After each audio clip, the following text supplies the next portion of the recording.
Hello! And welcome back to Roll4It, where we're playing Vampire the Masquerade 5th edition, our Sounds of Silence campaign. We're Roll4It. Every week we play a couple of lovely RPGs on Saturday and on Sunday. Saturday, of course, we have Vampire the Masquerade, and on Sunday we have Stargate Horizons. So, last week we did a mage one-shot, which is completely unconnected, but was hilarious. This week we're back to Vampire the Masquerade, continuing after a 1 week gap, which did end on a bit of a cliffhanger. So, first things first, announcements.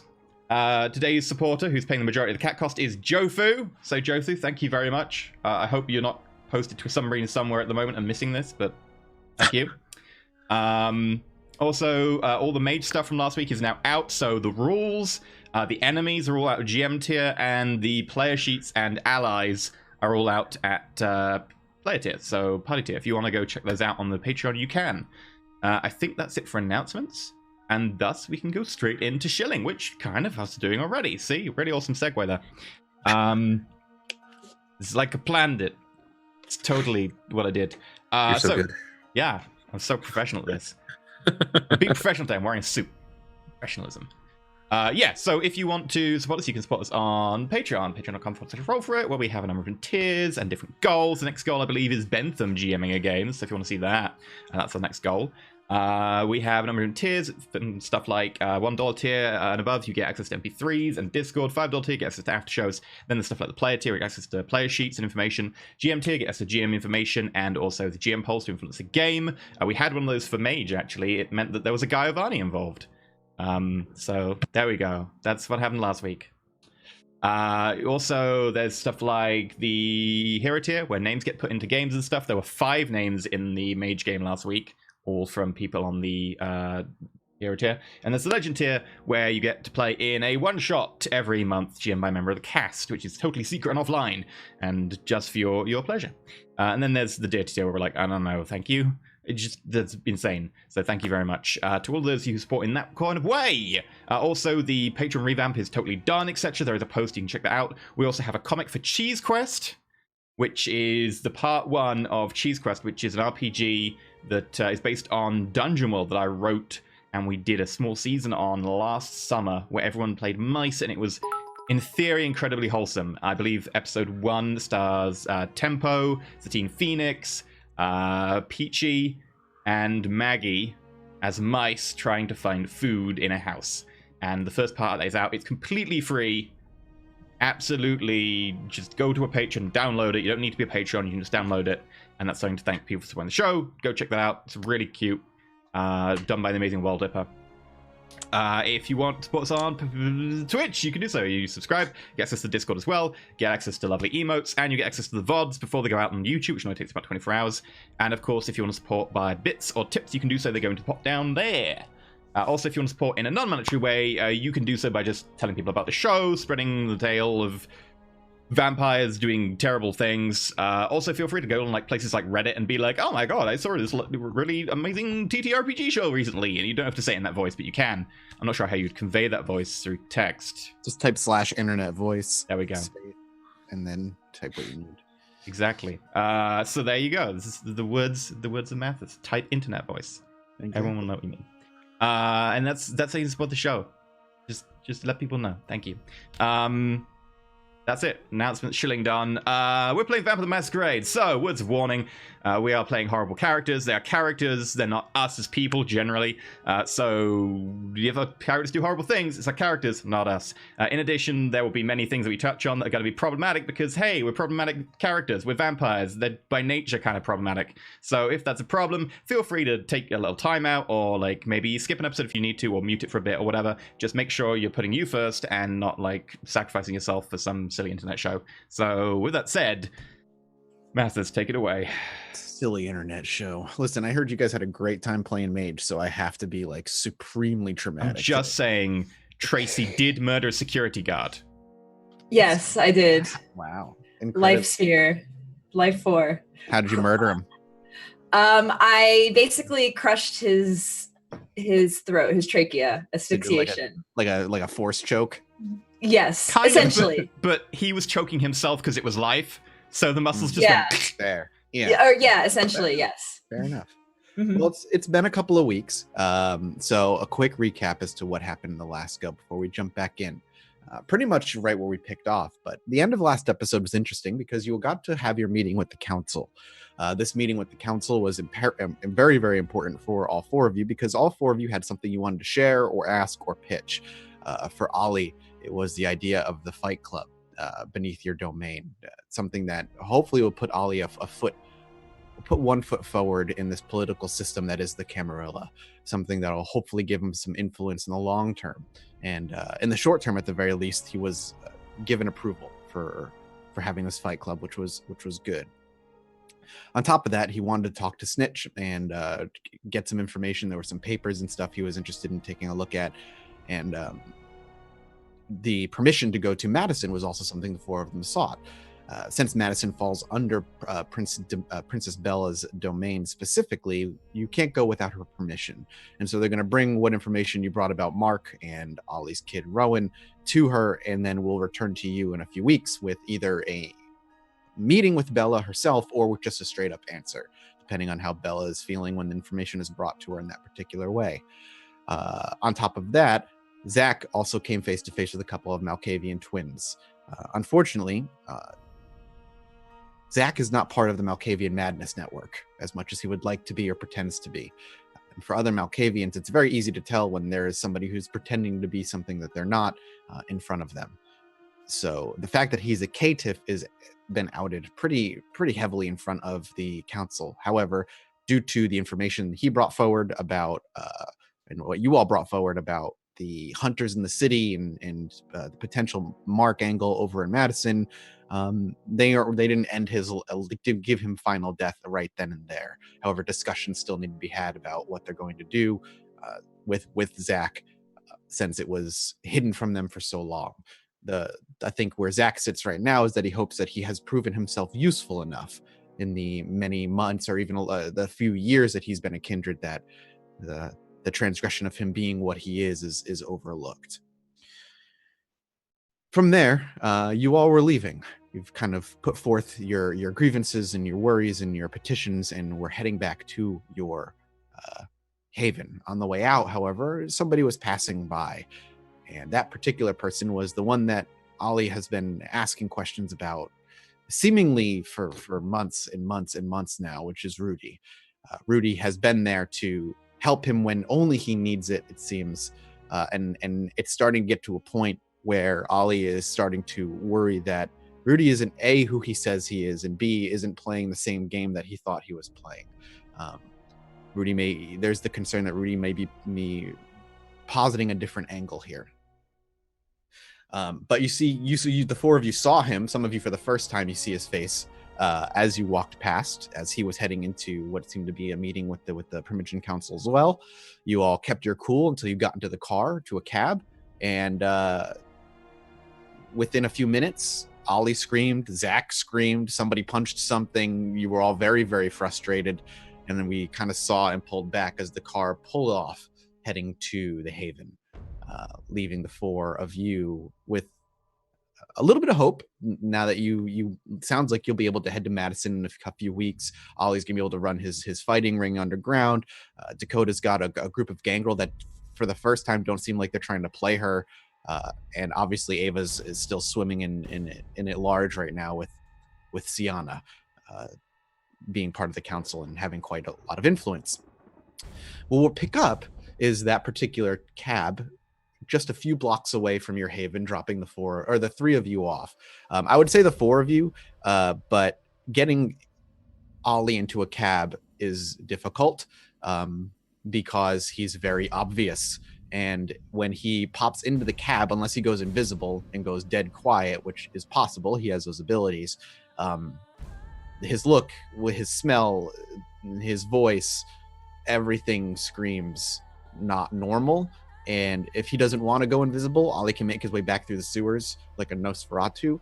But if he wants to go into the cab, he needs to cast obfuscation. He needs to use his disciplines to hide himself. Whatever Ollie chooses to do, we can assume it is done. I'm not going to sit here and make you roll and whatever. The point is, you eventually get back to your haven. The four of you come together in the common room. with bits of information and bits of frustration and what seems to be at least around 2 or so weeks ahead of you to either kill in the process by not murder actually, but in the process take up some time and maybe look for some meetings or just sit around and do nothing. So as you all walk into the common room and the area is, your footsteps echo throughout the abandoned building as it does every time. My question to you is the floor is A, yours, if there's any conversation the four of you would like to have now that you are away from prying ears and eyes. And B, if you just want to skip ahead, if there's things that you want to take care of, now's the time to tell me, and we can kind of go around the room and take care of them as needed. But I would like to open the floor to the four of you if there was conversation that you guys wanted to have after getting the answers you got and seeing who you saw before we move forward. Is everybody good then? I need to do a few things in the week. I also immediately messaged Cammy. Okay. Is there a conversation the four of you want to have, or no? Or do you I don't even all know where just to begin. Simmer? Yeah. Do you all simmer for a while, maybe even for the night? I feel like it's going to take some time to kind of brain what just happened. Right. So About we see 12 hours later, actually, I will need to talk to Ava, actually. Good point. Okay. I mean, I too would probably want to talk to Zach, but I know I mentioned this, Mathis. I'd also want to request to see Siana. Yes. Whenever she is available. Sure. So you want to put out a little like feeler. Shoot her a message. Yeah. Like, hey, I'd like to chat with you. Okay. I know you're busy whenever you're free. Absolutely. We know that the easiest way to do that, to get a hold of her, is to make your way to your penthouse up in Upper Chicago, within her domain. So if that's something you want to do, Ava's going to know that she's going to have to disappear for a few nights probably to put out at least a feeler or something. Within the week or so, I would do that. Okay, so that's what you want to do. Zach, you want to what during the week? Do you want to send me a message? Couple of weeks. Well, I need to send a message to Cam and meet up with her at some point. Yep. I need to talk to Ava relatively soon after. And I also just want to probably spend the 2 weeks researching Madison and what the weirdness there is. Sure. As far as the message to Cammy is concerned, we'll say you can get a message out. I will say type it out, send it to her via Discord, and loop me in just so I can see the message. And then I'll talk to her separately on Discord about response and all that nonsense. Sure. Okay, so you want to do some research on Madison and potential weirdness, which we'll get to. Other than that, you and Ava want to have a conversation. Dakota, what is Dakota looking to do in the next week or two as some downtime? Well, she is somebody she would contact as well. Yep. And is the marker still out on Clyde? Mm-hmm. Have I been able to locate him? Well, you haven't been able to touch base since you last put out your feeler. These 2 weeks would be the best time to touch base again with that. Then let's say that seems, other than checking on Ollie, that would be the next trajectory. Get a message out to who, Ollie and. Yep. Easy enough. And last but not least, Bub, what would Ollie like to do during these next couple of weeks? Man, I feel like he's in need of some serious decompression. Okay. He also is not sure who to talk to about this Rudy thing. I could give all of the details all day long about my embracement into the world, but I don't know if anybody's going to be able to help me with that. But he's in need of some desperate decompression. I think he's probably going to continue cleaning up the area below the Haven for the Coliseum. Likely trying to make sure that there is an area that would be considered a quote-unquote ring. Yeah. So you're just kind of organizing and just getting your head out of the chaos of it all and trying to just kind of focus on something that you're enjoying. Yeah. To the best of your ability, anyway. Definitely that. Okay. Easy enough. And for those, so that's where Ollie's going to spend most of the next couple of weeks. Then is. I think he would probably take time as well to kind of just seek out the camaraderie. Right now, having friends is a priority for him. Sounds good. Why don't we go to Zach and Ava and have their conversation? My doorbell rang, so give me 1 second. Should we start having the conversation while he gets his... I suppose we can. So, like, towards the end of the night, I guess, after Elysium, like, Yes. probably, like, maybe an hour, if that, before sunrise, Zach will probably, like, knock on Ava's door, if she's still there. I would still be there. So that went well. That went definitely not how I thought. I thought everything would be okay and we wouldn't have to worry about this. I don't know why I didn't just listen to you. I'm sorry that this happened. That those Malkavians saw right through. It was going to happen eventually anyway. I guess, but in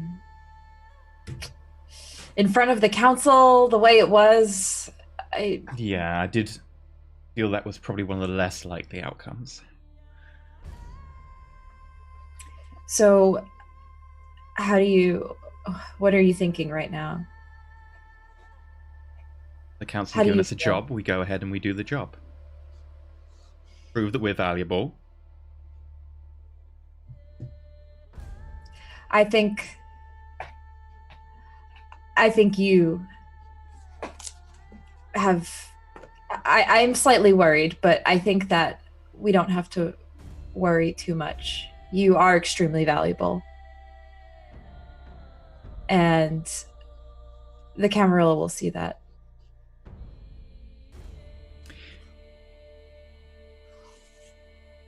I know you're worried. And I know you're thinking about the book we had, and the information Yes. contained within it. And I know you probably want to go and trade it to Siana like you may have done before with the whole mayor situation. You know me so well.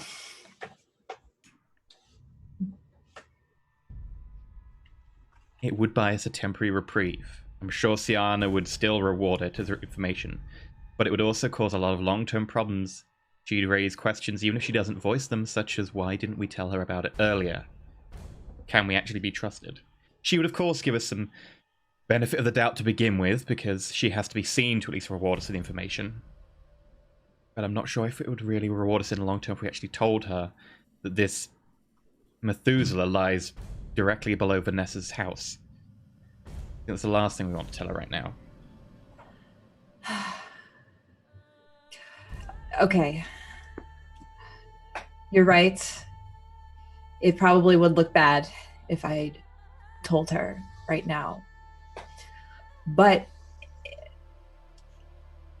if things get messy, if things get bad with you, then I'm going to do what I can to make sure that they don't do something to you because you're a caitiff. You do realize that I'm not quite as hampered as I was anymore. I am capable of defending myself, as much as I appreciate it. You know, I do still have a personal boon with Siana. Keep that for yourself. I'm not keeping it for myself, Zach. We need to make sure that those Malkavians, that they don't do anything because you're a caitiff. I don't want to risk it. At least keep it to the last moment, then. You can save it until you need it. We might be fine without wasting such a valuable resource.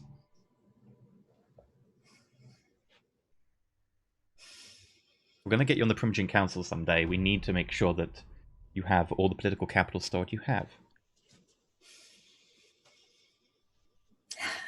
Okay. I'll think about it. You do also realize that for you to be on the Primogen Council, that normally means that the current Primogen, or the Prince, would have to go to be able to move the Toreadors up. Unless they decide to increase the number of Toreadors on the Council. Yes. I mean, yes. But I assume that this will be a very long time from now. We don't know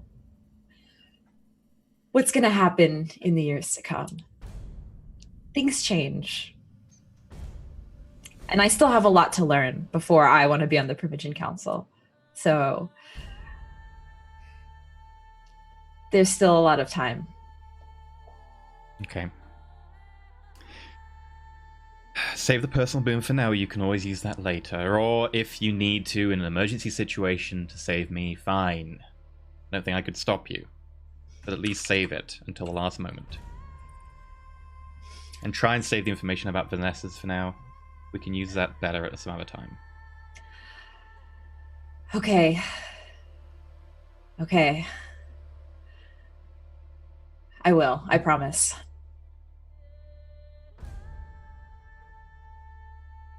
Okay. Easy enough. There is one last thing. You and Saito. She kind of grins a little bit. Yes. You do realize that the Camarilla probably aren't very fond of Suichi Saito. Of course not. Okay, and we're gonna bring, in theory, Mark back to talk to the Camarilla. And they're gonna ask Mark about everyone he's worked with, everyone who's a firebrand and intent on taking down the Camarilla.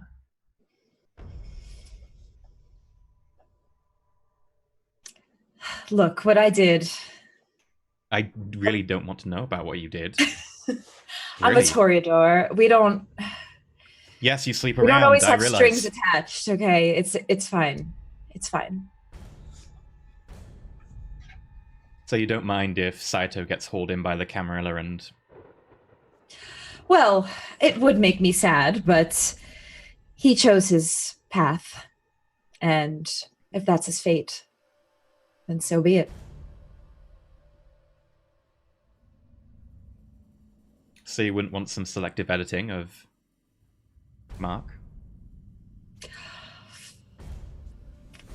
It could be possible, but what if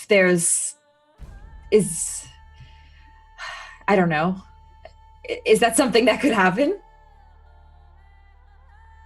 A lot can happen if you put your mind to it. I just worry that there might be some loophole or something that if we try to change his memory, that there might be something we're missing, or it might come back later. It's risky. Very risky. Yes. But it is an option. I don't know. I have to think about that too. We have some time before we have to make a decision like that. Maybe you could ask Ollie and Dakota if they want to be a bit more risky to save Saito. I know they're fond of him. I think Dakota is, from what I've heard. She is fond of Saito as well. Not in that same way as you. Not that I don't. Not in that sense. She just. I don't know. I don't really know how Dakota works, but from my conversation with her, girl to girl, she too seemed fond of Saito. So she might be open to that option as well. Okay. Well, I'm going to look into what's weird about Madison. Okay. We've got a couple of weeks. Feel free to feel out Ollie and Dakota and see what they feel about Saito. I will. And do let me know what Siana says. Yes, I will talk to her about it. I do feel a little bit bad about misleading her as to my actual plan. I know, but, you know, she does care for you. I know she does. So, we'll see. She took me in. I still owe her. That is true. Okay, brother. Well, I'll think about these things, and I will let you know when I hear from Siana. I will also write a letter, and I'm going to give that to Ava to just go to Siana which is just like, my heartfelt apologies that I had to blah, blah, blah, blah, blah, blah, blah, blah, blah, blah, blah, blah. Thank you so much for taking you in, blah, blah, blah, blah, blah, blah, blah. Basically like I'm sorry that I didn't tell you the true extent of my clan. Okay. Because she did take me in when I would otherwise be killed. So. Yep, she did. That she did. And on that, I imagine Ava almost immediately departs for the penthouse in Upper Chicago. She has plenty of time to get there, and she's gonna spend a few days there. And we'll get to what that's like here in a minute. The camera will quickly pan, kind of blur pan to underneath the domain, where we see Ollie aggressively moving things. Might be a nice, polite way to put things, as he's organizing and kind of cleaning things up and truly making this place a coliseum fit to hold or host rather other kindred and obviously mostly mortals. But at the same time, the things he's moving are being moved a little bit more aggression and a little bit more violently than they normally would. And Dakota, you said you wanted to have some words with Ollie when you could, and this is kind of the state you find him in. Even if you don't go tonight, even if you go the following night or the night after, he's spending quite a lot of time down here reorganizing and just for the most part avoiding the pretty much everybody else, very much staying by his lonesome and keeping his head as clear as he can. But eventually Dakota realizes it's probably time to poke in on Ollie and see if everything's good. So Dakota, whatever day you end up going down there, you see exactly as I described. You may take it from there. Okay, I'll knock. On the concrete wall. Just like knuckles. Aggressive redecorating. I like Yeah. Yeah, given that it's a bit of an abandoned train yard, assuming that there are probably some boxcars, it's likely that Ollie would have taken the opportunity to strip most of the boxcars of any kind of seating that it might have, any of the bench rails, upturning any of the boxcars over to their side, because the way that they're designed, they're a little bottom heavy. So turning them on their side would just be a bit more ideal, and kind of pressing them in to set the bench seats outward to sort of like make a stadium, building the seats upward on risers, and then pulling any kind of excess debris out of a natural fighting ring. Feel free to give me just a raw strength plus brawl check. Okay. I'm just curious about something. Sure. With or without my latent abilities? This is just purely you moving things around and hurling things, so that's up to you. Do the things count as grappled? No. I mean, maybe. There we go. Or is it strength? Either way, 3 successes is plenty. So when you kind of come down there, Dakota, it's impressive. Again, Ollie is constantly pushing, not constantly, but more recently has been pushing his boundaries, trying to measure up what he can do. And really all you've seen him do, outside obviously, is lift off a bar top with you on the other side and throw a couch, or at least you heard he threw a couch, and punch through a wall. Now you're coming down, and already things are reorganized in a way that they weren't before. But as you step down, you're about to knock on the concrete, and you go to reach and rap on the concrete with your knuckles. Before you can make any noise, the loud crashing of a boxcar being upended is kind of echoes through underneath. And as you make your way down, you actually don't see Ollie. You just see the boxcar being flipped onto its side. And then out walks Ollie from the other side, cracking his fingers and kind of wheeling his shoulder around a bit as he looks to another one. You just see him put one hand on the other one, kind of take down to a knee and take just a deep breath. And with a one step with one hand and 2 knees, he just stands up and is able to lift this boxcar up and hurl the next one on its side as he begins to gather things and does a quick jump to the top of it and layers seats on top. It's super heroic in a lot of it's very much like the comic books and the movies that you go and see. It's got that cliche feeling to it, but at the same time, it's not Iron Man on the other side. It's a monster instead. Dakota just says, I didn't like that boxcar anyways. You probably turn around. Likely Ollie has what remains of his hood off, and all you really kind of see is just like the breakaway pants and the shirt, and not like the hood was really left of much Ollie, better. you rolled wits plus brawl anyway. Yeah, I saw that. The sheet sometimes unclicks for some reason. Like I'll click a skill, Yep. and it will go back to what it was previously, and I'm like, what the? All right, whatever. It's a very clutched together sheet when there wasn't a sheet available. There is a real sheet available now, which technically we could use. But yeah, it's likely that you would see him without the hoodie on. The mask is still kind of pulled tightly. You might actually see that Ollie has hair underneath it all, and it is admittedly short, but he definitely has hair.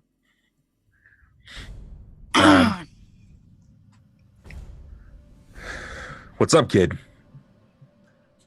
Nothing. I thought there might be a tussle going on, all the noise and whatnot. Nothing too serious. Nothing I can handle anyway. And how are you handling, everything? I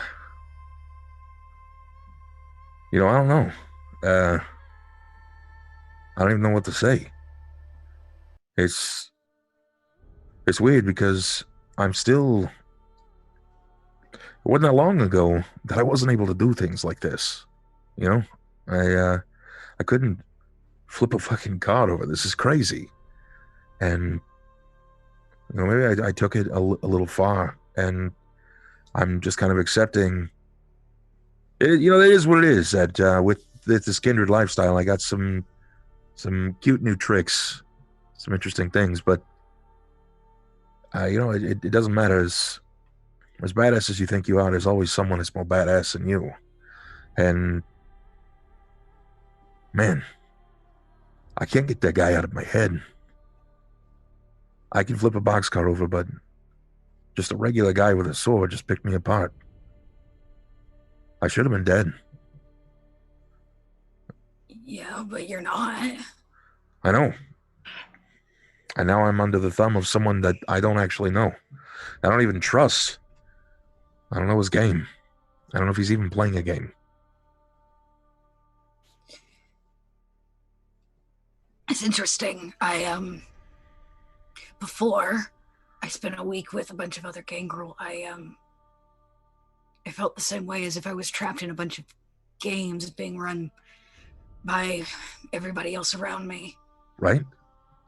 And then I got to hang out with them, and they didn't talk about politics or stupid unnecessary shit and hiding things and secrets. It just didn't feel that way.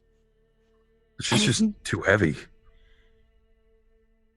I don't know. I'm beginning to believe that the kindred life doesn't have to be that. Right? If we make our own choices and we shape our own realities, right, then don't play his fucking game. Don't go looking for him. Not your boy, but don't give him what he wants. Every time you think about him or flip a boxcar in anger, it gives him power.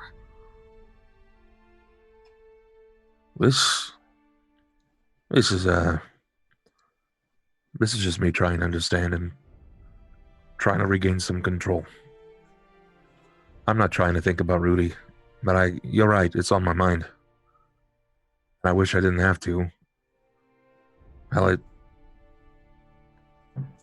I'm really happy that you found some people kindred to kind of make you feel, I don't know, at home.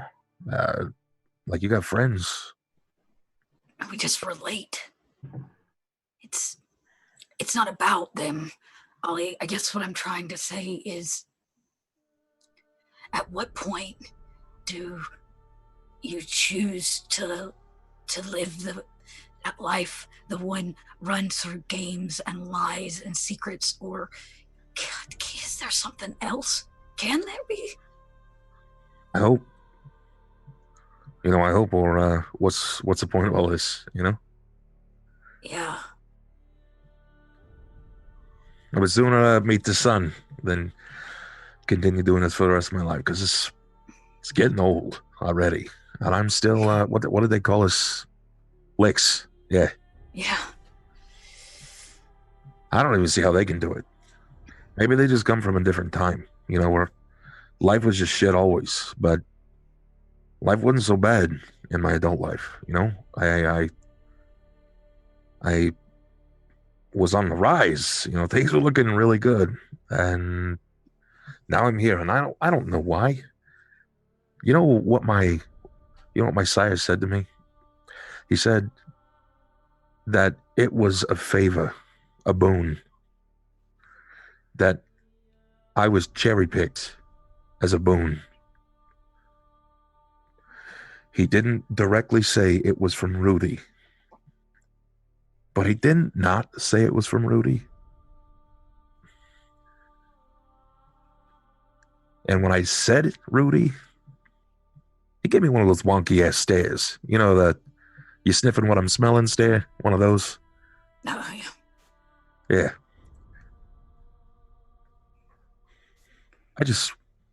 I want to know why for peace of mind. But more than anything, I still just want to get my boy. That's all that really matters. No, you're right. I have something for you.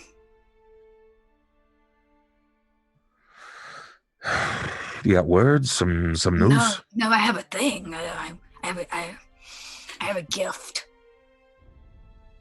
Whoa. This is my birthday. Christmas upon us. No. Just... Well, come on, I'm getting all excited. All right, let's show me what you got. Stop making me nervous, okay? All right, fine. I don't do this well. And Dakota, she reaches in her coat, deep in her coat, into an interior pocket, and she pulls out a small leather journal, a moleskin, and she flips through it. And as she does, you realize that it's a sketch journal. And she flips to a page, and she rips it out, and she hands it over to you. And it's a sketch of your boy. At least what she remembers of him the last time she saw him.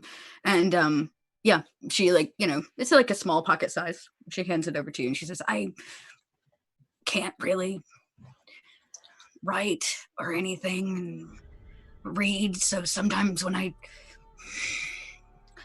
I struggle with the choices the beast has made, I cope with that by drawing the faces of the people I've let down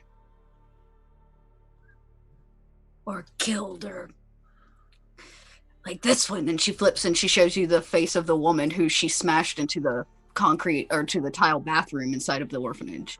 or this one. And she shows you a sketch of early on the baby who, Zach's father killed and was left alone. I kind of do it for all of them, but this one I think you would benefit more from.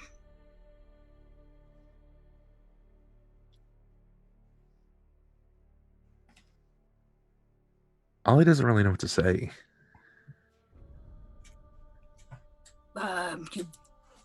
You want some help moving that boxcar?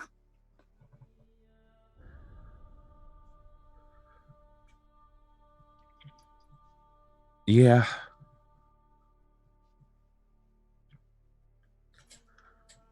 Ollie would probably drop down to crouched, where you're still on your feet, but you're crouched down a squat position. Yeah. And he would just cover his eyes. Zach told me one time, Kindred don't cry. I think that's bullshit. I ain't crying, man. It's dusty down here. Oh yeah, no, I am. Achoo! Totally. Yeah, right? Yeah. Totally, really dusty. Oh yeah, let's get these fucking boxcars already. Yeah. Right? You cry blood, by the way, is what happens. And it's likely you'll see a streak of it across his forehead and eyes. Pretty much is how it works. You So cut Zach yourself. Yeah. Zach is technically correct. You can't cry because came from me, the DM. That's That was true. Wrong. But you can. You just cry. You cry tears of blood. Just Edgy 90s RPG. right. What's just remember, I don't hold a lot of beliefs, but I believe that the world manifests the things that we put our energies into. So the next time you get frustrated sitting around, think about Rudy. Maybe think about your boy instead. Make the future you want or some shit like that, Yeah. It's about that boxcar. Really needs to fucking go. You're good people, Dakota. Last time I checked, I wasn't a people. You're good whatever you are. Yeah, I try. I think. Look, don't go and die on me, okay? I don't have plans of dying, but Good. the last time I checked, I was kind of... Like, don't go and die again, all right? Because, Right. the whole unlife thing is bizarre. But I actually like you. Yeah. Yeah. Yeah. Dakota, I want you to take 1 point of willpower back for that scene. For somebody who is a humanity 6, somebody who has often embraced the beast and riled and railed against what they once were as a mortal and who they are now, that was very human of you. That was quite touching of Dakota, and really truly kind of dipped into what's left of her as human. Take 1 point, just one. Thanks. Yeah. Being Kind of creepy. She draws all the people she kills, but it's kind of humane too. Actually, now that you mentioned that as well, can I get a dexterity plus crafts check? See how good those drawings are. We said they had to be good. No, I'm sure they're just like a child's drawing. It's just a stick Yeah, person with a lot of red crayon all over it. I was gonna say I definitely don't have any crowds, but we'll just see how good they are. Oh, heyo. There you go. It's What? You can tell it's what she says they are, but it definitely takes you pointing it out. Be like, no, that's Rowan. And you're like, That's the Rowan. nose. Oh God, I can see it now. I'm working on Picasso, my inspiration. Okay, Fair it enough. is spot on. Fair enough. And then, so the rest of the night, then the two of you spend kind of reorganizing and having conversation, having a heart to heart. And days and now nights end up passing. Where's everybody's hunger at currently before I push forward out of curiosity? You're at 1, you're good. You're at 2, you're good. 1 and 1. Okay, everybody's really, really good as far as hunger is concerned. We're going to cut back to Siana. Siana, you made your way into the upper Chicago. You left the dredges. Or Ava. Sorry, I don't know why I said Siana. It's Ava. The dredges of the abandoned trade yard behind you and the slums behind you, and you finally make your way into the bright lights and bustling streets of Chicago proper. And it's almost like coming up for air. Anytime you enter these bustling areas filled with people, the smells of mortals and perfume and alcohol and drugs, the loud music, it's like coming up from deep diving and being able to breathe again. You almost feel a reinvigoration in your veins. Your blood comes to life. You're just in your element. And eventually you make your way to the penthouse and spend the night there. And a few nights end up passing. You put out a few feelers, hit the contacts that you know who to hit. But eventually, you do hear back that Siana is willing to meet with you in a couple of nights. Basically, a week will go by before she's able to meet up with you. The impression you get while you're here, usually you're any beck and call. While you're here, there's always somebody at your beck and call. There's always a ghoul or a servant or something around that's willing to listen. But when you're here now, there actually is a lot less of it going on. They all seem very, very, very busy with tasks. There's not always somebody there for you. But the night you're supposed to meet with Siana, she's late by an hour, which is unusual for her, incredibly unusual for Siana. But eventually a rather rapid rapping comes at your penthouse door. Ava walks over, peeps through the hole, and she does see two figures standing in front. One being Siana, and the other being one of Siana's many ghouls or not maybe many, but one of the couple of ghouls that you've dealt with in the past. I imagine you unlock the door and let them in. Yes. Siana flashes you a wide, pleasant grin as she always does, and she walks in first. The ghoul will actually stand outside of the door, as they typically do, as the door shuts, just to keep watch on the hall and other doorways and the like. And she quickly places down her handbag and wheels around to you with the smile still plastered across her face and profusely apologizes. She lets you know that it wasn't her intention to be late, but as the wheels have begun to turn in the CAMARILLA here in Chicago and the law has been being properly laid down, and obviously with the new information of potential inquisition within Chicago and questions about what's in Madison, she has been rather taken with a lot of her work. But she's kind of raises a finger. She's like, but before any of that, wine, let's have some. And she smiles. And she's wearing one of her kind of classic numbers, a skin tight, bright red dress with, I guess, what would be gorgeous colored heels to match a red dress, because I don't know. Red? Probably red with red on red. Yeah. Or black or silver would be Black nice. people Probably the contrast. Yeah. Yeah. She'd go with black, I think. She would go with black.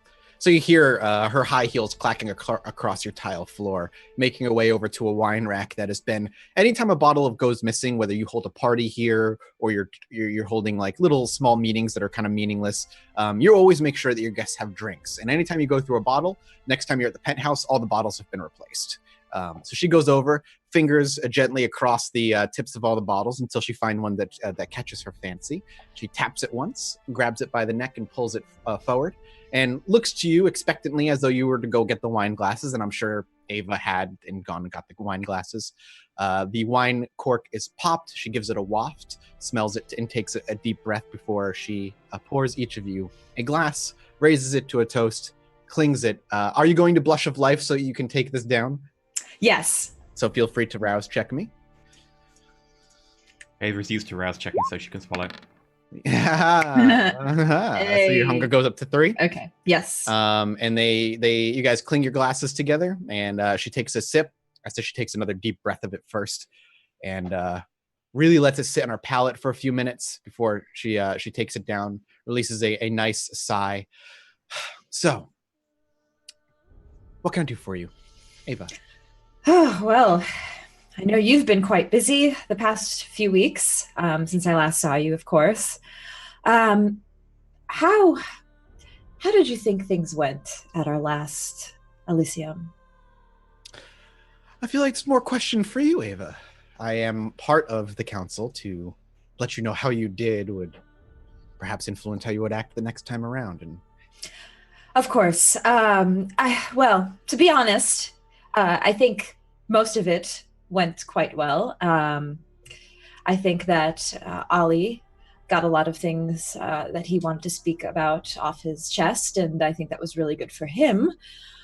But there is the one question of my brother that was, I'm sure, a bit of a shock. an interesting revelation, to be sure. Indeed. And I'm sorry about that. I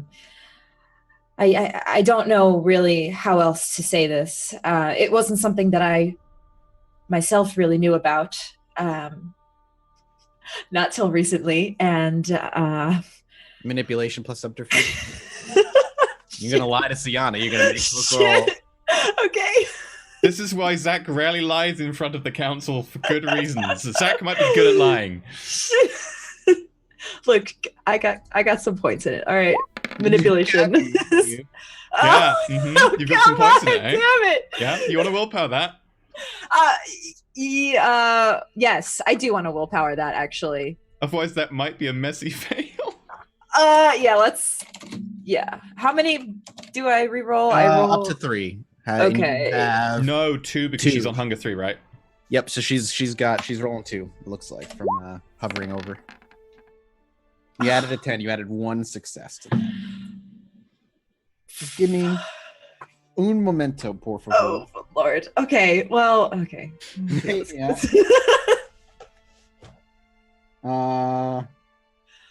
I mean, to be fair, we'll see how it goes. I will. Yeah, you want to throw me one more excuse while I research?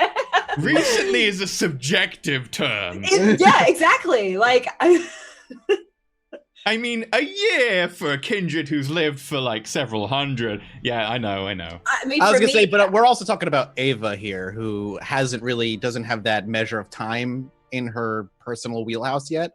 So recently for Ava is still recently for Ava. So that's what I'm saying, and you're lying. Can I get a composure plus wits roll from you, please?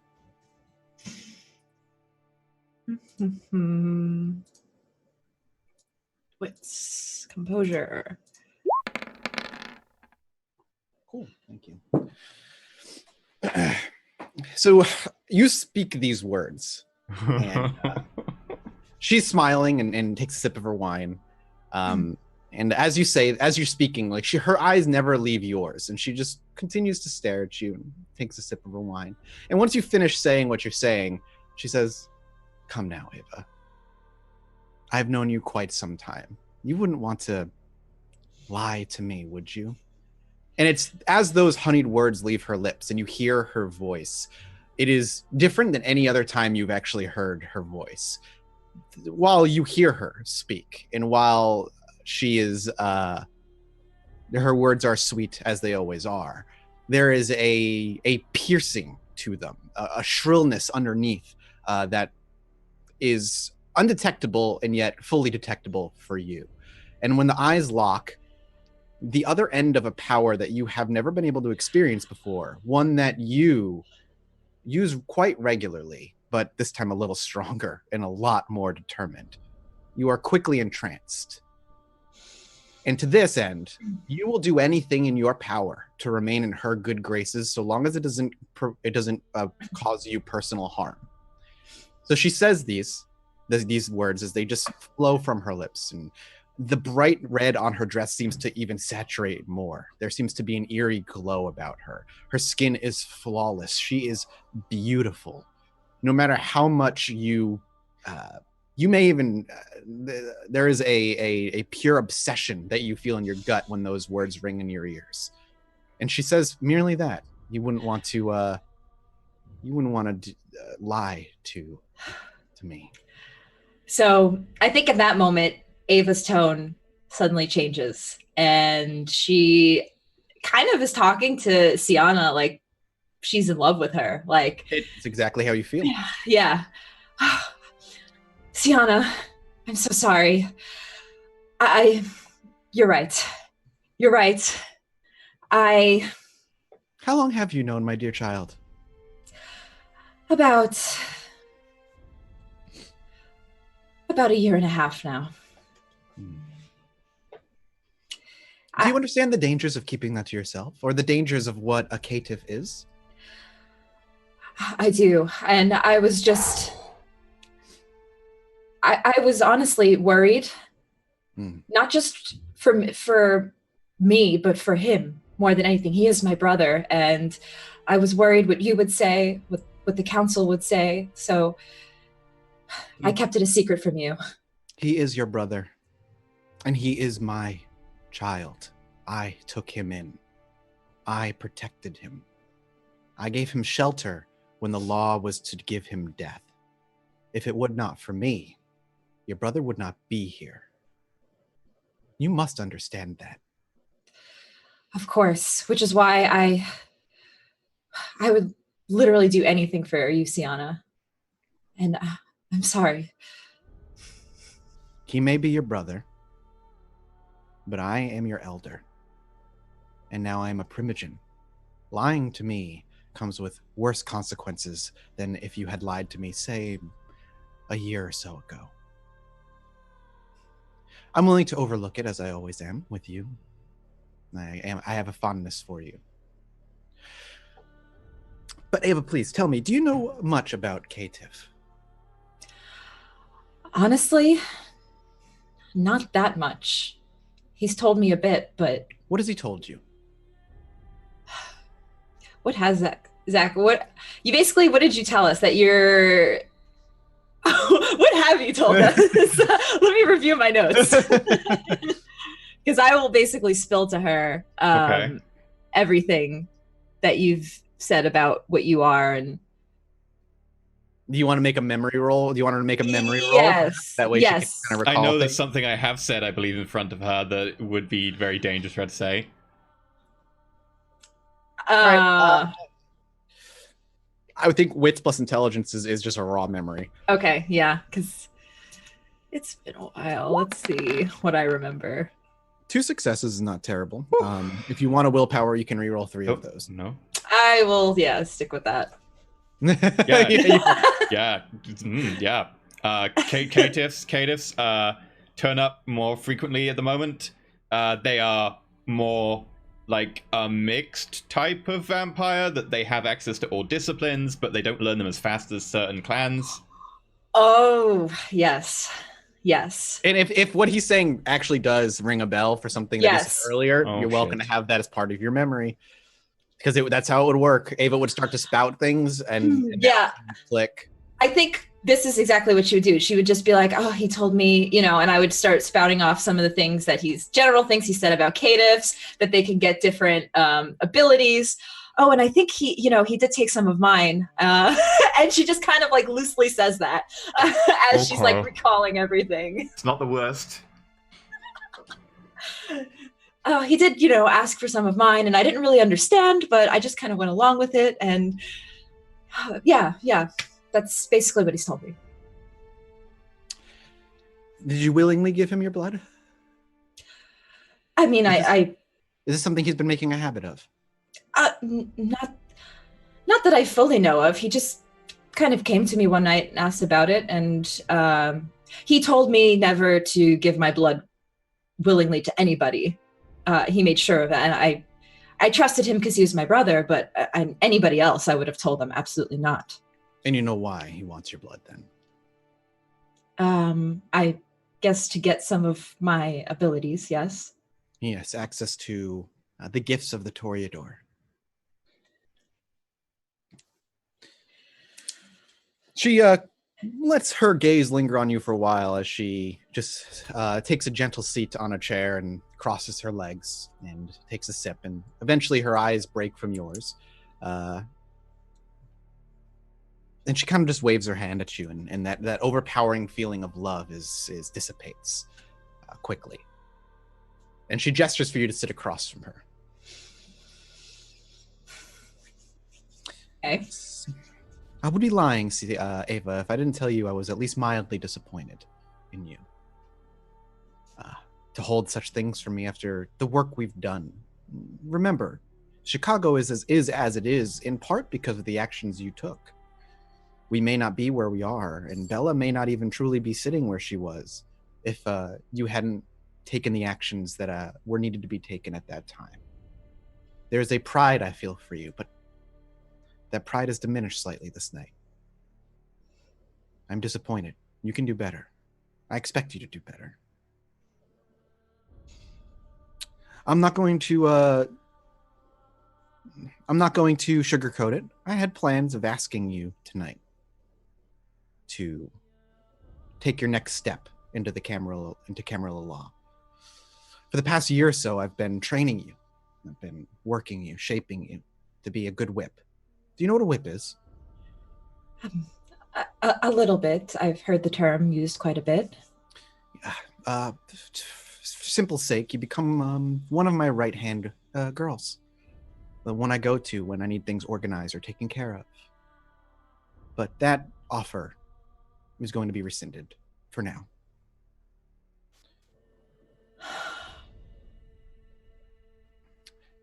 I understand. She just puts her head down. Now, more about your brother, Caitiff. They are to some representation of the end of nights for us. They instill fear among kindred, especially of us older generations. Now, not all of us believe in the nonsense that comes along with the beliefs of Gehenna and the end of nights. Has Zach spoken much about this? He has, yes. He's mentioned it. Do you know much about his sire? No. I know that I think he was Malkavian, right? That's He what we, was. yeah. He was. Well, she does kind of stop in her conversation when Zach's sire is brought up, and you say you don't really know much about it. Eventually, she kind of just sighs and it's like, "Well, Zach being a caitiff is perhaps not as big a surprise as it would be knowing who his sire is." Why do you say that? Who Zach's sire was neck deep in Gehenna obsession. So it's not terribly surprising. Point being, Zach was somebody that meant a lot to you. We believed him to be a certain thing. I don't necessarily blame him fully for hiding it. There are those who would have him killed because of what he represents. But from me, especially after you found out,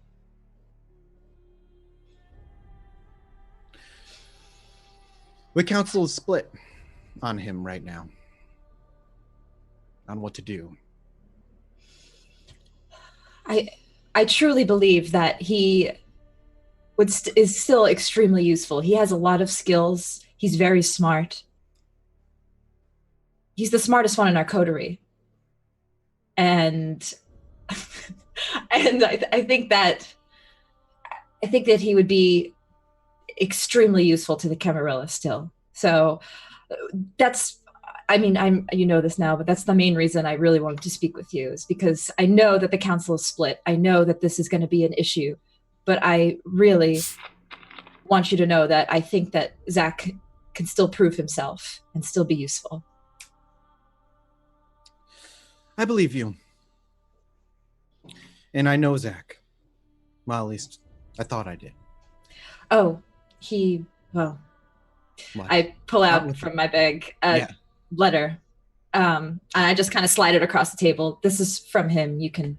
She reaches forth and with just 2 fingernails, she places them gently on the letter and drags it across the table until it's in her hands. And she merely just places it beside her. She's like, "I'll read it when our conversation is done."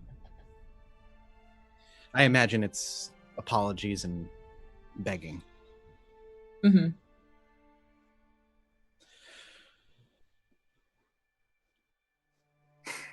Ava.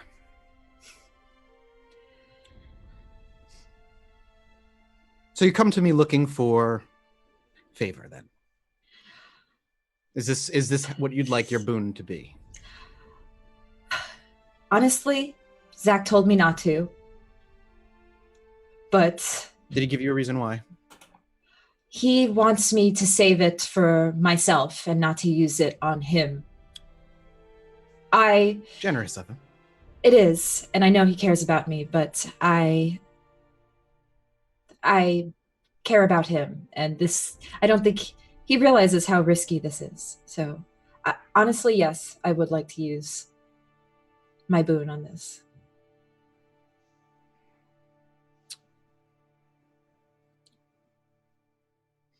She ponders for a while. I cannot stop you from using your boon, as you'd like. And if you'd like to use your boon for favor on my end within the Permission Council, that so be it. That is your boon to weigh. However, I'm willing to offer you another option. I'm listening. I know you have the book.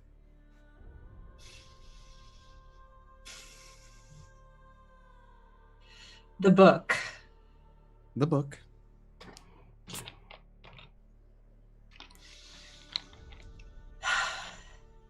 Do you want to know the contents of it? She doesn't say anything. She merely gives you an expectant look. If you're able to deliver what the Camarilla has been looking for a little while, my disappointment will be rescinded. and the offer will be back on the table.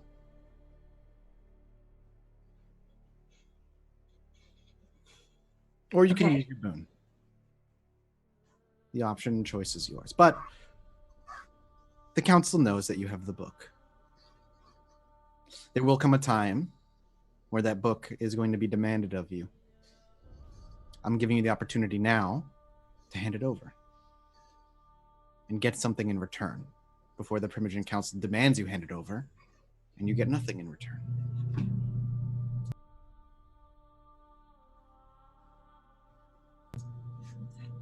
Okay. I will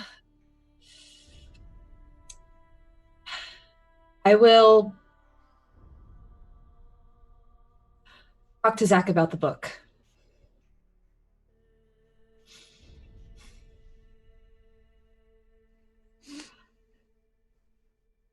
She doesn't say anything. She just kind of watches.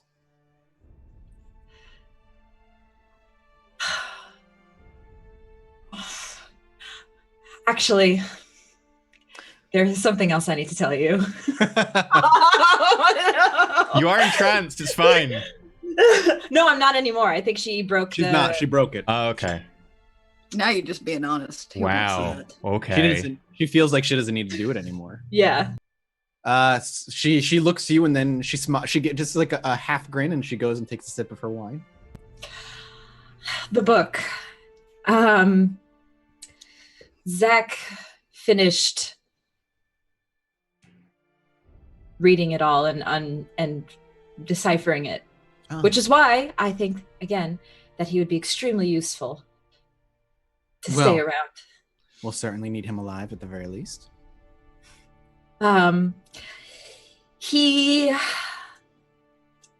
We discovered what exactly was the contents, and it's a lot worse than we thought. Do you know what those contents hold? Essentially, there is, sorry, I'm referring to my notes because If you need a reminder, I can tell you. yes, a reminder would be great. It's been There's a a few Methuselah weeks. in The Chicago, Methuselah, that was which the I word. told you about 6 hours ago is under Vanessa's. Yes, the Methuselah. And I will tell her basically what it is. And,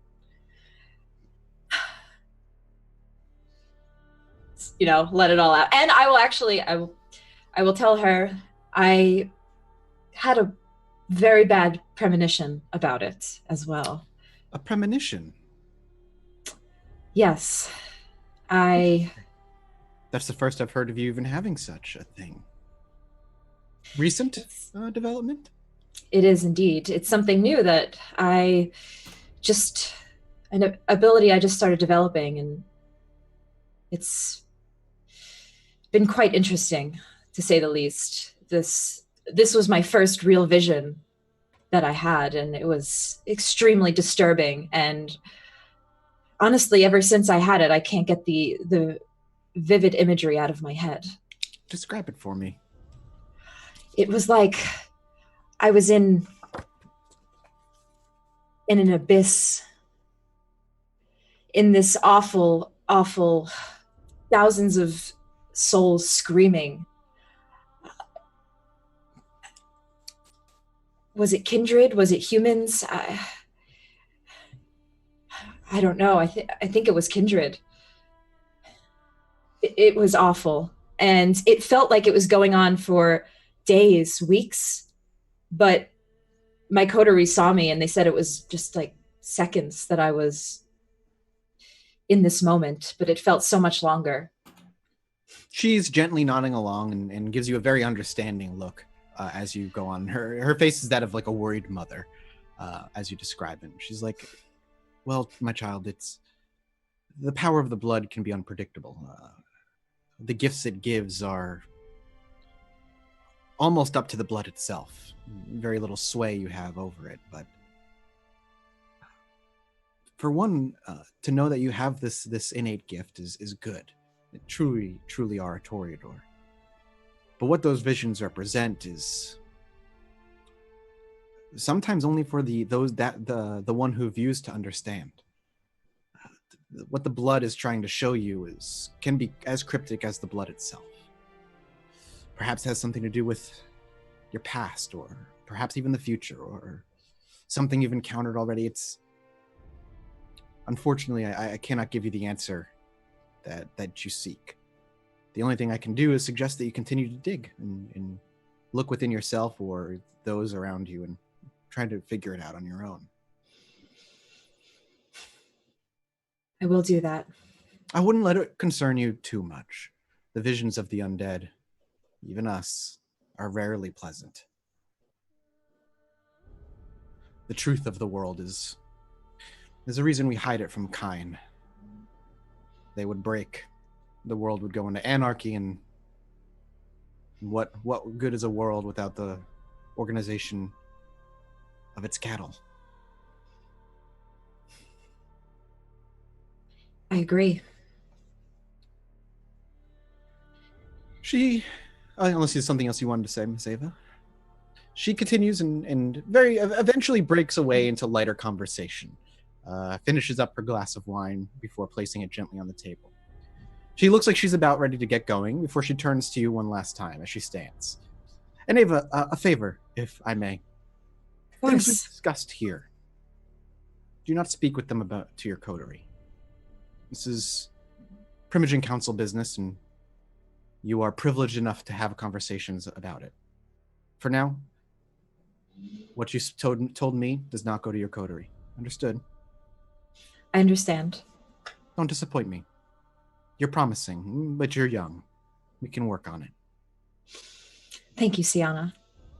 She walks over to you, and instead of giving you a hug, she places her warm and obviously, because of the blush of life, warm hands on your cheeks, and she pulls you in and kisses your forehead just gently, and places her hand just on the top of your head for a few moments before she smiles, and she picks up her bag and turns around and just walks out the door. Leaving, as the door closes, leaving Ava alone in her apartment. I imagine we see Ava kind of... What do we see Ava do? Does she relax? Does she get frustrated? She's conflicted. She's most definitely conflicted right now. So she will keep to herself for the night. Though actually she's a little hungry, so she might want to feed. Yeah. But she kind of just looks out of the penthouse and is just, she's feeling a little uneasy. Would Ava, instead of having to worry about hunting in a territory that is not hers, like to use her herd? Yes. So feel free to do that. Okay, I will do that.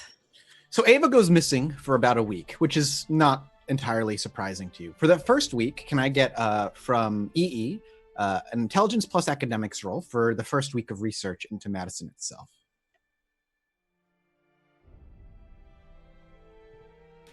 Does this relate to, I assume Gehenna, not, no. but Gehenna or Nope. law? Nope. Okay. Purely boots to the ground research. That is 5. Phenomenal roll. So Zach, you end up visiting public libraries and other such things. Your library in your haven is good. It's very It good. also gives me 2d10 extra. Oh, give it a roll. So 6 successes. 6 successes. So, like I said, your Haven library is good, but it's very good for very specific things. It's very much outfitted for kindred research and that kind of thing. You don't hold a ton of public records within your library. So even Zach is meandering outside of the Haven and the domain quite often for the week. Maybe every other night he disappears and comes back with stacks of copies of paper or what have you. And very, very similar to what you see Zach do. Almost every time he gets into one of these moods is he very much closes himself off. His office looks like chaos, but it's organized chaos to Zach. And he begins to do a lot of research. And very quickly, Zach, you realize you researching into the weird of Madison is leading to dead ends. There's no weirdness or paranormal like ghost stories or any of that. But that just forces Zach to spread his research out further. Maybe something a little bit more. There's a pattern he's missing. He'd probably skip to stuff like crime because that's what he was as a private investigator. So he'd look at weird crime or out of the ordinary crime, or if there's a pattern to that. Sure, and that's where he actually gets his first hook. Well, it's not necessarily crime in robbing of banks or local nonsense.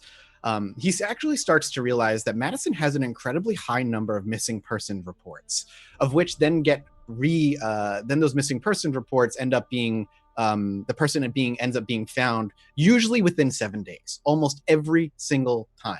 There's a missing person for a few days. And then that missing person ends up being found somewhere within the town a few blocks away. It's almost too pattern-like for him not to pick up on it. Now the question then becomes, how often is it happening? What is the age bracket? Is it adults? Is it kids? Is it a mix? That's what the next bracket of research is going to be, the next week of research as you guys wait for those two things. But the first week, Zach picks up on missing persons. Lots of missing persons in Madison that almost always get found, which is highly strange in a different way. Yeah, and they're found exactly like 7 days later. Yeah, usually within 7 days, usually within a week. And do they normally state what their reason for going missing was? Is it always something similar? Is it always they just lost time? It's always something mundane. Like either they were just like taking a break, or this person went on a weird drunken. One adult went on like a drunk binge, or runaways. Lots of runaways. Lots of runaway. But no one else is ever able to confirm these things. It's just 100% their word that they went okay. Yep. Yeah, pretty much. Zach would be like, okay, this is paranormal bullshit. No, yeah, for you might pinpoint that down, but at the very least, it's something that Zach definitely is going to start looking into as he goes through his records. But that's the first week. They're also during that first week, we see Dakota. Dakota doesn't really leave the Haven all that often, but she does put out a feeler, or does put out, or just rather, should I say, wander the bars looking for a particular cop, one that she was discussing Clyde with. Who did say he was going to look into it, but it takes him time. He's a beat cop. He's got a lot of shit on his plate already, and he does these as a favor to Dakota, usually in the form of payment of either just straight up cash or sometimes a little bit of blood. He's one of the cops that seems to know, at the very least, how Kindred lifestyle works to a degree. Few nights into that first week, eventually Dakota finds him hanging out at the local watering hole that he's always at. A rundown bar not too far from your Haven, drinking a Bud Light Lime. The highest of quality beers. When you see him, he's actually talking, he's actually in conversation with a couple of what looks like truckers to his left, and sharing, they're drinking Miller Lights. But he is drinking a fancy Bud Light. But you see him there, and the bar is not packed, but it's not slow either. It's just got a little bit of a buzz of people around it. Does Dakota just walk up and sit next to him? No. Does a bar wrap? Can I sit at like the opposite end and him be able to see me? You can sit at an angle where he could see you after, if he just catches your eye. Yeah, and I just kind of want to watch the interaction with him and these disgusting Miller Lite drinking truckers. Absolutely, you're welcome to make like a wits plus insight check to pick up on the personality being put forth. Yeah, the conversation, whatever that would be. Yep. What? Oh no, you said wits and insight. Yep. Insight.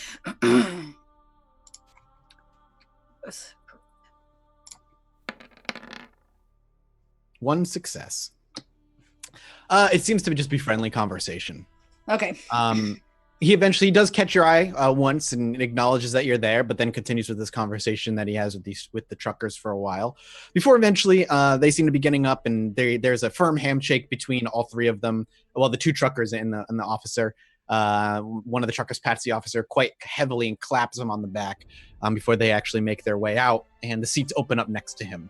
He looks to you and then looks to the bartender and orders another. Bud Light gets brought over. He looks to you and like in a questioning way, like, would you like a drink? I look at him like he's a dumbass. No. And he shrugs. Eventually another Bud Light Lime is brought over, and he just kind of pats the chair next to him for you to move on over. I'll slide over to him, and the first thing I say is, after all the money that I've given you, think you could drink something better than Bud Light Lime? he has gives you a hearty chuckle before he takes another 2 large glugs, and he's like, "I'm a businessman. That money goes to business." Like the business you do with those classy gentlemen. I don't make fun of the business you and I do, young little girl. She laughs. You know, I eat guys like that for breakfast.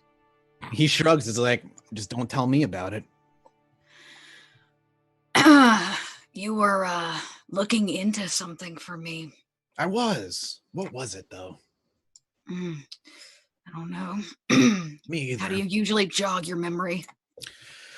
Feeling a little thirsty.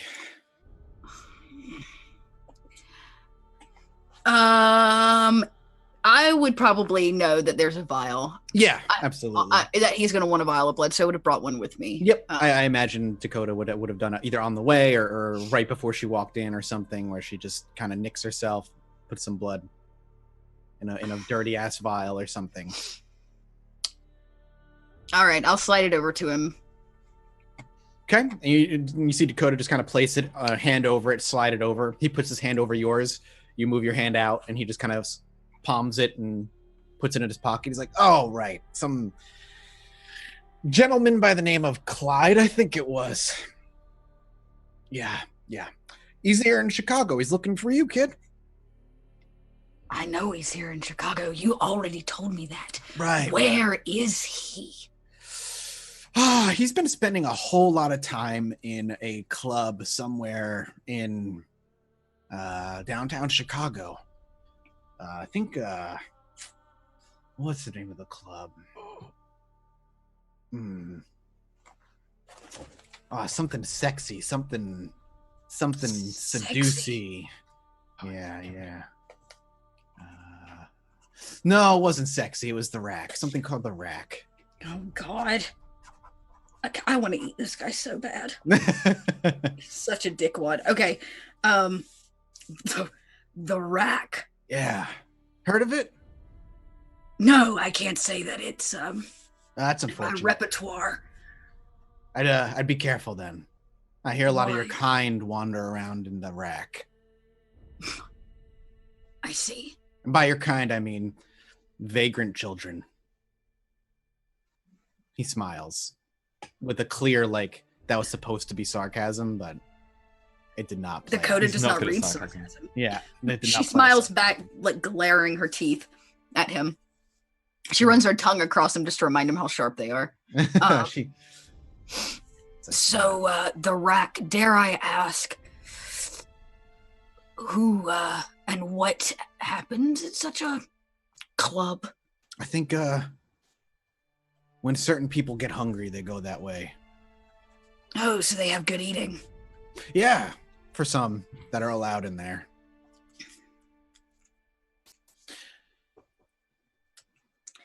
Any idea why Clyde's looking for me? Why would Clyde be looking for you? He actually just kind of poses the question back at you in an arrogant, smug, shit-eating grin kind of way. No, I ask you a question, and you answer with a statement. Oh, is that how it works? Educate the cop. Yeah. Look, we can sit and play 20 questions all night, but I got shit to do. So if you don't have an answer, I'll move on. How he heard of you, I don't know. I don't know how he heard you were here, but it is clear that he's here for you, to see you, whatever. He clearly has no idea where you are or where you're staying, other than that you're somewhere within Chicago. My guess is that he's in the Rack, because whatever information he's dug up on you and whatever amateur way he's done it has led him by the nose to where your kind tends to hang out. I lean in really, really close to him. Clyde is no amateur. You sure about that? He may not be an amateur when it comes to us normal folk. What about you? Normal's underrated. But he is normal, is he not? He is. So, are you telling me that He may not have gotten the wrong sniff and gone in the wrong direction. I'm saying that you should learn not to underestimate people. And I'm going to take his beer, what's left of it, and accidentally knock it into the floor. Oops. When you do that, he actually kind of like, looks a little bit taken, and he's like, "Hey, you're paying for another one." Am I? I'm just an underage girl. Then why are you in this bar? Looks to be hanging out with a dirty cop. Oops. Oh, you don't have proof of that, do you? What, that you're a cop or I'm underage? No, the cop part, the dirty cop part. Dakota knows more than she always lets on. It's good talking to you. I guess I'll be back when you need a fix. And I'm not buying him another drink. I just walk out. He kind of shouts out after you a couple of times when it's clear you're not going to turn around. He mumbles to himself as you walk out. You can hear him mumbling. You have better hearing than normal people. You just a bunch of cuss words, and then you hear him order another Bud Light. And you Zach walk wants out. to meet this Dakota. Damn. She's an asshole. One day, she'll eat him one day when she's done with him. She's not done with him yet. He's also a cop. I got to figure that part out too. Also true. A cop who knows about the kindred world. The kindred, yeah, I got to be careful with that one. But one day she's gonna get to eat him. Does Dakota head back to the Haven afterward? Yeah. Okay. Yes. Do you want to have any conversation right out the gate? Yes, I would like to bust down our door. And I'm like, what do we know about the rack? I'm probably like in the communal You're area with my books. Yeah, you're researching. Ava's not even here, and Ollie is probably below ground, so you can't even hear the shouting right now. I'm being So- more sociable right now in my research, so I've actually got my books in the communal area. Okay, so it's just Zach that hears you. What do you know about the rack? Medieval torture implement, or do I know of the rack? I know of my vampire club, and I know that You know it's a your club. vampire club. Do I know of the rack, or do you want me to roll it? You need to make an intelligence plus politics check. Oh, okay. Sure, I'll do that. If I could see politics. I just want to check something real quick on the map. 3 successes. Oh, nice. You know, it's a place that for a while was a pretty exclusive feeding ground. It was it was a very popular feeding ground for quite some time for members of the Primogen Council, almost exclusively. However, when Bella took over as prince, she locked it down completely and is now not used for anything that you're aware of.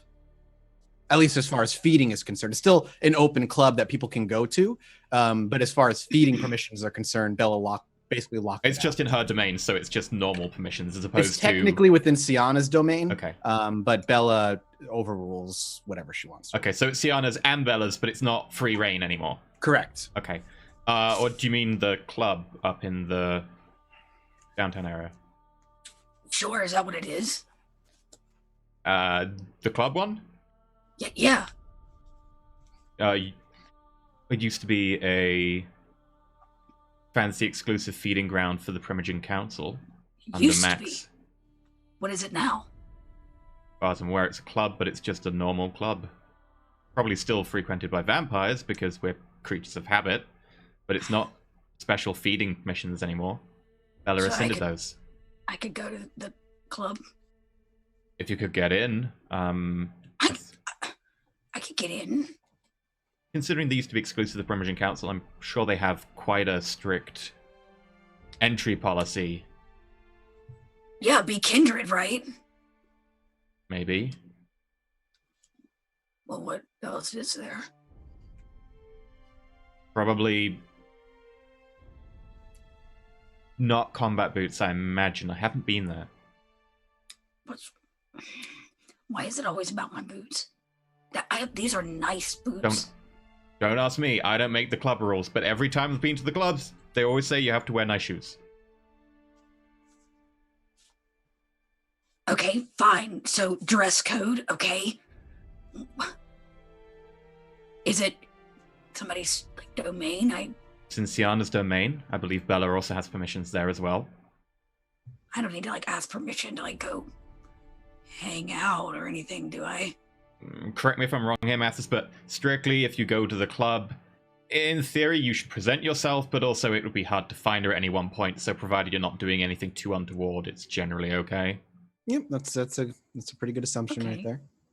Okay. And it's not a place that like gangrel are not allowed. No. Okay. Cool. You wanna go to the club? Sure? You think Ollie would okay. wanna go to the club? Maybe. Why are you so interested in going to an exclusive kindred it's club? Yeah, we don't get out very much or do things, so I thought maybe Okay,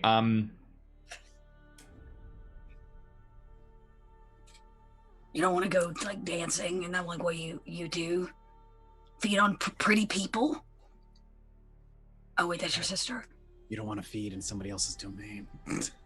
I really don't want to feed in Siana and Bella's technically domain without I their wasn't permission. gonna feed. It was more like, okay, so don't eat them. All right. But- well, would you want to go have some fun, Zach, and get your nose out of a damn book? Huh?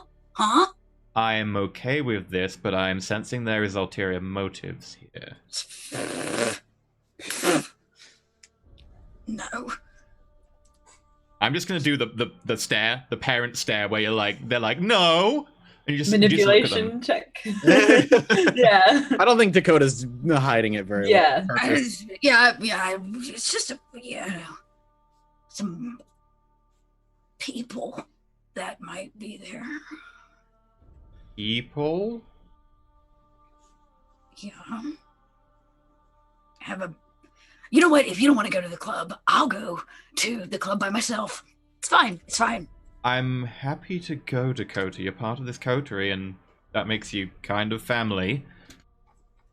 But if we're going to wander into someone else's domain, especially someone who's probably pissed off with me right now, who Ava's gone to talk to and has been missing with for like 5 days or so. Ava goes missing all the time. Yes, it doesn't make it any easier. I agree, but some things you can't control, so learn to let go of the things that you Sure, cannot it just means that I'd like to be somewhat cautious going into this circumstance, considering that right now the council are 50-50 on whether they want to kill me. control. You should show him it doesn't bother you. That's what I do. Tempting. Also, not dying is great. I've done it once, don't really intend to relive it. So, They're not gonna kill you. whatever is obviously bothering you, not many things bother you. I'm not bothered. Is it a human? Is it a vampire? Is it a ghoul? Is it family? Is it... A loose end. Right. Just so you're aware, you do know that the whole domain thing, we can't really kill another human in their domain. I didn't say I wanted to kill him. Yes, you're not saying much at all, which is why I'm just stating facts. Just in I've case. been forward. You know what? Screw this. I'm going to talk to Ollie. I'm going to just leave the conversation. And I go straight downstairs. I'm like, Ollie! Ollie's still in the middle of if actually now it's been about a week or so. This place is probably starting to shape up. Likely, yeah. I go to get changed. Sounds good. You want to go to the club? Zach, you know the Rack is not a fancy club. It's like a rave grunge like kind of Oh, place. I would have definitely told that perfect! to Dakota then, because that Yeah. seems up her street. Oh, I yeah, take no, back she the would- comment about boots. I'm like, the boots would fit right in. Yeah, I'm like, hey, Ollie, you want to go to a club? Why not? Now, see, how fucking easy is that? All he had to say was, yeah, let's go to the club. Then he had to go asking all these damn questions. When are we going? Right now? It's a place called The Rack. You get it? It's like voodoo. Yeah, You, I got it. You'd have to go tomorrow night. You're running out of time tonight. Well, we're going to go tomorrow night. So, because... Any idea what kind of club it is? I don't exactly fit in anywhere. Well, I have recently learned that it was once a feeding ground, and is now kind of a, one of those weird clubs where kindred and humans hang out together and stuff. Oh, and it's kind of grungy, so we'll be okay. Oh, Like possibly fit in. And I don't even have to wear a dress. holy shit! Am I gonna be in style? Well, That hasn't happened since 1982. we may not. Yes, Ollie. You know what? You may fucking be in style. Yes. Any idea when I'm gonna be getting that coat again? Oh, this one? I thought we already bought you that coat. Oh, the coat. yeah, we have all of that shit. Yeah, I run upstairs to my room, Baron, and bring the Army Navy surplus bag down, which is probably just a black trash bag. And yep. And I'm like, oh, look, boots and a coat,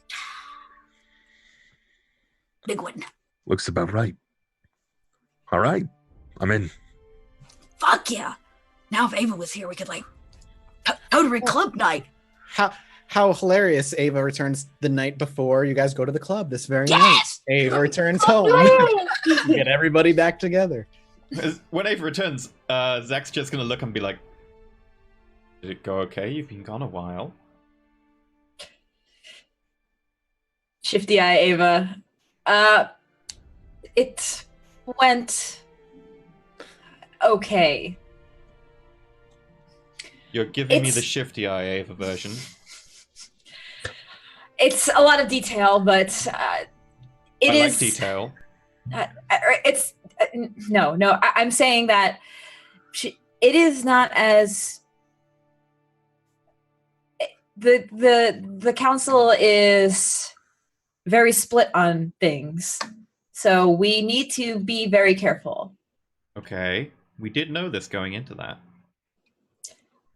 Yes, and speaking with her helped me realize that it's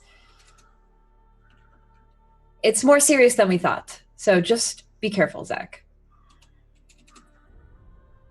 I think it'll be okay. She still cares about you. She cares about me. It'll be okay. Okay. You gave the letter. I gave her the letter. You didn't mention She- Vanessa's to her. Vanessa's. The whole Methuselah thing.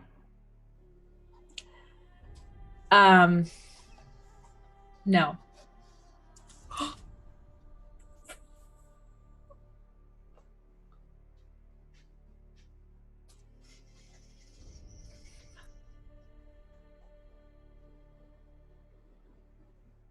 Want to roll? No, I trust my sister. Are you sure? Trust your Okay. sister? All right. Damn. On the other end, okay, yeah. I'm not always the best at lying, or specifically lying to Zach. So it could. If you want to roll because you feel I'd twig on it without interrogating it particularly, I'm down to roll if you want, but I wouldn't initiate a roll. Put it that way. You honestly, Ava's acting a little weird. Okay. I think you might notice that. Wits plus insight versus manipulation plus subterfuge. Do it. How interesting. That grin, though. Oh boy. Wow. Okay. All right. All right, you made it.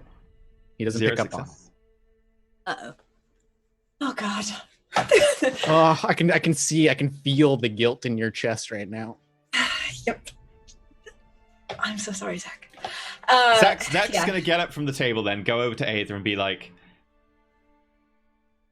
"I know you want to use the information to protect me, but I think we can better use it another time. And thank you for, thank you for trusting me with that. I appreciate it. I know you really want to keep protecting me like you've done. Now it's my turn to protect you. Thank you for letting me do that, okay? I really appreciate it. There's a lot of trust." She nods. Zach gives her a little hug. Just gonna go back to the table, like completely like nothing's happened, just turn his back and just be like, back at the table. Back to research. I'm sure that I probably smelled Ava's perfume when she came in, and I come bolting about this time up, and I'm like, Ava, we're going to the club tomorrow night. Oh, club. But no dresses. Break out your best damn leather pants. It's gonna get crazy. Which club are we going to? It's called the Rack. Oh, yes. Oh, the Rack. I've been there a few times. Oh, really? Indeed. You know, What I think you would like it. I'm surprised I haven't taken you there before, Dakota. I think it'd be right up your alley. Cool. I'm excited. Yeah. We're going tonight? Probably tomorrow night. It grows the sun On a on the rise. similar topic, that's technically Siana's domain, and technically I should present myself if I ever go into her domain or spend time there more than just passing quickly through the edge. So is she pissed off enough at me that she'd want to hoist me for anything, or do you think that'd be acceptable? Well, I'll be honest, she's not the happiest right now. So maybe With I me or shouldn't you. go. Maybe we shouldn't go. I think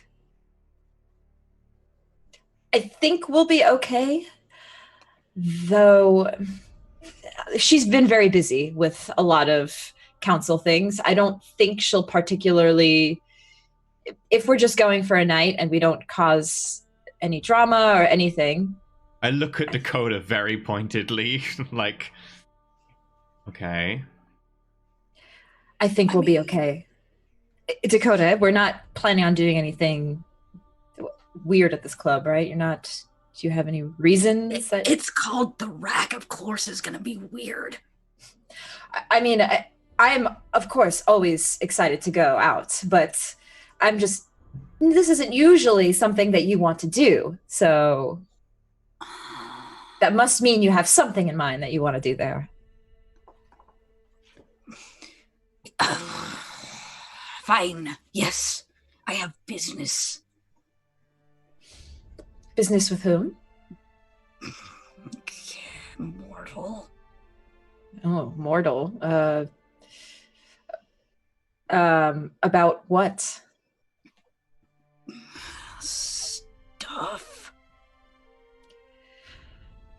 Look, it's fine if you don't want to share it all, but I just want to make sure that it's not going to cause any trouble in Siana's domain. I could get him, and then we could leave the domain. Remember, that's exactly the thing we're trying to pin on Mark for doing.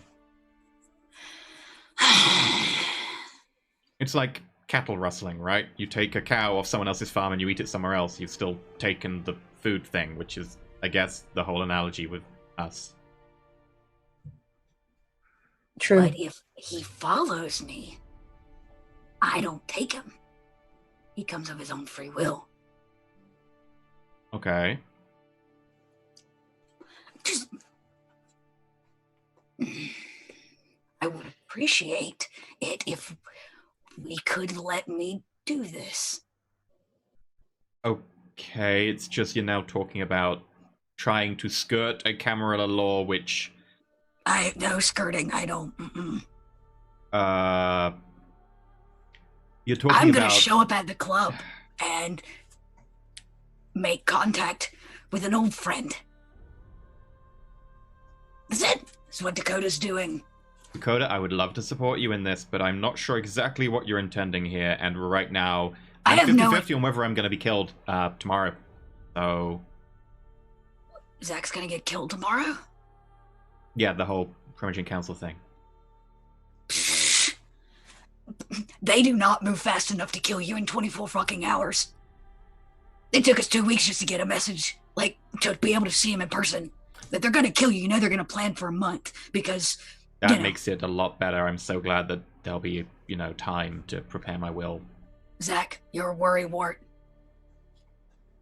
Can't live your life concerned about what other people are gonna fucking do. If you want to show the Camarilla that you want to be a part of them, then fucking be a part of what they're doing. Live your best fucking life,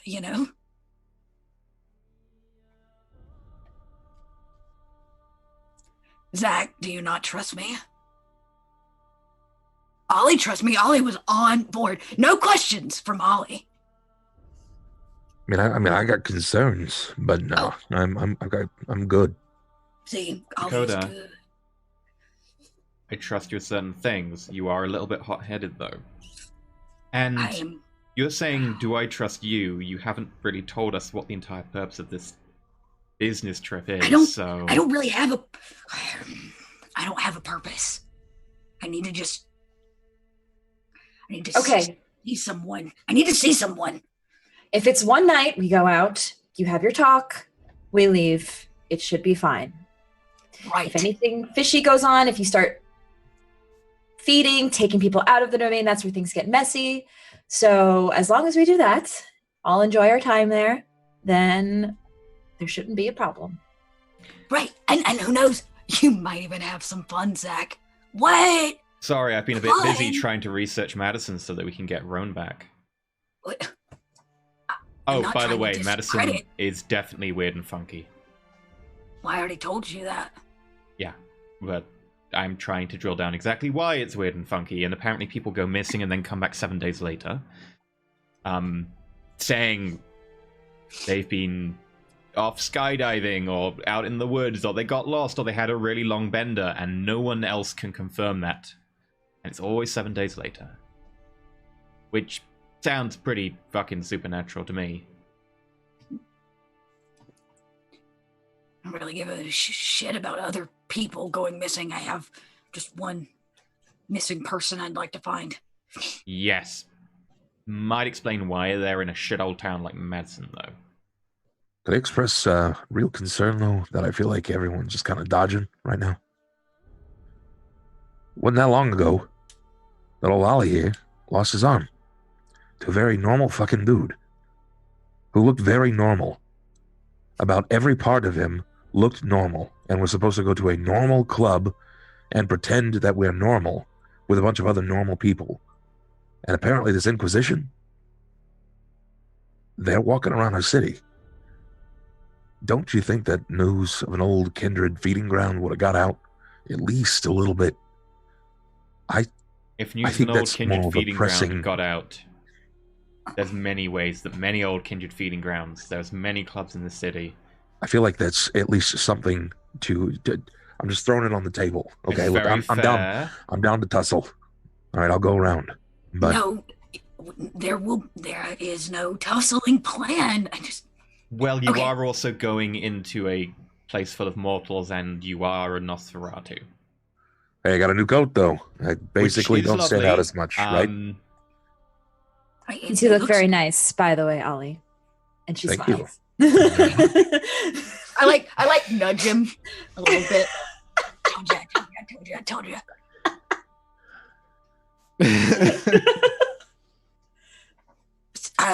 If you get my sister killed by the Inquisition, and you get yourself killed, I will Kill me? Morn. scoop up your ashes and piss on them. Well, I have to say, congratulations, Zach. Somebody grew a pair. Well, I don't have to pretend I don't have a pair anymore. I like this. Liberation. Feels good. Yes. Now you have nothing to hide from them. You know what? I ain't peed in like 3 years. Where the hell are you pulling this from? Oh, It you would be should an try effort, it. but I'm sure I can manage it for you in just those circumstances. Don't worry. I'll make it a special exception. Storyteller. Hi. Specifically, the laws on entering someone's domain. If I were to go into someone's domain and they're pissed off at me and I just hang out in a club, could they try and pin that on me? Absolutely. Yeah, Zach's just gonna head back to the conversation and be like, yeah, Siana's pissed off enough. If she wants to take this out on me or if she wants to swing the council, she can. I'm probably gonna have to decline for now. I'd love to come with you and help you sort your business out, Dakota. Just All right. good luck and try and be careful. Does everybody think this is a bad idea? It's a very bad idea. For now, yes, it's a bad idea. Once But- we resolve things with the council, it would be better to go. I don't mind. It's not a problem for Dakota, and it's not a problem for you, Ava. Dakota goes in, she gets a rap on the knuckles because she was in a club being sociable. Whatever. Ollie goes in, he's a Nosferatu. That could cause some problems. And Ava, you're always welcome there. You know that. You've got free run of her domain most of the time. Nah, Right. You're right. I should be able to get in without being seen. Yeah, being It's in a, there it's a is also rave a problem. club, right? Like mask and shit, hipster kids, ecstasy. It'll be fine. Nosferatu also have a aura around them of A fucking scary, yeah. that too. But if Inquisition around and they know their stuff, they'll recognize it, maybe. Okay, fine. Dakota's attempt to have a little fun has been squashed by more fucking Camarilla rules, so I have another idea. I think you should still go, because it's obviously bugging you. I have a feeling that I can draw him out of the club, and we could have a conversation in safer ground.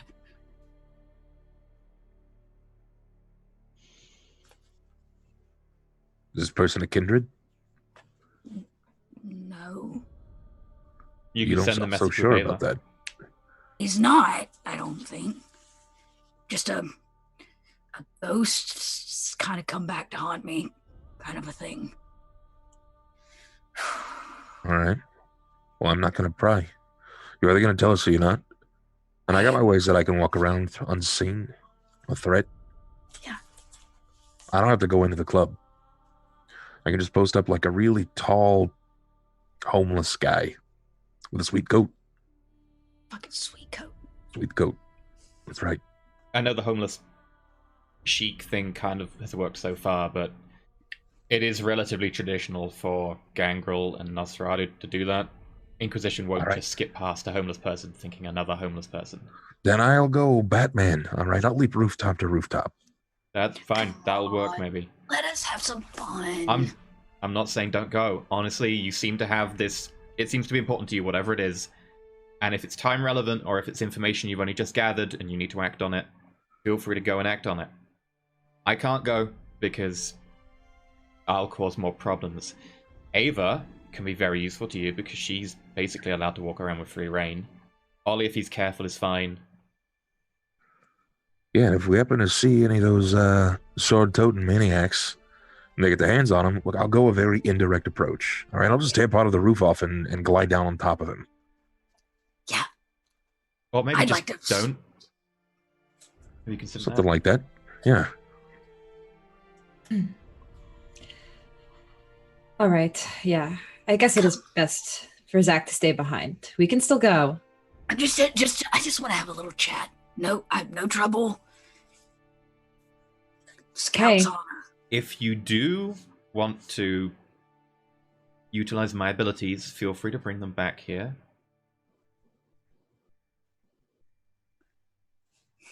I don't know if this is someone that you want particularly hurt or injured or whatever, but I know you've mentioned... No. How far away is this club from here? Downtown, right? Yeah, it's downtown, maybe like an It's hour like the north north of side. Union, somewhere around there. quite a way. So we get dropped off a couple blocks away. Walk and up. I am the knight. Ollie. I mean, I don't.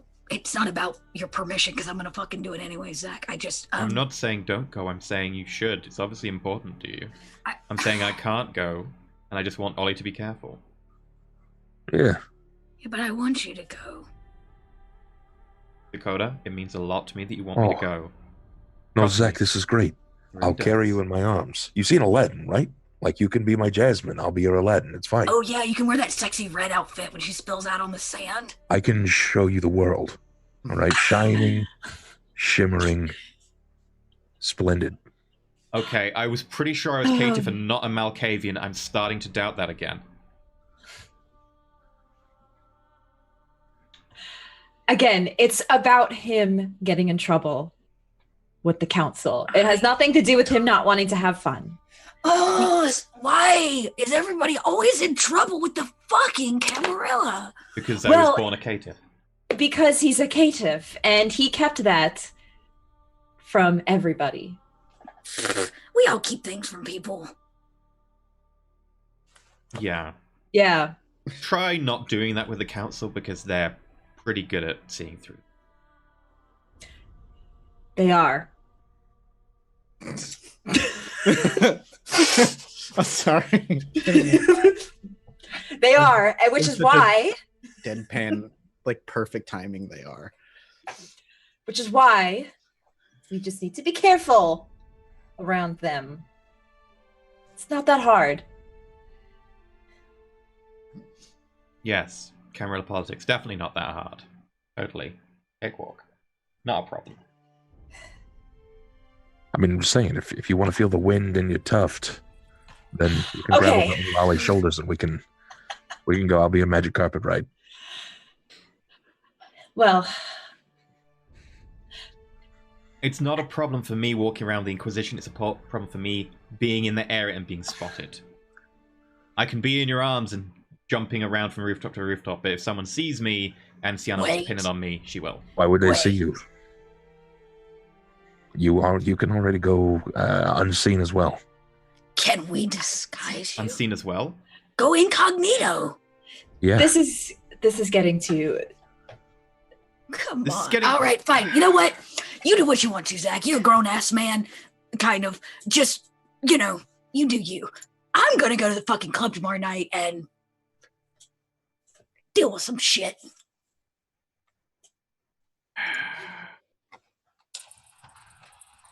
Okay. How far is it from the edge of the domain? It's in the map actually. It's pretty much dead center of Chicago downtown near the Chicago Riverwalk. Ava? How pissed off is Siana? How? She's not mad. She's just disappointed. Yeah. She's extremely disappointed in the both of us. Okay, there's a difference between disappointed and mad. Mad is she would try and pin something to get revenge. Disappointed is she's just feels let down, but she won't do anything. It's hard to say. She's a Toreador. They're very... She keeps a lot of things... what she tells me and what she actually... I don't know. But she is not happy. Yeah. Are they ever fucking happy? I don't think she would particularly want to pin things on you, but just in case something happens... And then the council finds out... Then she will. She's not going to go against the council to save Zach. You know what? In the end, Zach, you got to make your own damn decisions. Not me, not Siana, not Ava. I can't make them for you. Yeah, I'm going to choose not to die on this one. Yes. You know I what? think- That is your choice, sir. Don't make him feel bad for it, Dakota. He's making I'm the not right making decision. him feel bad. I'm being fucking You genuine are. here. I am not. If the man wants to sit fucking at home with his nose in a book, I get it. And if he values his second life more than I do, well, fuck that too. You do you. I'm gonna go to the fucking club tomorrow night. Okay, then it's settled. We will go. Zach will stay back for his own safety. You And sure? we'll come back. It's not gonna be too hot. I've got big, strong arms. I promise. As much as I would love to be carried in your arms, Ollie, it sounds like a fantastic night. Maybe some other time, some other club, not where someone wants to kill me, or I know what possibly it is. threaten this coterie or my sister, and I'll just stay back doing research to try and save your son, as opposed to getting told off by Dakota for not going out to a party. I didn't tell anybody off. I'm literally congratulating you on doing whatever you want to do, friend. I have no judgment. I You just just wanted want- to invite you. He just wants a little bit of time to kiss and make up with Princess Bella. It's fine. Well, you better be careful. She bites. Yeah, So I I've remember heard. last time didn't go well. Look, I think it would be a good idea for us all to go out, even if for anything else, we stay to the rooftops, and you can make sure nothing happens to your sister. And if anything happens, Camarilla-wise, they want to know why that you've been out running around. Just say that we're following the rules and we're keeping an eye on you. Yes, it's technically not following the rules, though. That's the problem. What? Because you're cative, you have to stay locked inside all the time? I mean, Partially, yeah. Well, that's not very fair. Immediately you enter someone's domain, you're meant to immediately present yourself to them. If you are then conducting business in their domain, it can be seen as a breach of their domain. You did not present yourself, and thus you are now in their domain doing things in their territory that you're not allowed to do, because they control their territory. The point being, if I go to a club where people feed, she could always be like, he was planning to feed in my domain, he was in my domain, that's dodgy. That might be enough to swing one vote. Council split, she swings one vote, I die. All right, then it's settled. You stay here. I promise not to have too much fun. It's not like I'm going to be doing anything. I just wanted you to go so I Me too. wouldn't be alone on the rooftops. We Because will all it's pretty go clear that out. I can't go in. We'll have many more nights to spend time together and to go out. I mean, this is something I always would love to do, but nobody has ever expressed interest in going to a club until tonight. Whoa. We held a party here. I've got a That's membership. right. That's right. We threw a party, and which I would have think you weren't very happy about it. I liked the party. I liked throwing a party. I thought it was a decent party. And I literally have a membership of a club uptown. And I've taken Ollie and Ava on different occasions.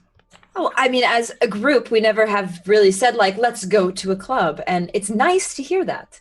And I think we should do it again sometime and bring Zach. Just well, not. if you would like to go to either the Succumbus or the Asylum, I would recommend the Asylum.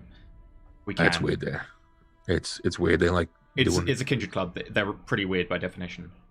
Yeah, I don't know. There's just a lot of weird stuff that happens in bedrooms, and there was a lot of genital touching from my notice.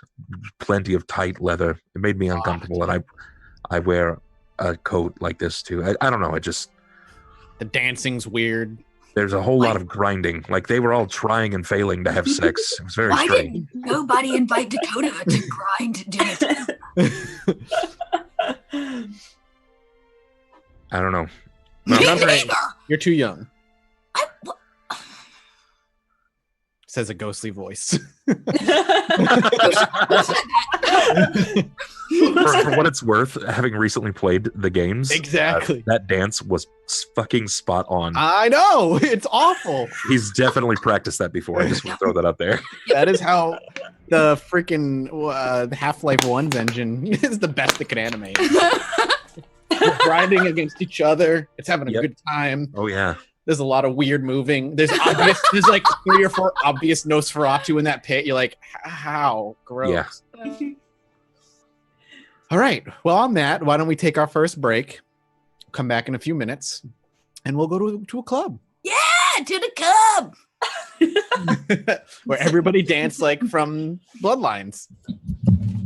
Exactly. We gotta have glow sticks. Yeah. Sell that. And then they like get down to the ground. They're like, Yeah. I'm gonna just stay here. And Zach is just going to be in his books. Read the books. Fine. Somebody clip our dance party, please. Okay, we're gonna go to a break. It's gonna be 8 minutes of fan art and stuff. I hope you enjoy it. Back in a bit. Bye. goodbye.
Welcome back. Vampire the Masquerade, 5th edition Sounds of Silence, where everyone else, apart from me, is going to the club. Bad times for Zach. I'm gonna Ollie's not spend it going at to the club home either. He's going to be in the Fella. vicinity of the club. Yeah, I get to watch people having fun. It's honestly probably the worst of all the situations. I mean, I don't you all know. know that Dakota's not going to dance, right? Following a line with the Disney theme, I'm going to be looking down, traipsing my fingers across the roof. I want to be where the people are. Before we get going, I would like Ava to take a stain on her soul. Oh. Yeah, take that.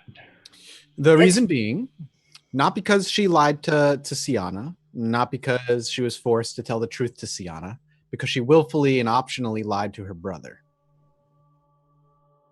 That is fair. Something that Ava would normally not do.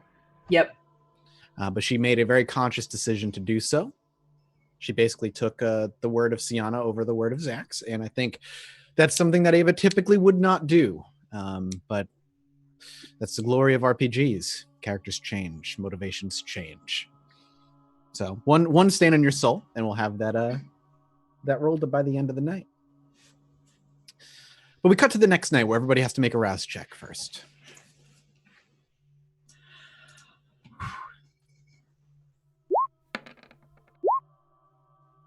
Oh. Okay. No hunger increase for those two. One day. Come on, roll 20. Come on. We will find out. It just says 0 Ollie's dice. hungry. What? Yeah. Yeah, it has no successes or I'll anything. try that Oh, again. it hasn't rolled. There we go. Okay, so your hunger goes up. All right. Zach, you as well. Even though you're not going anywhere, you still have to rouse. Do-do-do. Do-do-do. Do-do-do. Do-do-do. I will Okay. feed Hunger goes up. off my herd. It is Yep. fine. Nom nom nom. Okay. So we're actually just going to cut to the club itself. Ollie, where do you plan on hanging out? You are in like the thick of Chicago. This is a very, very, very busy area. Even the rooftops aren't guaranteed to be empty like they are in the slums. There's people who hang out on the rooftops and all that other nonsense. So this is going to be a rather difficult place for Ollie as a Nosferatu to keep himself relatively hidden unless he goes purely invisible and purely silent and stays in one spot more or less. But even then, other kindred get a chance to detect him if they have the right abilities to do it. But I'm curious, where would Ollie like to sit? Street Ideally, level, Rooftop rooftop somewhere? someplace that I don't have to worry about making noise, Okay. if needed be. But I'll probably maintain the visage of being unseen during this time. Absolutely. Do those require rouse checks? One does. We'll get that. If you're going to use it, please do. Yep. Okay, your hunger goes up again. What are you at Sure. now? 3? 3. Okay. But Ollie, just you don't even jump in the cab with them. You get a head start. You leave a little earlier than them because you're going to work your way through the sewers. And this is kind of where Ollie's been for the past few weeks anyway. Anytime you want to go anywhere, you've been forced to act like a sewer rat, like most Nosferatu are. You're starting to get a lay for it here, a lay for the land.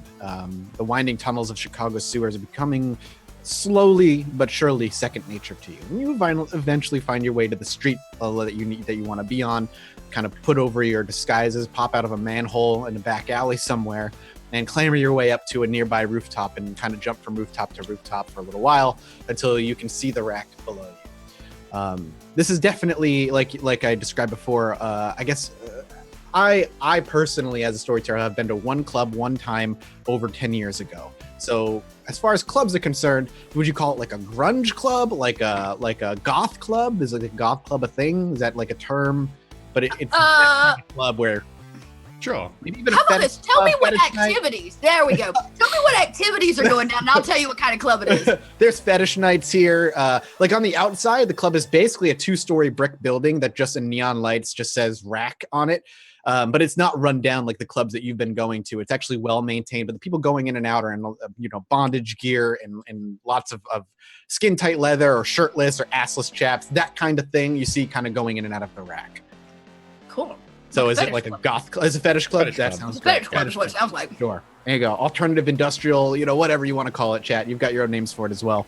But these are the kinds of people that you see wandering in and out of this place. So Dakota probably feels more at home in this club than any other club she's been dragged to for the past 2 years or so of knowing this coterie. Ava, I don't know how Ava would feel. Maybe this is totally fine for her. This is, you still have the rush of the smells and the senses of the lights and the people and the alcohol and the food. What are you, out of curiosity, doesn't matter what Ollie's wearing, unfortunately, because he's invisible on the rooftop overlooking this 2-story building. You're about 5 stories up, by the way, Ollie. So you have a few stories on this. But what are the two ladies wearing here? Whew. That's a good question. Okay. Well, you go first. I'll tell you what I'm wearing. Yeah, because this will be interesting. Ava would be wearing she's wearing like maybe like a high stilettos, first of all. So normally she just like would wear a heel, or a nice heel, or even sometimes boots, like long boots.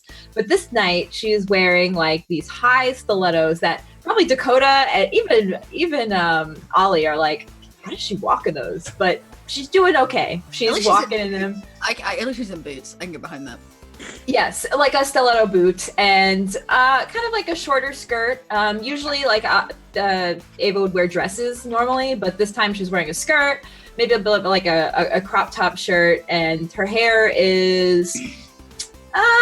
looks different than it normally does. So she's not in that proper more like high fashion that she would normally wear, but she still looks good, and it's just a bit more of like a different pace of what she normally would look like. Sounds good to me. Yeah. And how about Dakota? Well, Dakota doesn't really own a lot of clothes, so like she owns very few things. So probably what she managed to work up would be, she probably still wears her camo pants, but instead of the usual like black crop tank, she probably has on a long sleeve fishnet top that is like completely see-through, and she's probably taken like electrical tape or something and just like X'd over the nipples. And then she's got this like it's just her hood, her pants, and this like fishnet shirt that's probably got holes in it. She's tucked her fingers through it. Yeah. Oh, and she's got her arm around Ava. Faux show. I like that. Yeah. So the rack itself has a line of people waiting to get in. It's very, very popular and incredibly busy. Again, for Ava, the smell of all these people is intoxicating. Even to Dakota, being around this many people, dressed as they are, much more akin to your lifestyle than something fancy and prim and proper. There's even a rush for her. For Dakota, you feel this rush of energy. It just feels like you're living again for just a moment. Almost a way to put behind you what you are, what's happened to you. But reality comes snapping back as I imagine Ava walks past the line. Though unless you want to wait in line. No. Arm in hand, the two of us walk up past everybody. And you've been to this club many a time, and this bouncer you have seen a few times. His name's Jack. He is a jacked individual. Perhaps his name is not exactly a natural born one. He's a good 6'1", well built, rather huge, and to any mortal, like, scary dude. To one of you, even to Zach, probably could take him. Even if not one-on-one, like brawl-wise, he could just kind of, and he'd be nothing. However, he sees you, and a smile comes across his face, but he looks over to you. He's like, another new girl for you tonight, Ava. Or he doesn't say girl, another new person on your hip tonight. Indeed, this is my friend Dakota. Dakota's ready to roll. Okay. You see him kind of has like a clip, like an iPad in his hand, and he's scrolling through lists and stuff. He's like, well, as always, I don't see your name on the list here. But are we here? Can I get from you a manipulation plus persuasion roll? I think you could make an exception for two lovely ladies. Manipulation, persuasion. Yeah. Okay.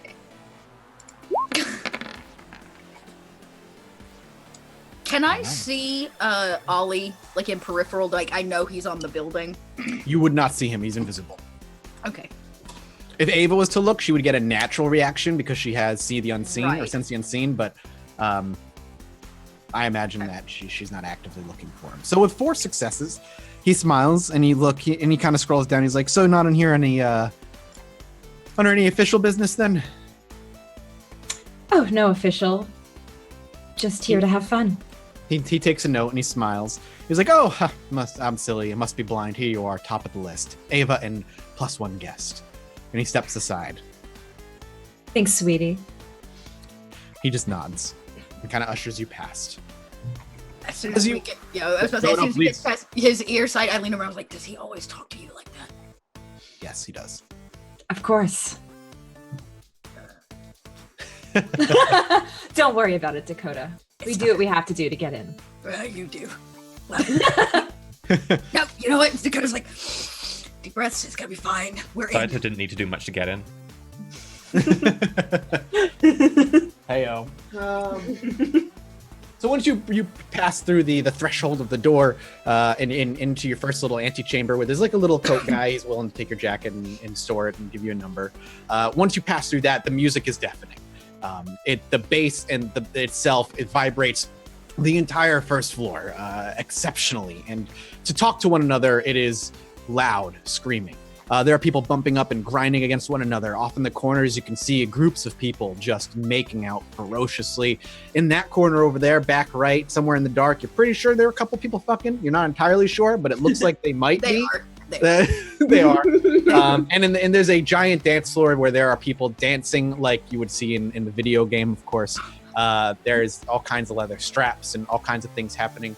A few times within 30 seconds, Ava has already had 3 propositions to drag her to the dance floor, to pull her on and begin to dance. And Dakota, you are also propositioned over the course of time. A couple people eventually straggle over and drunkenly like ask you to dance and that kind of thing. And I imagine, I don't know, do the two of you head to the dance floor and begin to dance? I have a mission, so You do have a mission. You do. I'm gonna be a little bit more focused on trying to find A Clyde. a Clyde, a vantage point, so I can try to identify him. So I imagine we see Dakota then eventually meander over to the bar, which is pretty packed with people standing and a lot of people, you got the row of people sitting and drinking, and the layer of people behind them shouting for drinks as they go back to the dance floor with theirs. But if Dakota stalks the bar long enough, eventually she'd be able to find a seat that opens up that she can snag for her own if that's what she wants to do. There is a second floor. As you look above the dance floor itself, there is an area above with couches and chairs overlooking a railing. People are up there. There's a couple areas that are roped off as VIP areas. But there is a whole second floor you could also go to and just kind of overlook everything.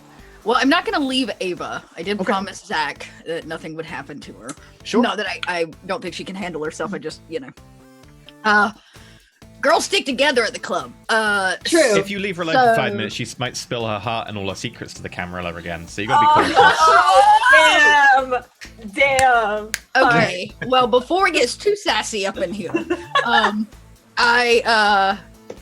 I guess I'll check with her. Like, do you want to go dance? I know it's gonna be hard. We're probably making like the club. It's like, Just one. Come on. Then we can start. We can start your little thing, your mission. Just all right, one. fine. All right. So I go with her to the dance floor. Sure. Not Charisma. willingly, but- Charisma plus performance checks. Oh shit. Just one I song. don't think I get any dice for that. I need everybody to know that. Willpower. No. You said it was charisma. Charisma plus performance.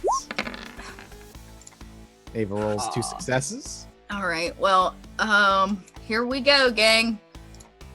Dakota hits that dance floor. 2 and 2. Wow. Oh. Oh. Exactly. You got the dance down. I read the manual of how to be a kindred at the club. Exactly.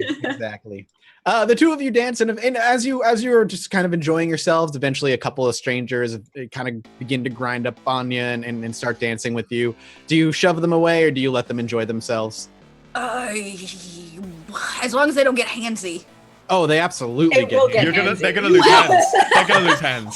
I should like Dakota just smacking people on the dance floor. I'm like, Yeah, but it's totally working for the club. I mean, if it's any kind of fetish BDSM, I probably slap a few people and they get into it, and then misconstrued, and it just gets I'm in the middle of a cuddle difficult. puddle. So as that, I start to get closer to like the Dakota as that's happening. That's usually the girl code. It's like, oh, guy, okay, we're just gonna dance. Yeah.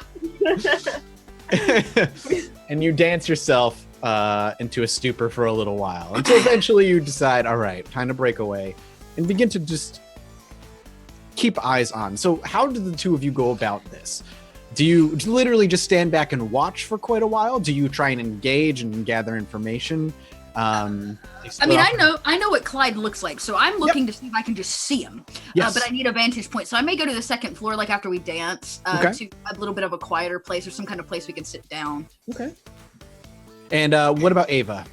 Ava, do you just sit with her and just kind of?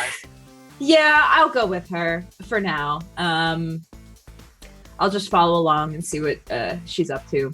Okay. All right, so you're going to spend some time sipping a drink, having, quote unquote, light conversation with not only each other, but, as passersby and just kind of make it look as though you're just kind of hanging out and trying to blend in more or less while you're keeping eyes on. So the first thing I'd like from you is typical wits plus awareness checks. Okay. Oh, wow. Damn. Wow. Wow. Good. That's 6 for her? 6. It was It's a like, I bestial slept with crit. that guy the other week. It's a bestial crit. Interesting, because I wasn't expecting that. Abe was feeding on him like, wait, is this the guy we're looking for?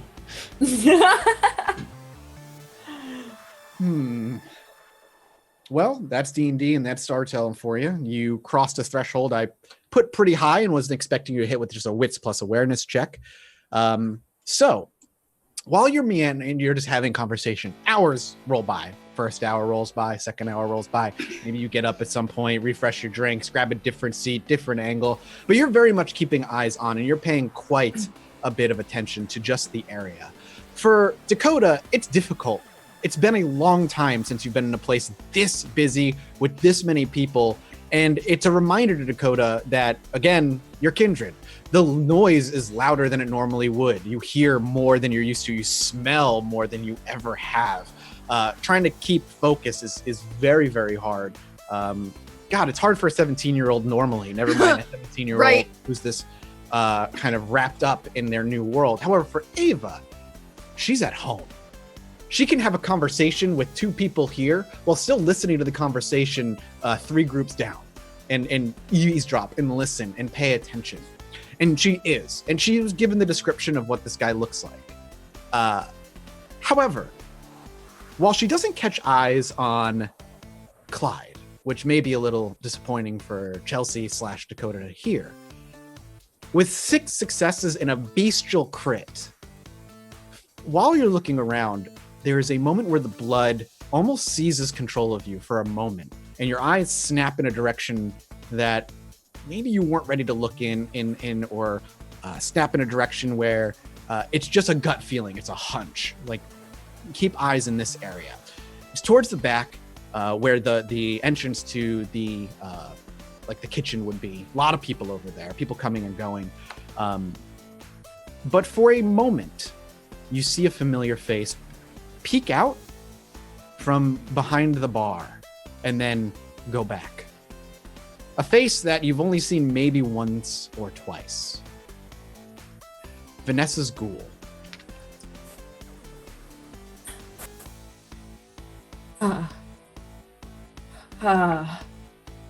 I tap Dakota on the shoulder. You see it as it goes as fast as it comes.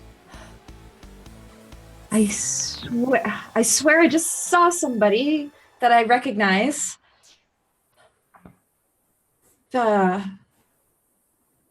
Sorry. Can we just go to the back of the bar for a second? Let's go over here. Oh, okay. And so you're gonna make your way down to the first floor. Yeah. And make your way through the dance floor and eventually to where the area is. Can I get a wits plus awareness from the both of you as you were walking that way? My turn. 4. Wow.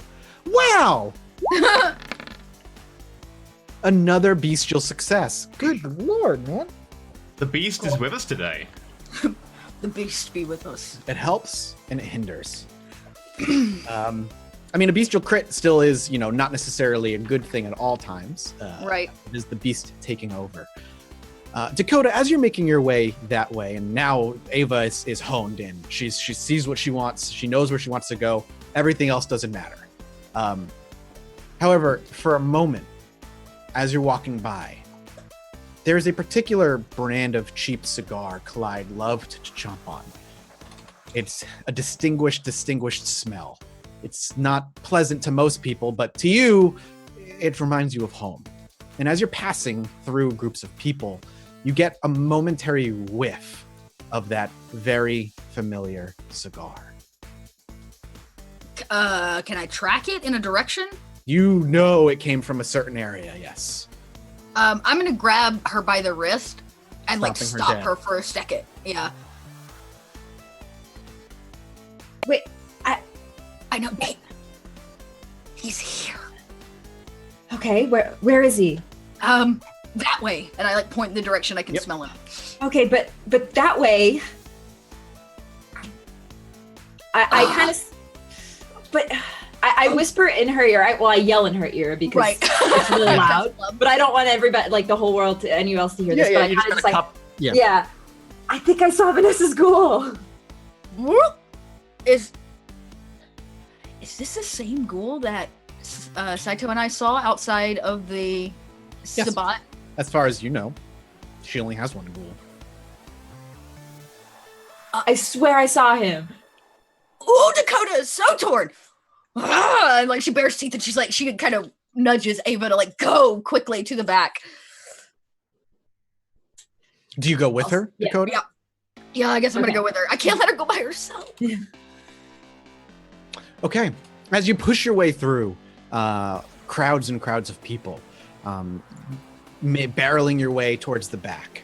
Eventually you come to the side of the bar where there's a bunch of people ordering drinks and there's a door that leads to the back. And there is a person wearing all black, a bouncer, clearly standing by the door itself.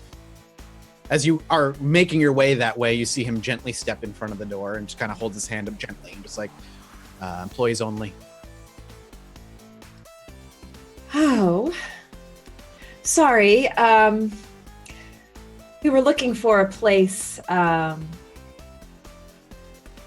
Bathrooms are that way and up second floor, back left-hand corner. I'm look at Ava I'm just gonna entrance.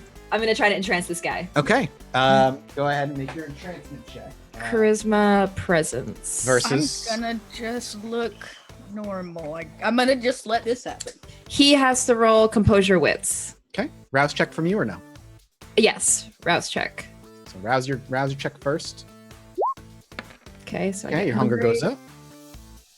I'm at 2 now, and It's then versus is what? I apologize. He's wits and composure. Wits plus composure. Gotcha. And I'm charisma, presence. Charisma. Where's presence? There it is. Okay, you have to beat 2 successes.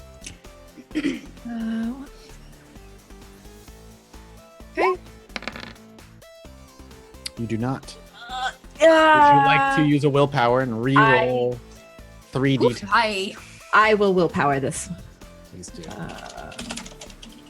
You can also, before you willpower, we can also go into a social conflict, at which point it's you versus him, different roles. It kind of works like physical combat. However, it's an exchange of words. You're basically battering each other's will down and trying to convince him. However, if you fail that, it's going to make if you will be able to entrance again if you so choose, but the difficulty is going to be higher. Yeah, I Reroll it. Yeah, I'm just gonna try to willpower it. Okay. Just saying, there's always that option. Yeah. Reroll it. Reroll it. You gain no successes. Damn. Oh yeah, I've rolled 2 5s. Shit. Yep. Okay. Because you were using what level power? Awe, or the level 3 entrancement. Yeah, it's 3. Okay, so you were using entrancement.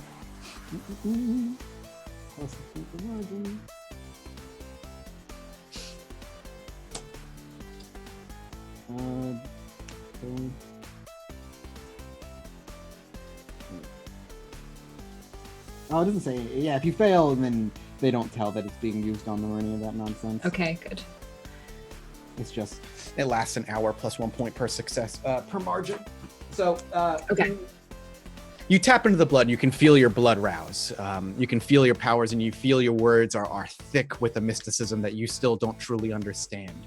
You lock eyes, and he locks eyes with you, and you say what?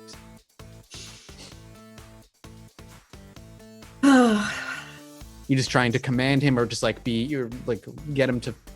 We really, really would like to go be alone. There's an alley next to 3 buildings down where usually there's nobody there if you need to fuck. There. I look at Dakota and shake my head You know what? It was fine. We were gonna invite you to join us, but since you're not interested, and I grab Ava and just start to walk away. And he's like, well, when you say that, he's like, well, club closes in about 5 hours. Sorry, when a girl's gotta get it, she gotta get it, I ain't got 5 hours to waste. Your loss. And I just pull Ava away from the door. Are you trying to persuade him? I am simply trying to make him jealous that he didn't let it happen. Yeah, it's a persuasion thing. It's a persuasion thing. That's you're trying to manipulate him. I am trying to manipulate him. I will say that. I am trying to manipulate him. Manipulation plus, let's say, I'll give it subterfuge. Well, I don't have anything in that anyway. So it doesn't matter. Just kidding. But did you click any manipulation either? I clicked. Oh, I did not. It unclicked it. Okay, Yeah, let's try that again. No worries. Try that one again. Yeah, so you're rolling with 2 dice. 1 success. He does not seem to budge from his position. He stays where he is. And you walk back into the crowd. Yep, you're awesome. And I try to go back towards the direction of the cigarette. I'm just dragging Ava at this point. Back towards the direction of where I was smelling the cigar.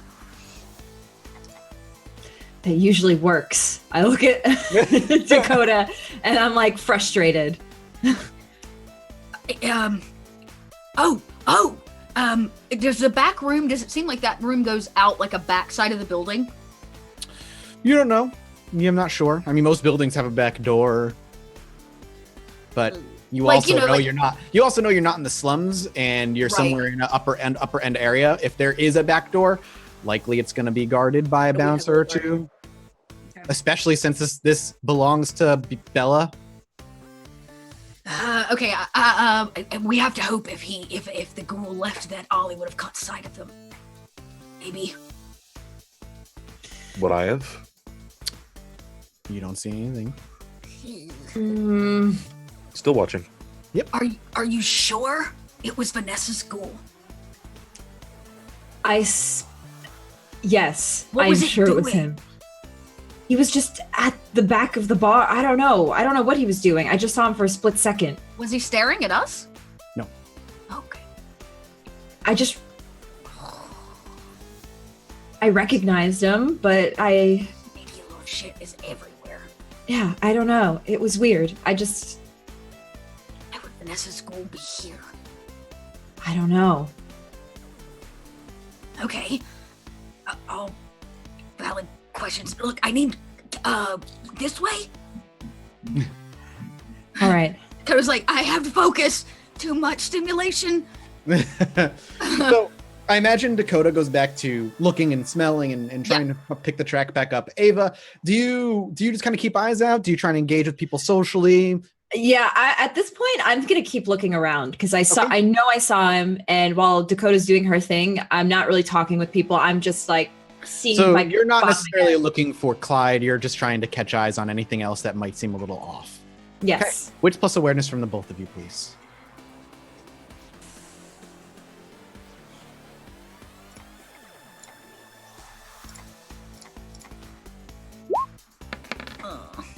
Oh, 2. well, you need 2 successes at least, and 2 successes for Ava as well. Ava, all the while you're looking around, desperate for eyes on anything that comes off as suspicious. However, you are unfortunately unable to come across. You don't see the ghoul again. You're not even entirely sure what you saw was what you think you saw at this point. I mean, you know you did, but at the same time, the frustration tends to seed doubt into any person, and so you seem frustrated. Dakota, you continue to look around. I imagine pushing through people or like poking your head around, maybe asking out loud, like, have you seen somebody that's wearing this? Or Right. have you seen anybody smoking a cigar? And you continue to spend the next hour or so looking to no avail. You have still some time left. I want 1 more wits plus awareness roll from the both of you. Give it to me. Nope. 4 successes from Ava, 2 successes from Dakota. Ava, let me check something real quick.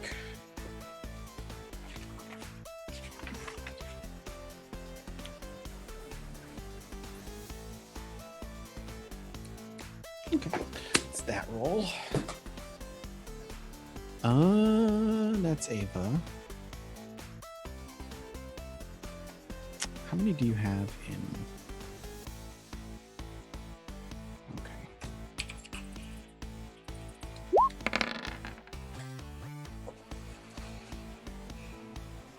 Okay. Ava, you're looking around, desperately, like I said, clinging for anything. However, after some time, as you're about to give up and, hours have whiled away here at this club, you actually do catch what catches your eye in a group of people. Someone in the short hair and kind of a bigger guy in like a military jacket that seems to fit, at the very least, the description that Dakota has given you of what Clyde looks like. You believe you have eyes on what could be him. He's having conversation with just like a group of a smattering of people. I grab Dakota's arm and gesture. Is that your guy? Is it? As Dakota, as you look over, it certainly at least fits the profile of him from behind. Okay. Can I kind of? I don't want to be noticed by him. Okay. But I do want to. I need to get confirmation. I can't just like Sure. go up and tell Stealth, someone. dexterity plus stealth check, or I would even allow you to roll charisma plus stealth check to try and blend in with the crowd. No, we'll do dexterity. Oh, come on. 3 successes. Successes. Ava, what would you like to do? Just stand back and watch? I might go with her to try to help kind of make her blend in a way, like the two of us together. Dancing through the crowd. Yeah. Well, Dakota acts before, like, quickly. Oh, yeah. When she points it out, you don't even have a moment to do so. She quickly kind of ducks and Okay. tries to hide herself. So you can't really help her at this point. She made a decision. Then I'll so stand back. Yeah. Just want to and- stand back and watch the everything unfold. Yeah. Watch the chaos. Sure. Yeah.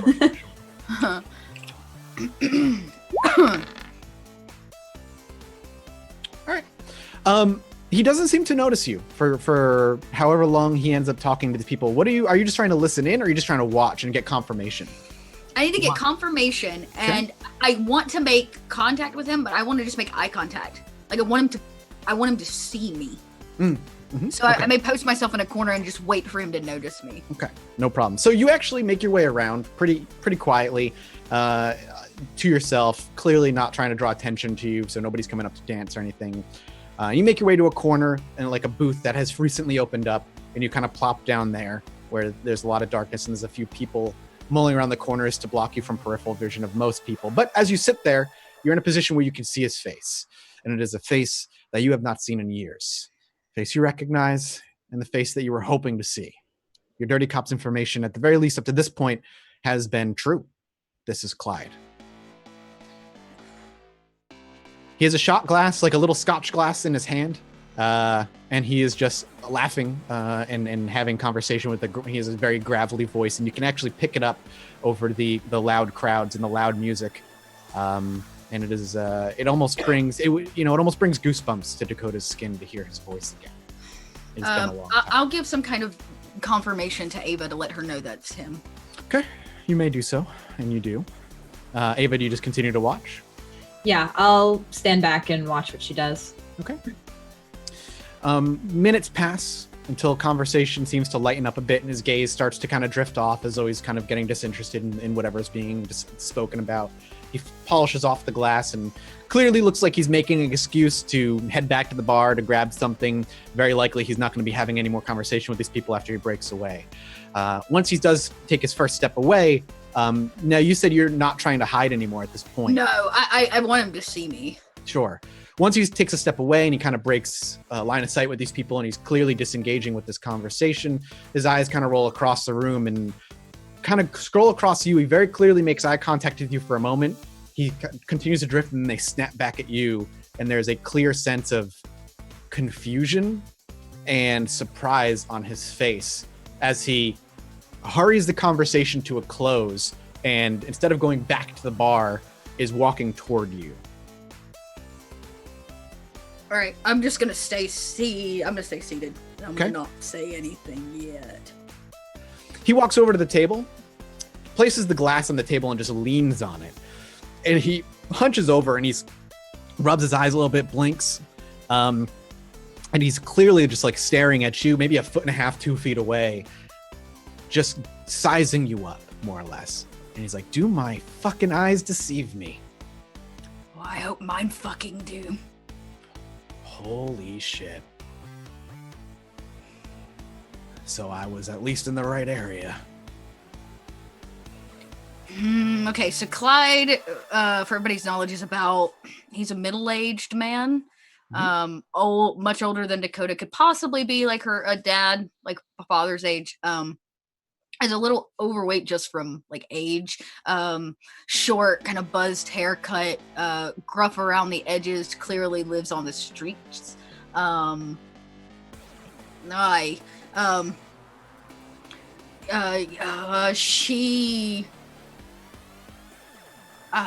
She says, "I'd invite you to sit down, but I'm afraid you'd get up and leave."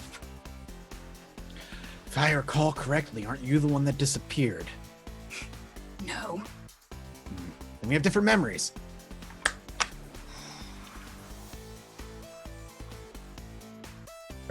Oh, what, you gonna cry? I taught you better than that. What are you fucking doing here, Clyde? What are you doing here, girl? I fucking live here. I taught you to move. You taught me a lot of things. Yeah, and you ain't listening to any of it, apparently. I'm not listening to any. I went to sleep one night. Woke up the next day and you were fucking gone. You left me. You broke everything that you taught me. What did I teach you? Not to trust anyone. And what else? Self-reliance, you little prick. What better lesson than to leave someone on their own and make sure they can live on their own? I taught you everything I had. It's funny, Clyde, because you see, everything that you've taught me got me to where I am today. And I am not the same Dakota that I was. And you weren't the same Dakota by the end of us being together than you were when I first met you. A little wet cat on the side of the road crying and blubbering about their fucking family. You know that's not fucking true. And you know why I was blubbering, you asshole. And it seems like that wound hasn't even scarred up yet. Some wounds never heal. I disagree. You know, I thought that you were... I thought you were fucking dead. I thought some fucking hobos had ripped you up in the middle of the night and killed you and left you in some ditch somewhere. I fucking mourned for you.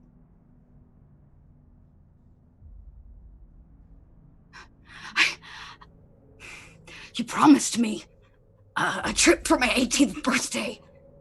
You were the only fucking family I had. And you fucking left. I want you out of my city, Clyde. Sorry, does Chicago belong to you now? Did you become It mayor while does. I was gone? I'm gonna stand up to him and get How right close in his to a face. frenzy check is Dakota? Pretty fucking close. I love this question. Pretty close. Do we want to make one? Yeah, Please do. maybe. Please make me. I haven't made one in so long. How do I do that? It's my. I don't Composure know. plus resolve. It is composure. Right, 'cause Willpower it's plus 1/3 humanity. Willpower plus 1/3 humanity. Let me So just plus 2. Let me just make sure. I just want to Minus look at any the, willpower you spent already this session. Yep. Let me so just look I at have difficulties 4 boxes of willpower right now. Composure. of and- used willpower. No, only 1 box of used willpower. Okay. That's all I need to know. So we said, wait, it was composure plus. It's 1/3 of your humanity plus whatever willpower you have left, 1/3 of my humanity. So Yes. 2. plus whatever willpower 1, 2, that you have 3, 4. left. So 6. 6 is what you're rolling. Okay. Before we worry about, let me just tell you what the difficulty is. Oh, fucking A. It's going to be a difficulty of 3 because this is a touchstone that is causing you emotional trauma. Okay. Here we go, gang.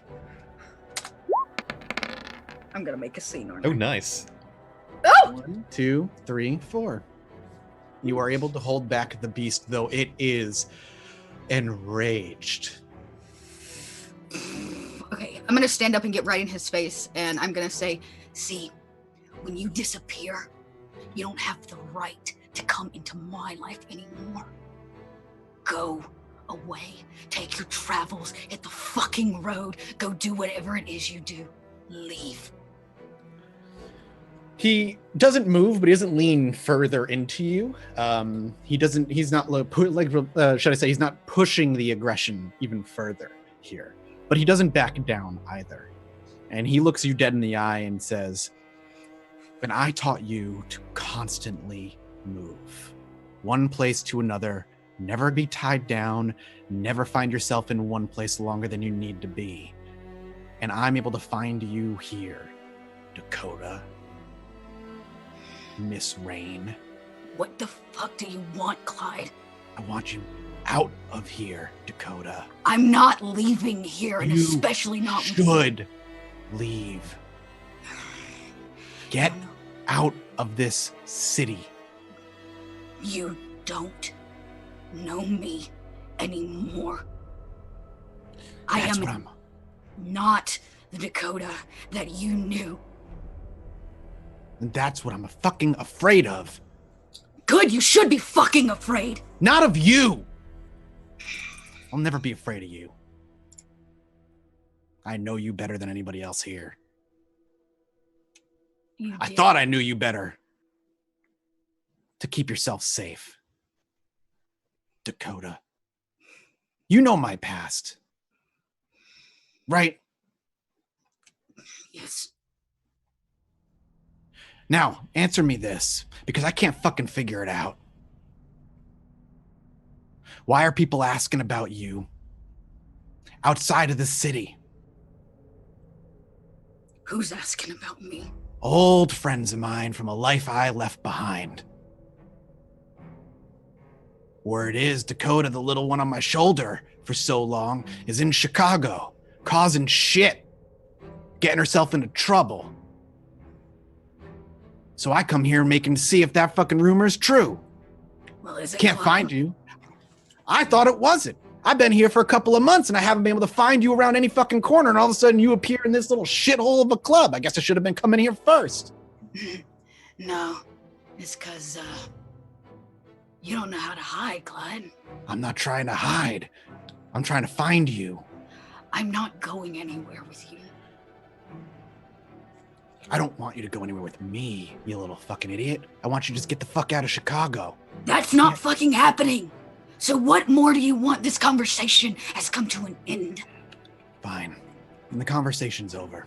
You can tell your friends that old Dakota's happy in Chicago. Listen, I didn't tell my friends ain't nothing. I came here because they were poking around for you. You still haven't told me why. Because I don't know why, Dakota. But if they're looking around for you, then it can't be good. Who are these friends? Come Because I on, also my- think you told me never make friends. Yeah, that's why I said they're from my previous life, before you and I met. My military career. Yeah, those unscrupulous little fucks.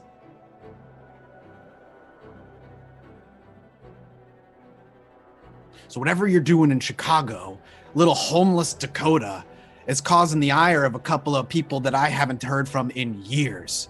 Why would my little homeless protege be causing a stir in Chicago for military? You know, when they told me a Dakota Rain was causing problems in Chicago, I laughed my ass off. Funniest thing I heard in fucking forever. But then they kept coming back. And every little thing they told me made me believe a little more that it might be the same Dakota that I once knew. The one I thought I taught everything and was good to live on her own. But I was wrong. You're still a fucking kid.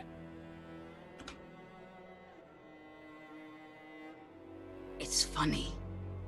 Dakota's not homeless anymore. And where is Dakota living then? Wouldn't you like to know, Clyde? I would. Well, you're not gonna find out. And my family is not gonna have anything to do with you. Go the fuck away, Clyde.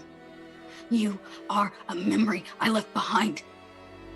Better yet, you're the memory who left me behind. Go run, Clyde. Disappear. Do what you fucking do best, because I don't want you here. And for different reasons, I don't want you here either. But not because it's selfish and I don't like you. Because whatever's hunting your way scares the shit out of me. What do you mean hunting? For the third time, friends from my past are asking about you. Get the fuck out of this city.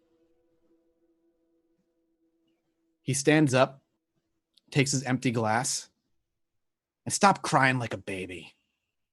And he turns and walks. I grab him by the cuff of the neck and I spin his ass around. I'm gonna take my other hand and cup his fucking balls as tight as I can in my hand. And just squeeze. It's a fetish club. It's just normal. It's fine. And I lean in and I go, guess what? Dakota doesn't cry anymore. And I'm gonna take his head and I'm gonna slam it Strength into brawl. the bar. That's a very specific fetish right there. Would you like another Fury Frenzy check? Would I like it or do I have to make it? That's a 6. Mm-hmm.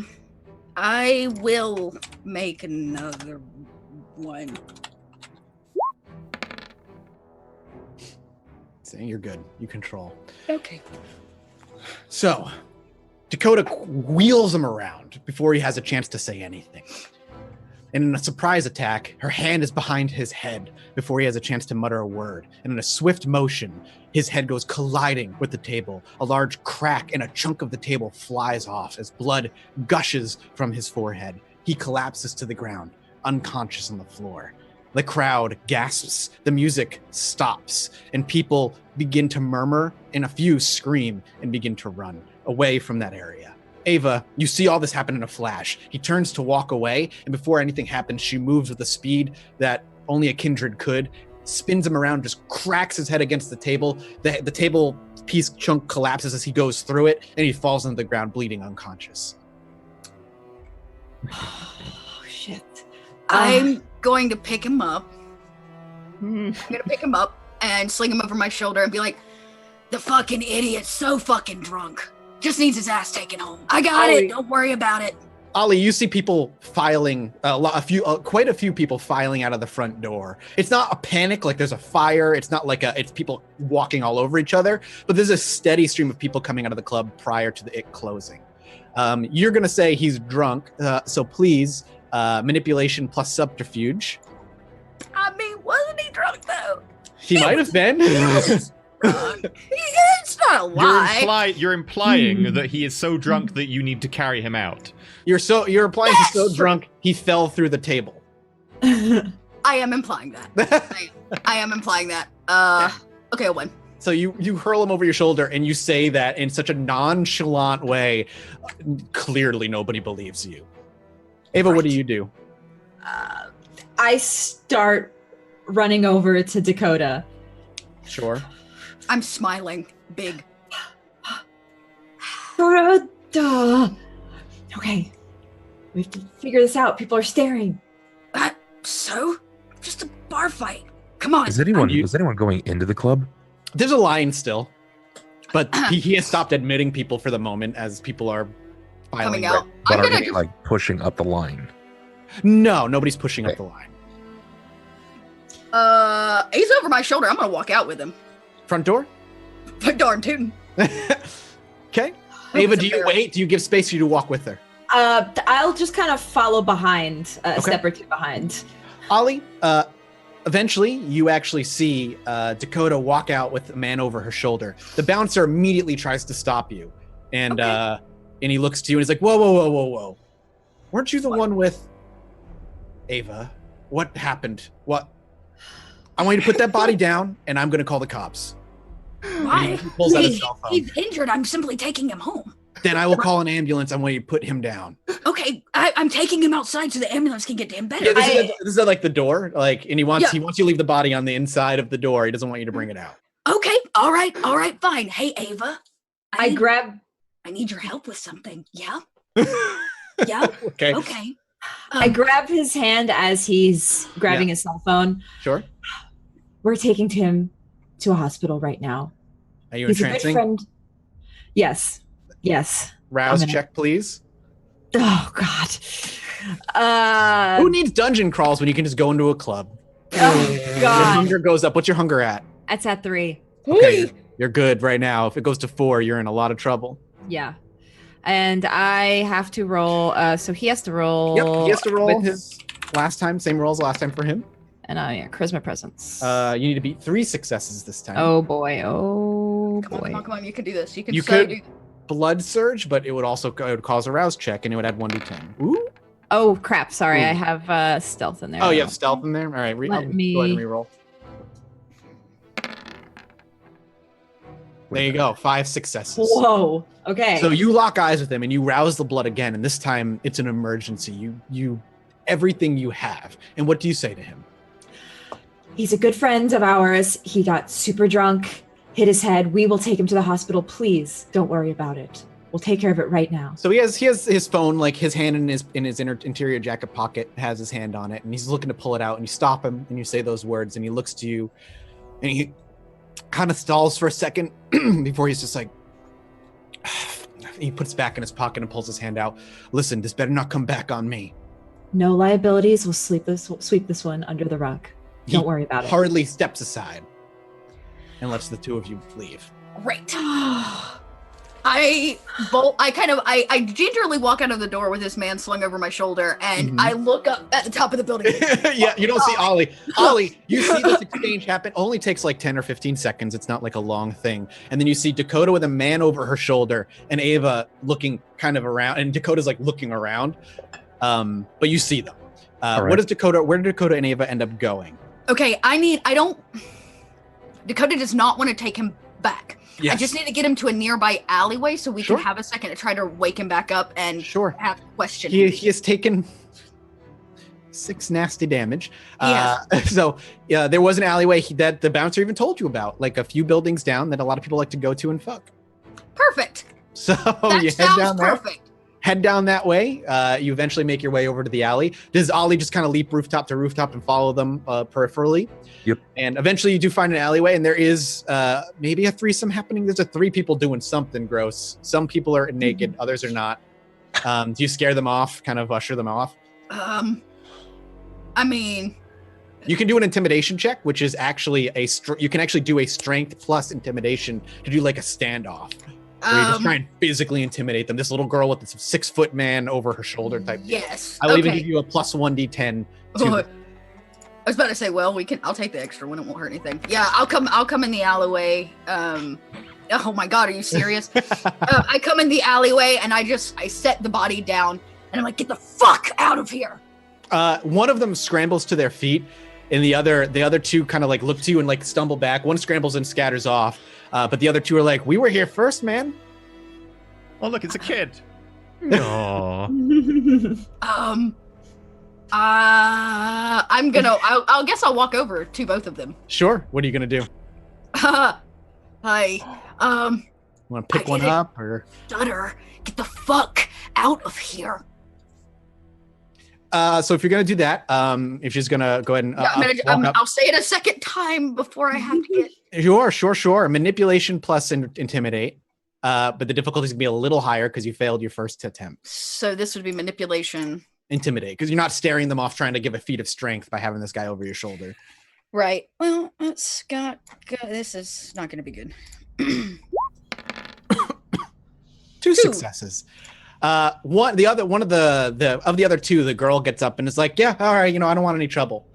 This other guy, he's got to be 19, 20, maybe not even 21, and he sees it in himself physically, just on outward appearances. He's bigger than you. He's actually looks pretty decently built. He stands up and actually takes a step forward to you, and he's like, what are you gonna do about it? We were here first, and now my fun's gone. You gonna take our place? Is this a fury roll? It'd be a difficulty 2. About this time, I was about to say, be please. descending from the building. Sure. But I want to be scaling down the building upside down, looking at him. Just like spider crawling down with my hands going into the brick. Okay. And you want to just become clean, like visual? Yep. And you want to, do you draw attention to yourself?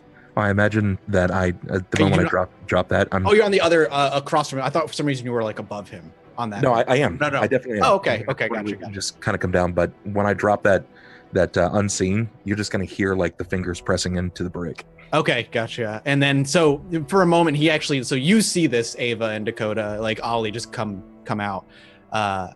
In fact, Ava might have known he was there because she would have gotten an immediate roll when he entered the vicinity. Mm-hmm. However, the brick cracks and he actually just looks up. And when he sees this, his eyes just pure fear, and he bolts. I'd like to trip him with his pants down just for the fun of it. Dex plus athletics. I just want to see him with his ass in the air. He's literally whitetailing. Yep. And enough successes to trip him, and he stumbles and falls on his ass for a minute, and then he quickly kind of scatters up and yanks his pants I hope you perform better than you run, asshole. And he takes off. Well. Okay. Now that we're alone, I run back over to Clyde, and I'm gonna try to smack him awake a little bit. As she's doing this, I'm like, Dakota, what are you doing? What did you do to this guy? I rectified the situation.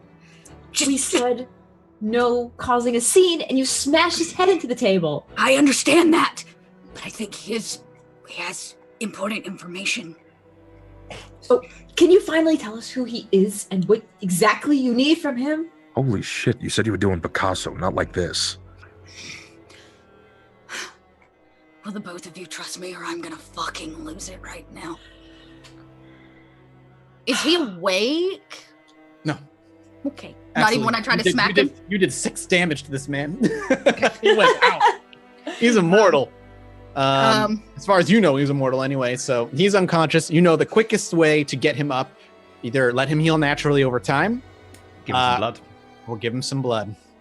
Okay, I'm gonna pace for a minute and just talk out loud so I can get them on my page. Okay. I love chat. Someone please call Zach. I We need need an Zach ammo, right now. please. All right. This piece of shit. Clyde. Clyde was an important part of my mortal life. He was. Keep talking. I need to take notes. You do that. When I first left and became Dakota before I was a kindred, I lived on the streets at the ripe age of 13. Clyde found me and a group of men in an alleyway when I was 14. He saved me, and he took me in, became a father figure. He taught me everything: how to survive, how to fight, how to get what I needed, how to manipulate people, how to be something. And he left me, like everybody fucking does. I thought he was dead. Until a few months ago, when I got whiff of the fact that he was in town, looking for me. Now he's saying that not only is he looking for me, but he's looking for me because he has friends that know that I'm here in Chicago. His friends are military.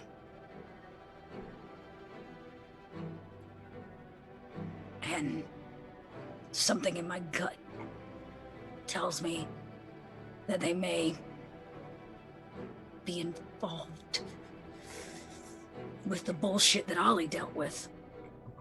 The Inquisition.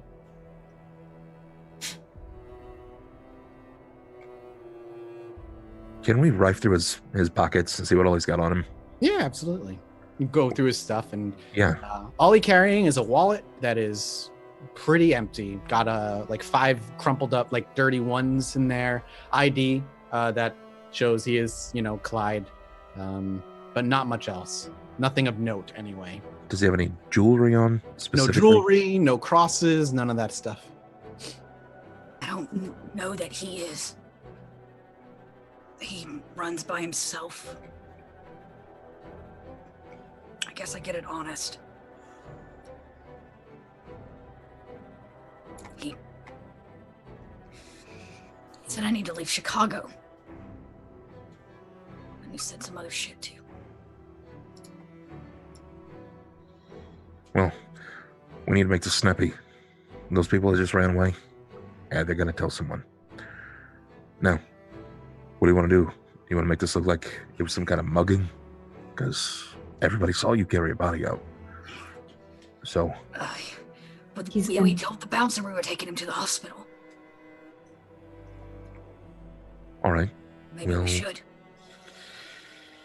He's gonna remember seeing you. Is he gonna say anything? Well, Maybe. Does he have a phone on him? A gross old flip phone. Don't touch that. Oh. He does things with that.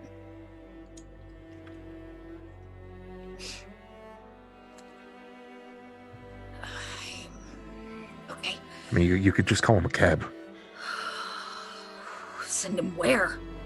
Send him to a hospital if it matters. Okay, fine.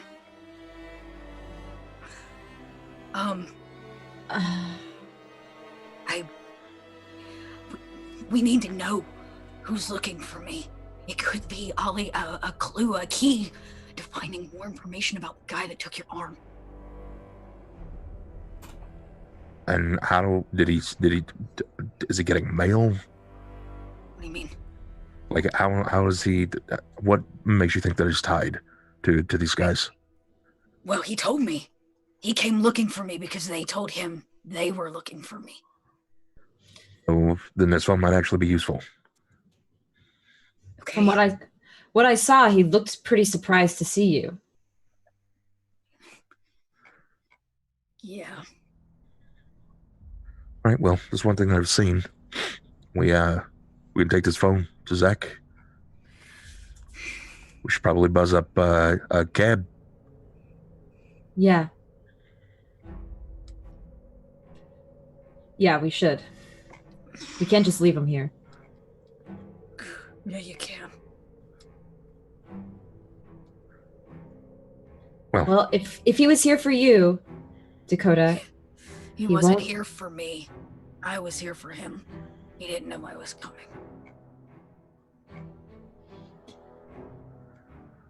you think he'll leave Chicago soon? So, Not if I don't. and you're not going to leave soon, so he'll be around.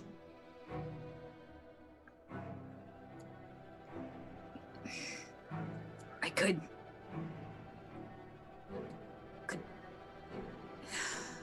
heal him. We could question him.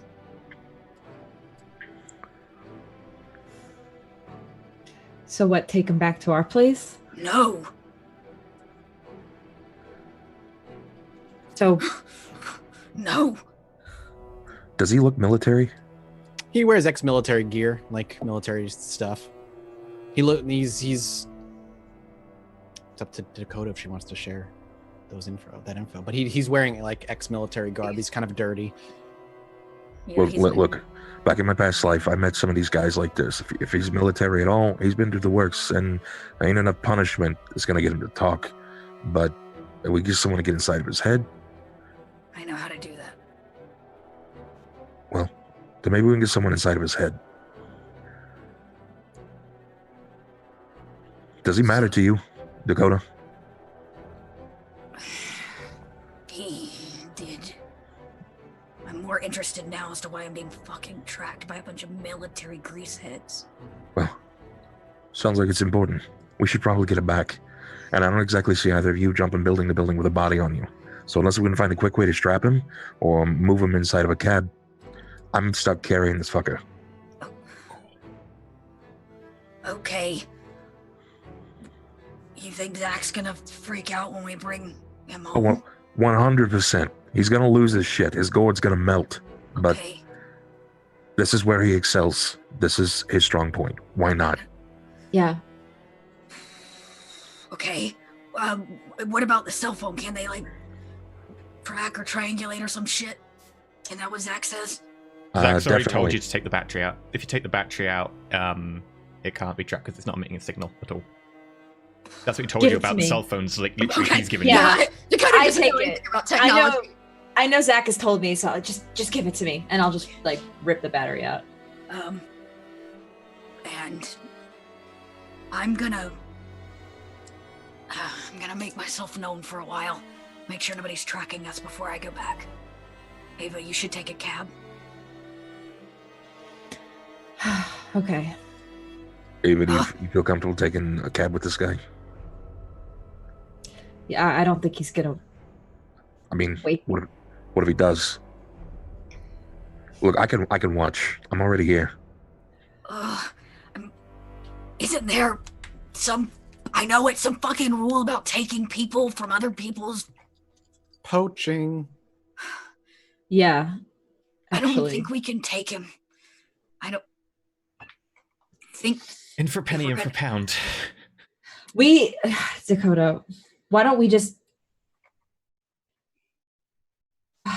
If we leave him, we'll never find him again. You know what? Okay, Zach's not doing okay, I anything have else an tonight. idea. You've actually technically broken 3 tenants so far. Yeah, So just saying, keeping track. yeah. I have. Wait, what did I? Okay, Ollie, Wait. I attacked him. You attacked him, which is a breach. Breach of the which is Masquerade for Ollie showing himself being walking down a building, Yeah, that's another one. and You injured a kind and kidnapping them would be a third. yeah. So didn't Well, announce that's what I'm saying. self We haven't injuring- kidnapped him yet, and we did say we're going to get him some help, which is also not a total lie. That's. Please call Zach. I don't. I have no way of doing that. I don't have a cell phone. Zach's not there. They're I'm not there. acting. I have no idea. I think This it's is going their terribly. call. I'll be honest. Zach already thinks it's going terribly. Okay, I am going. Look, regardless if you think this is bad, this guy's he needs help. You should at least get him to a hospital. Phone him a cab. We'll take his fucking phone. It doesn't matter, but he's gonna get to live through it. At this rate, we're not taking anyone from anybody else's domain. We're playing any trickery. And you said he's not going anywhere, right? He's We're gonna stay here as long as you're here. Maybe, but he doesn't We're- have to find me. Mathis, we're in Siana's domain, right? Oh yeah. And you just yanked from Bella's personal club. I know a place we can take him. To let him recover overnight and tomorrow night, or over day and then tomorrow night. If he wakes up, if you need to talk to him more, Where? it's within this domain, so we're not taking him out. Is it your penthouse that you're thinking of? Yes. You also know that you were told by Siana, nobody but you. I thought that I was able to bring like Business, party, herd, Oh, that kind of thing. You can but- you can take food back to yours. You're Yeah, not but- allowed to sublet. Wait a minute. We have reason to believe that this guy might have affiliation to the Inquisition, right? That's your suspicion anyway. Suspicion. Okay, I have an idea.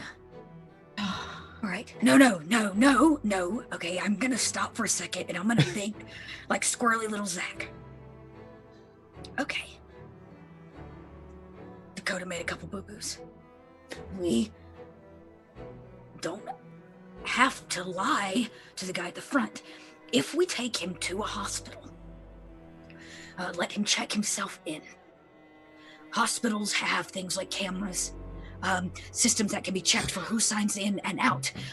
If we put him there, we could potentially track him from a more public location. If we take him back to our coterie, we're in bigger trouble.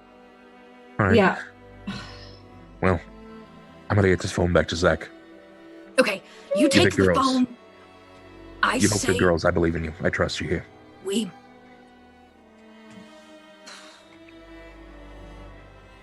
Let's just get this guy to a hospital. And I'm gonna go. I'm gonna get the phone and GTFO. I am Okay. the knight. You scoop up the phone, and within like a moment, it's just suddenly, woof, Ollie's just gone. I assume you're going to start making your way back to the Haven. Yeah. Okay. Yeah. The best Ava. way anyway. I'm gonna look for a sewer grate. Yeah, you find one very easily where you came in, and you can just pop into the sewers and start making your way back quietly. Yeah, I'm gonna hustle. And you do. Ava, where are you going?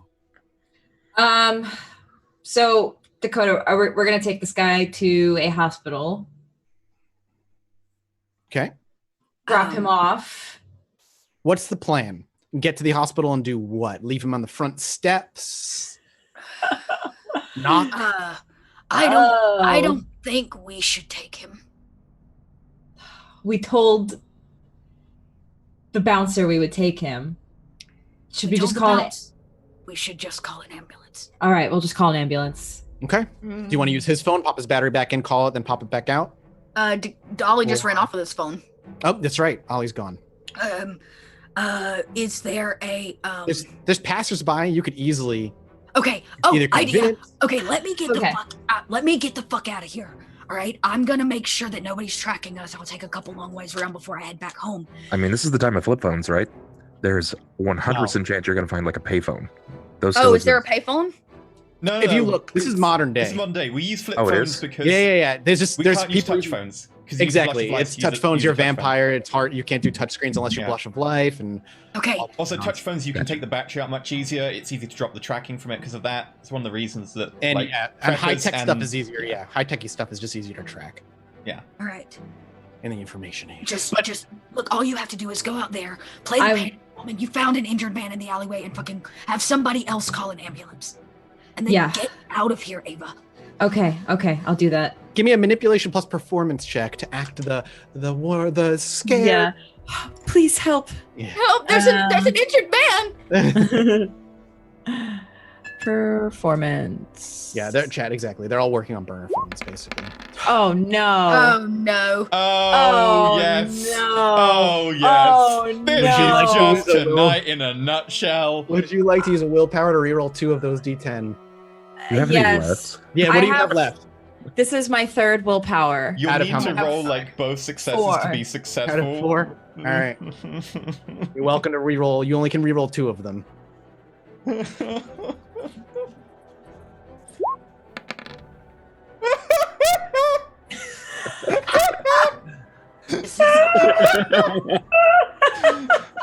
You know, I could call the Oh, ambulance, my. but I'm feeling peckish. This is the worst. What are you at for hunger?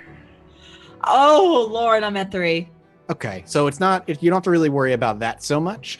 However, you go out and you play the sad woman. Like, oh my God, somebody's been hurt. Da da da da da. You unfortunately come across a rather drunk individual who's stumbling kind of forward. He's not like blackout incoherent drunk, but he's clearly had a good few.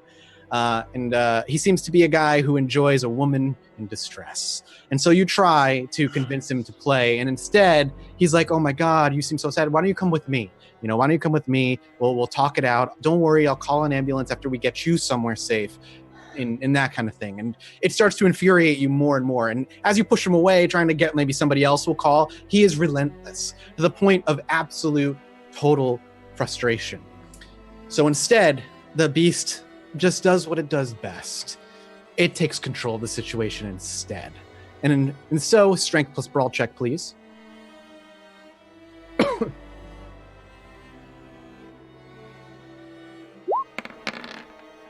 Not very good. How did I get? How did Wait, you? What? How'd you roll 3 successes when you're only rolling 1 dice? That's what I'm wondering. Brawl has 0 dice. Yeah. Just take the first dice, but that's odd. And it's a normal. It's a Roll. success. You rolled 1 I mean, it's success. at least success, yeah. Yeah, I don't know what's going on there. That's really That's strange. Okay. With a success, while you're no monster like Ollie or Dakota, you grab this man who's like a good 6 inches taller than you by the arm, and with a strong yank, an unnaturally strong tug, you pull him into the alleyway, and with your heel, or rather your knee against his groin, you and your arm up against his throat, pinning him against the wall, you merely say, "You're going to call an ambulance, or you're going to die." And he's caught by surprise. Fear washes through his face as the blood drains from it, and he just very quickly and quietly just reaches out, and you see him dial 911, and he just holds it up to his phone, up to his ear. And as he's looking at the body, and he's looking maybe out the street for street signs, he's like, 911? Yeah, I'm being attacked by, and he starts to describe you. I knock the phone out of his hand. I need a Dex plus Athletics check, please. Oh. As you're going to swat it before you can get the words out of his mouth. Oh, no. Oh, Beans, you fail. Eat him! Eat him! Eat him! I went to swipe the phone out of his hand, but my fangs accidentally landed on his Fell neck. right in It his was junk. completely an accident, Bella. So you go for his wrist, and you quickly grab his wrist and you yank the phone from his hand. The phone clatters to the ground. You can actually hear the muffled sounds of the 911 operator mumbling something. But before he can scream or say anything else, without even thinking, you bare your fangs and you pierce his wrist. And once the fangs sink into the skin and the effect of the kiss takes place, he becomes limp, and it feels really fucking good. And he just begins to murmur and nothing, and you feed yourself down to 1 hunger, because that's what you can. And he kind of slumps back, still barely conscious. He's breathing, his heart is beating, and the phone is still going off on the ground. What do you do with it? Kill him. You now have a body on the ground, and you have the phone with the 911 operator, and you have you have an unconscious body behind you.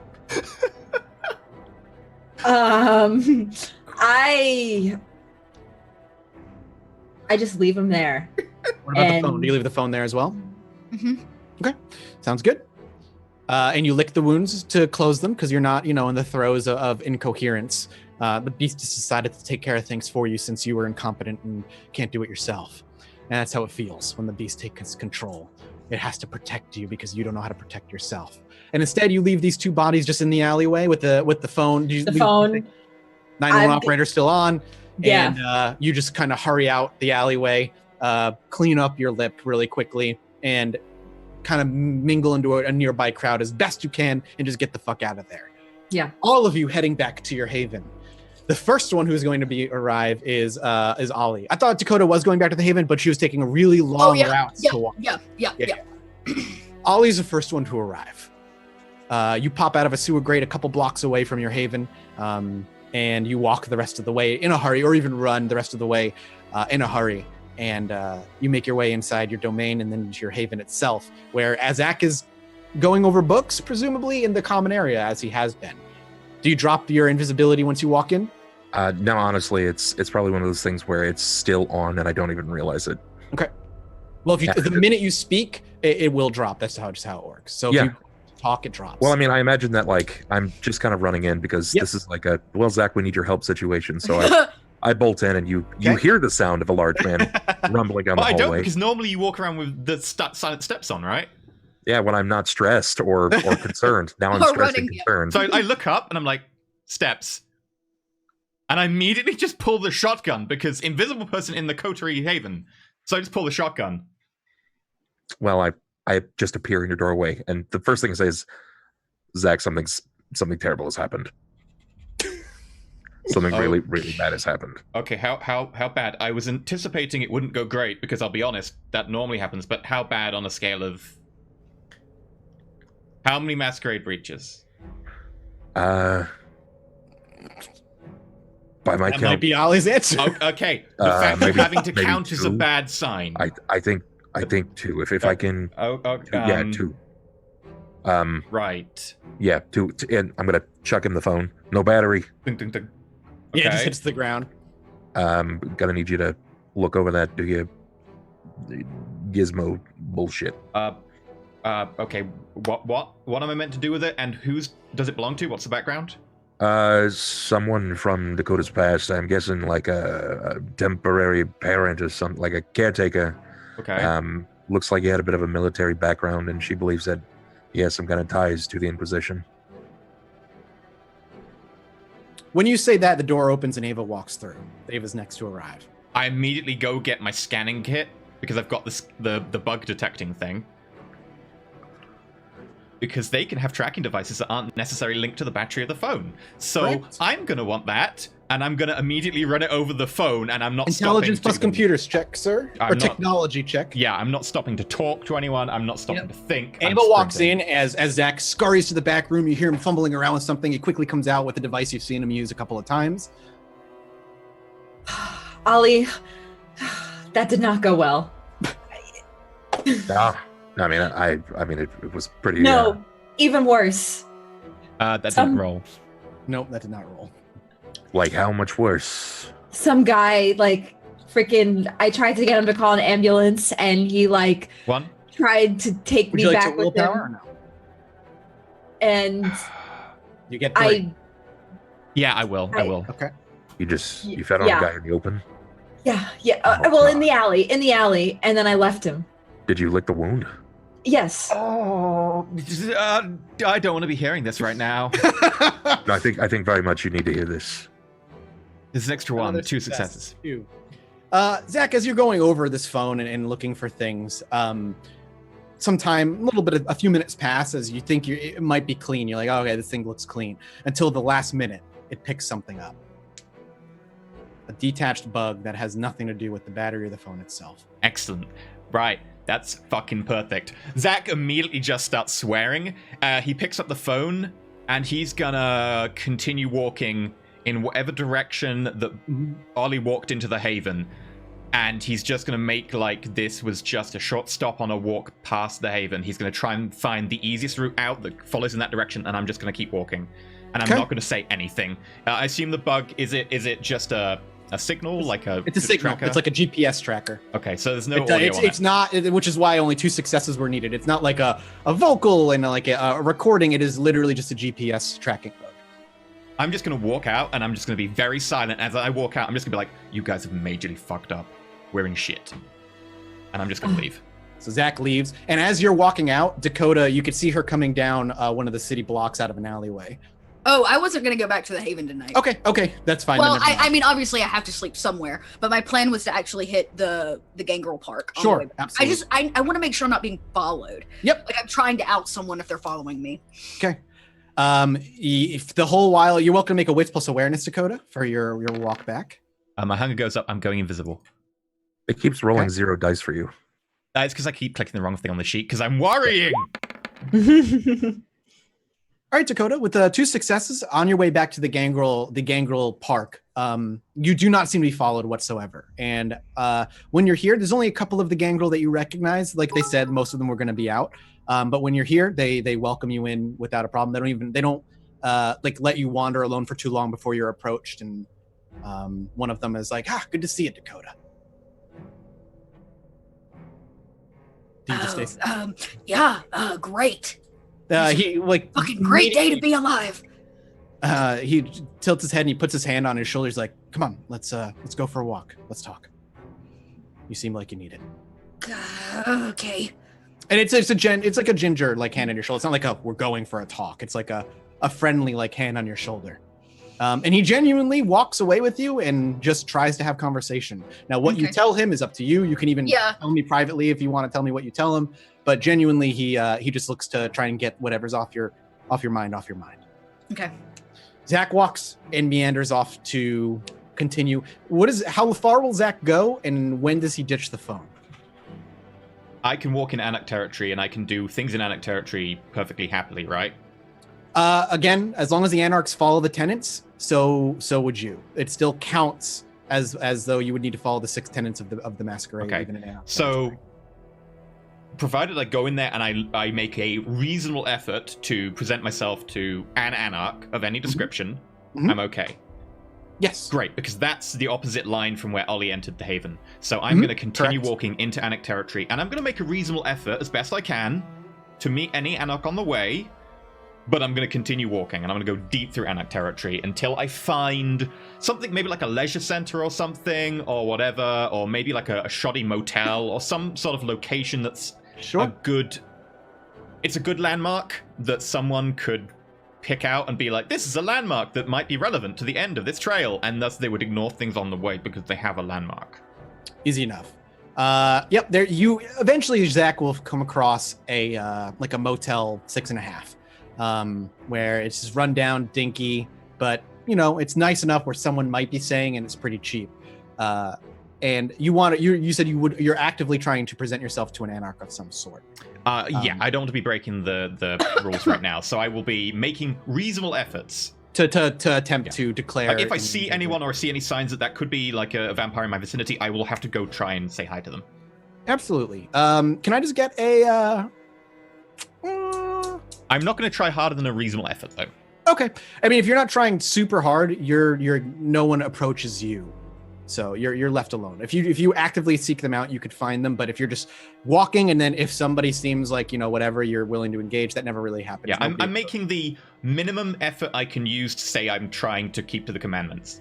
And provided I do that, then I should be okay, especially in Anarch territory. Absolutely. And I go and I find like a really shitty 24/7 check-in motel. Absolutely, and you find one. And I'm gonna rent a room. Okay. I'm going to go into one of the rooms, and I'm going to flush the tracker. Okay. And then I'm going to leave. Do you leave the phone there as well, or do you take the phone back? On the way back, I'm going to just go past, a group of homeless people around, a fire bin or something, or maybe I'll make my own if I can't, and I'm going to chuck the phone in there. Okay. It's too hot to me to touch. If it's been confirmed with that, I can't touch any further. That's fine. And also, I'm not a hacker. What I can do is clone a SIM card. Yes, exactly. So you do find a group of homeless folk, and kind of either offer it to them. They're happy to take it. That could even be sold off for some cash, or somebody who might have a spare battery. In which case I totally just give it to them. I will probably do it well invisible, and I'll just drop it near them and leave. Yep, absolutely. If you keep eye on it, eventually somebody notices it, comes over, looks at it, and then pockets it and heads into the alleyway. Yeah. Easy enough to ditch that stuff. And you make your way back to the Haven. Oh, no. No? Oh, hell no. Oh, where do you go? Yeah, you're like me. I am going to pull out the one burner phone that I have never used and is specifically for emergency use once Chuck calls. Okay. And I'm going to call Ava. Okay. Ava, while in the Haven next to Ollie, obviously, your phone starts to ring. It is a number you recognize but haven't actually seen, because I'm assuming Zach drilled it into your head. Yeah. So this number you answered. makes me know it's the super emergency phone, and I'm like, oh no. Yeah, I probably picked the one SIM card that's got the most 9s in the end. It might actually be like Yeah. 911 for the 3 like digits somewhere in there. Sure. Oh no. Hello. Ava, who's in the Haven right now? It's me and Ollie. The phone you brought me had a GPS tracker not linked to the battery. Mention Second Inquisition, that sort of thing is advanced, definitely the sort of scope of them.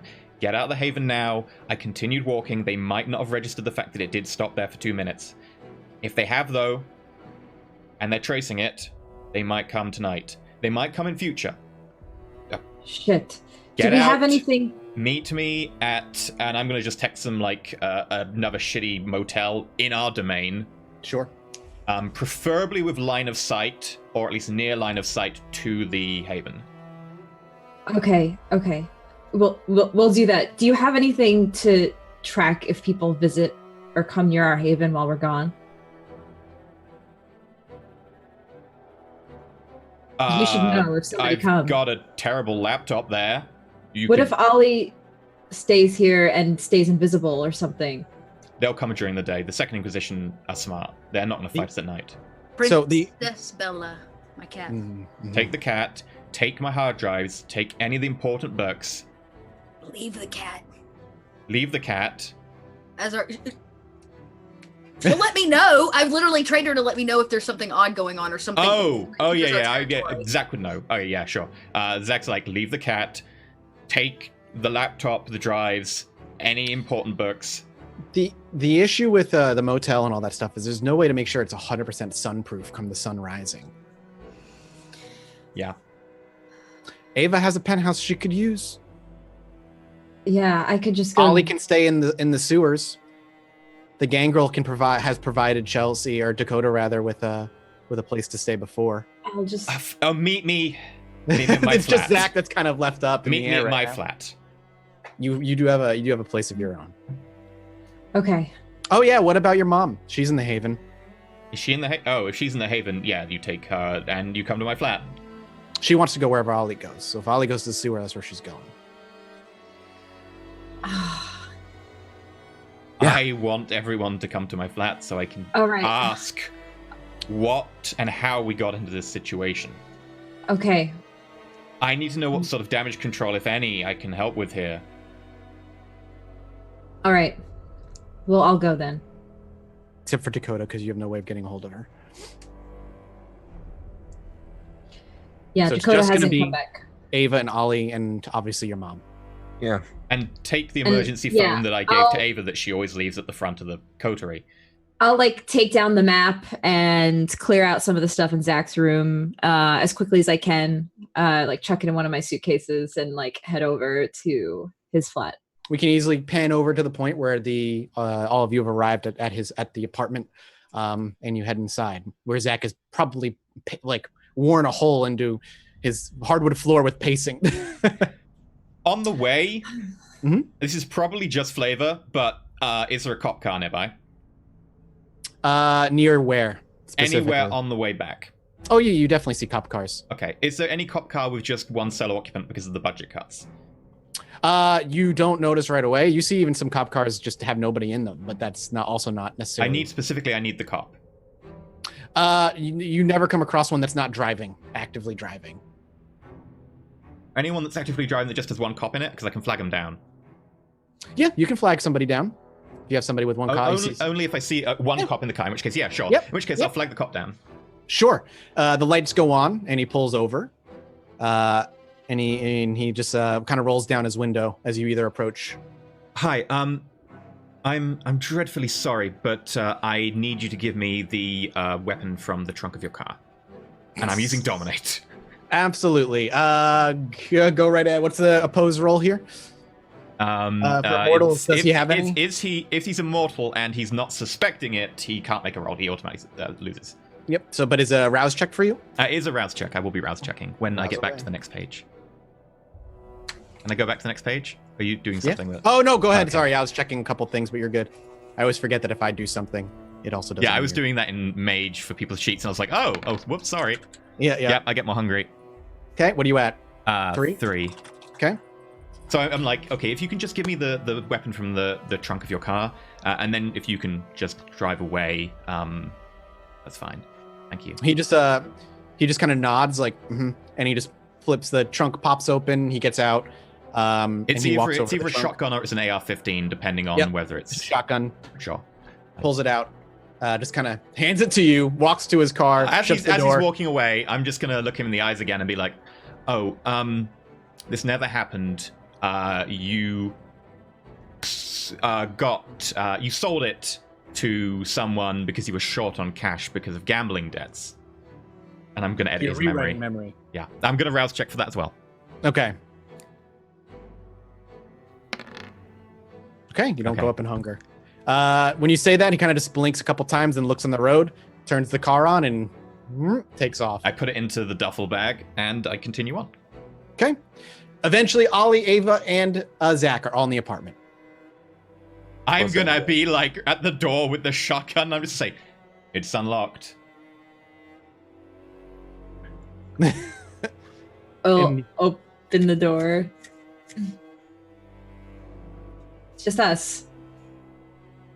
You will see the inside of Zach's normal apartment. It's actually really quite boring. It's deliberately kept incredibly boring. There are no pictures on the walls. There's no signs of like it being particularly like tailored to any particular design. It has one picture of Ava and his mother that's on like a little thing next to the computer that's in the office/living room, and the rest of it is pretty much completely blank, apart from like a couple of items in the kitchen that haven't been used in a long time.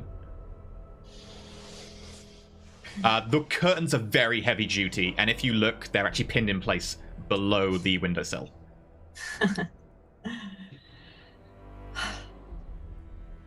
Okay. I don't actually know everything that happened.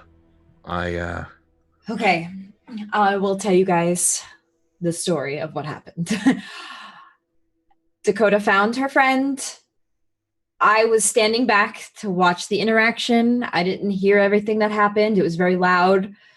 It did not look like the most pleasant exchange. Dakota got mad as he walked away and slammed his face into the counter. Some people started looking. She tried to play off that he was super drunk. We walked out. I told the bouncer we were going to take him to a hospital. We brought him to an alley. And he was there unconscious.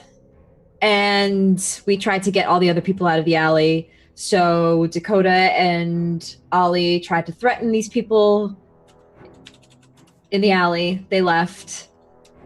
And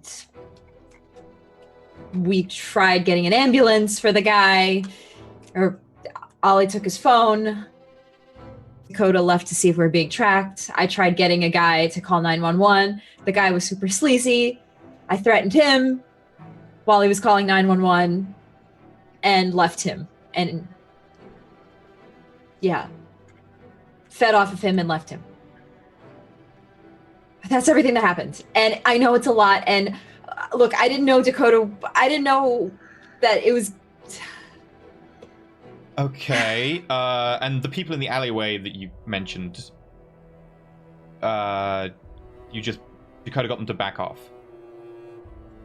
Yeah. Okay. Ollie, what did you see from your perspective? Because that's a lie. Wait, well, she threatened them. She threatened them, then Ollie had to show up and be spicy. Okay. Scare the last He was coming down the wall, and he was upset, just being a cocky prick. So I made myself known, and he looked up and he saw me coming down the wall. But he bolted like a bat out of hell, and my guess is he probably came from that same club. Right. So we've got trespassing in a domain, we've got breach of masquerade, and we've got poaching.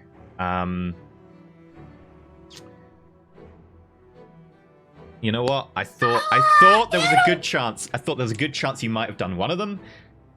I'll be impressed. It's 3 in. It's been 2 hours. Did Your friend was definitely bugged by either we're better funded the police than we generally have, or intelligence agencies or military. Yeah, this guy is somebody from Dakota's past who might have something to do with the Inquisition. Yeah, that's Yeah, the military are looking. They mentioned Dakota's name, that they're looking for her, and he kept saying to her that she needed to leave the city. right.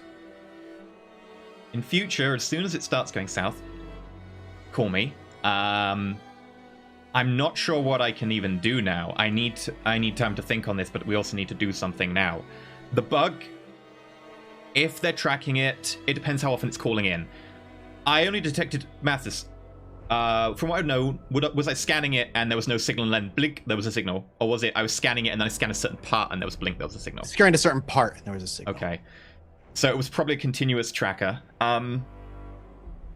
If they were tracking the phone that regularly, trackers generally call in every so often to save on battery. It can be anywhere from every 5 minutes to every 5 seconds. I don't know how often this thing was calling in. It was stationary for maybe 1 or 2 minutes while I scanned it. I kept it moving. I kept moving in the same line that Ollie brought it in. Hopefully, they wouldn't be able to tell it stayed at our haven particularly long.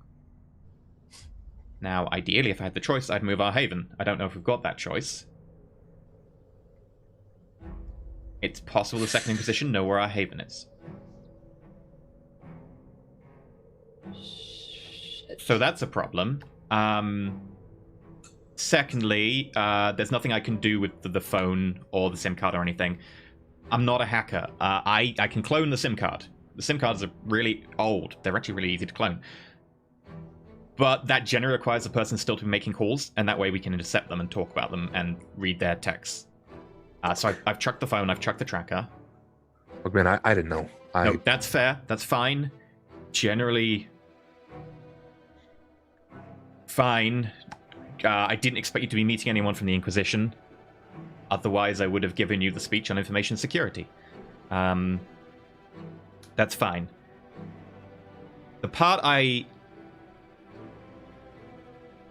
don't get is where this all went south, and it kept going south, and I was worried about assaulting a person in Siana's domain, which is exactly what happened. Well, this guy might, if he's got ties with the Inquisition, let's turn him in. I mean, what if he doesn't? We look doubly His phone foolish. was tracked. Right, His phone but was. it could just be like even for the military. And This he could be said just that like- his friends were looking for Dakota. Yeah. And so he came to warn Dakota. Two Wait, did they possibilities. say that they were looking for Dakota?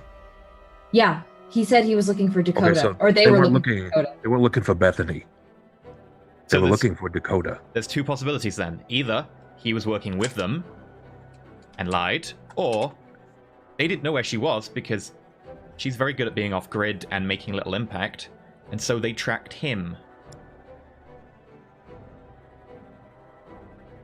Either way, we should turn him in. Well, then how the hell He's- did he wind up he's- here? I follow your train of logic, but how the hell did he wind up here? That I do not know. I don't know enough about Dakota's background. She hasn't really been particularly forthcoming. Which is fine. You don't have to be forthcoming about your background, but in something like this, when we're going to someone else's domain, it would have been useful to know. This, He knew When- she was in Chicago, so I'm sure that there's maybe people from her past that knew vaguely where she was going. To me, it didn't really sound like she had anyone from her past. This is the first to crop up. I'm not saying it's wrong. Oh, we but already know she's got a stepdad. I don't know. Listen, I just tried to make this better. Honestly, I wanted to just try to make this easier, but it just went so fast, and it happened before we could Yeah. even pull it together. I didn't Okay. know about the whole feeding thing. That kind of blindsided me. but I was the one who fed. I I'm know. allowed to feed there. Not in Thought- Siana's Permission. domain. Not without permission. You usually get permission when you're there. And usually she sends you people to feed off of, unless it's your herd. I mean, like, if you'd the guy asked me was- halfway it was- through, I would have Like- said, you take responsibility for it, Ava, because you could probably get away with, sorry, I couldn't find you and I was in the area. It's pretty Um, much what like I was gonna say. You could, if anybody could pass it off, Ava would be the one to be like, "I made a mistake. I fed. I didn't kill him." You could get away with it, at the very least, with minimal punishment. The problem is now that the impact on the area is someone who ran away, who we have no information on getting, a guy who, by the sounds of it, is a professional, live off the streets, off the land, don't make any impact, be hard to track. So we can't really find him to reduce that impact. A bouncer who you sweet talked, who's gonna remember that. A lot of people in the club, possibly CCTV in the club. Honestly, at this stage, it might just be easier just to say, and just be honest with Siana. Because she's gonna know. A club like that, in her domain, That's just going to get out immediately. It's going to spread like fire. she probably has someone at the club constantly keeping her apprised of anything interesting that happens. And if you are like her right hand, if she babies you the way that she does, she needs to hear from you right away. You need to get behind this. She's okay. She is not gonna be happy. I'm already kind of. Put it this way, she's either going to call you up later tonight or tomorrow saying, I just saw what happened, or you tell her ahead of time and get out in Okay. front of it. You are honest, you are forthright, and you say, oh, I'm sorry, I did something bad. And I realize right now that's going to have an impact on the coterie, and I realize it's going to have an impact on me as well, but it's the only way you're going to be able to come out of this without having 3 masquerade breach, 3 tenant violations. So I tell her the truth. I tell her everything that happened. I tell her what Dakota's friends, Inquisition, what happened. I'm telling her everything. And being If she straight up. asks, don't lie. Leave out the bit about the tracker if you have to. Say you brought the phone back and you asked me and I just immediately legged it and burnt it. If she asks specifically, don't lie, tell her the truth. Yeah, Don't No- drop no us in point more in hot water than we need to. exactly. Don't get in more trouble than need. Just be honest with her.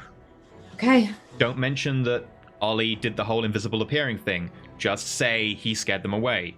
If she asks, tell her the truth. Yeah, I'm big as Okay. fuck. Everybody knows it already. It's not a big secret. She don't need to know that I Spider-Man my ass down. Okay. So the plan is Ava's going to reach out tonight, hopefully get a meeting with Siana as soon as possible. Until things are cleared up, my assumption is the 4 of you are going to lay the fuck low. Everybody's going to stay away from the Haven. Here's the thing. They made all these decisions without Dakota around. Her True. plan was to go back to the coterie. Okay, so that's So fine. She goes back to the Haven to find it empty. Yes, it is empty. I actually, after that conversation, I want to take one of the crappy phones or like a crappy laptop or something, and I'm going to go back myself. Okay. Because I need to set it up with just plug it into a wall, turn on the webcam and stuff, and be I like, got you.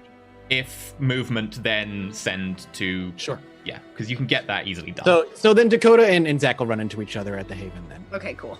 That's So- good because she would have been real upset thinking that all I of you was were I was gonna leave That a could have phone been there as well. We're gonna- real bad. We're already running a little over, but there's a couple more things I want to make sure we do before we end the episode. So we're gonna run a little over. I hope that's okay with everybody here. Should be all right. Okay. Okay. So you 2 of you meet at the Haven. Okay. Yeah, you will probably see like a laptop having been set up, and if I hear you first, I will go invisible, even though I'm running low on blood. Sure. But then you eventually see her. Dakota, Ollie brought back a tracker to here. I'm just setting up some surveillance, and we need to leave now. Okay. Why? Because your friend... Can we stop calling him that? Look, I don't know the relationship between you and that guy. I've got secondhand information that I'm working off of. We are in deep shit. And I don't really care about recriminations right now or telling you that things were bad or good or whatever, but we just need to try and get out from here before we are murdered. So Whatever you want me to call him, I will call him. What do you want me to call him? Clyde is fine. I didn't know his name. Clyde, right. Clyde had a tracker, probably, we guess, from the Inquisition on his phone. Ollie, damn it, it's the first time I made that mistake. Ollie brought back that phone to here. I disposed of the tracker, but it's possibly no allocation of our haven. Maybe they don't even know Clyde's been attacked or injured or whatever. But they might, and they might then check the tracking data on the tracker. We need to leave. I've got a safe house nearby. Do you want Princess Bella, or is she going to stay here and watch, or I don't know how that works? No, I scooped the cat up. If you're putting a camera in, the cat's coming with me. Okay. Okay. Okay. I need to. I have to apologize, right? Like about. We can. Okay, look, I appreciate you want to apologize. Apologies take time. At any point, there could be someone kicking down the door. Okay, so we just. I appreciate the apology. You can make it in like 15 minutes. It's not far. Okay. No, not to you. I need to, like, I have to. How does it work? I have to tell him that what's going on. We have to let them know that the prince's domain has Inquisition trackers inside of her club. This is not something that we can wait 2 weeks for. Yes, and that's what I've told the others. You're going to have to be honest.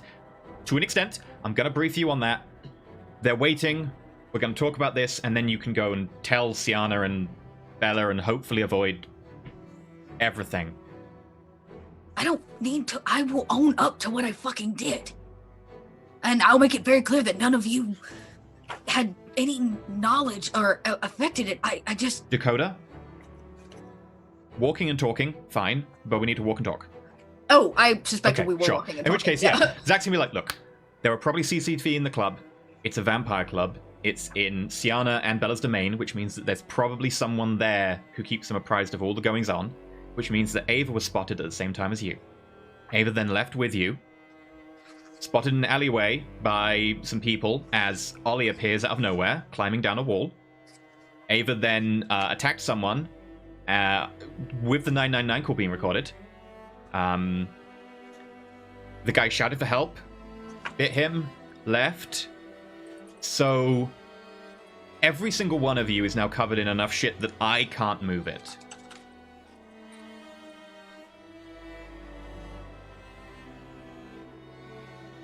And I can move a lot of shit. This is a bit too much.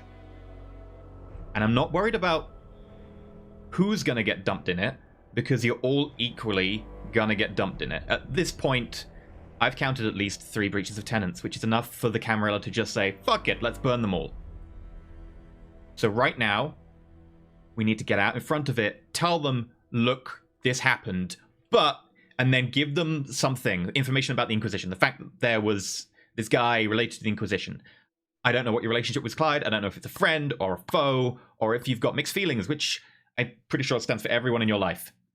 But we need to give them something before they come to us. Because if they come to us... That's what I'm trying to say. Okay. And you know what? To top it off, Clyde was the only weird thing that fucking happened. Ava told me she saw Vanessa's ghoul. Yeah. Oh, yeah. Another big fucking surprise for the night at the club. Okay, Ava did not tell me that. That's also really great. I didn't have time. You were like, we need to do this. We need to do that. Run.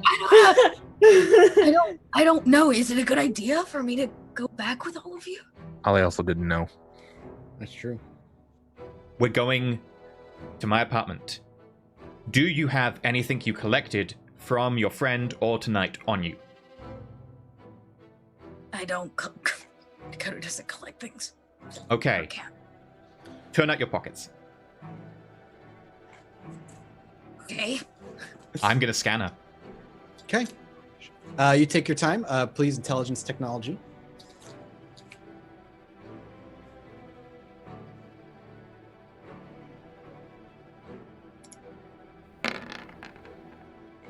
She Sure. comes up clean. Okay. He hasn't dropped a bug on you. Okay.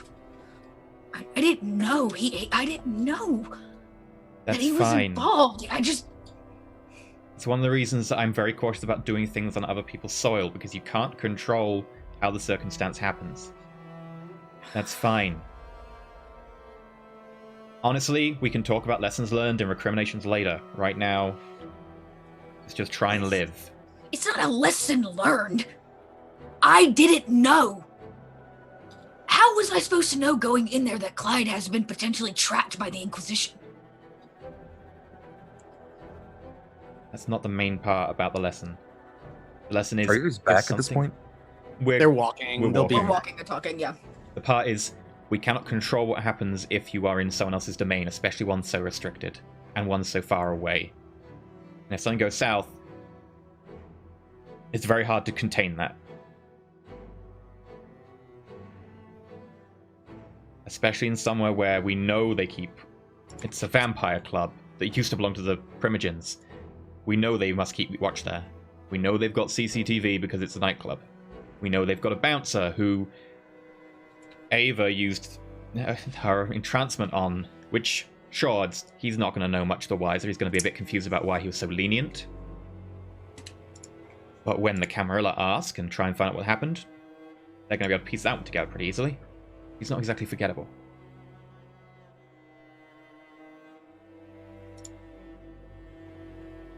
The thing here is, this is a risky place to do something, and I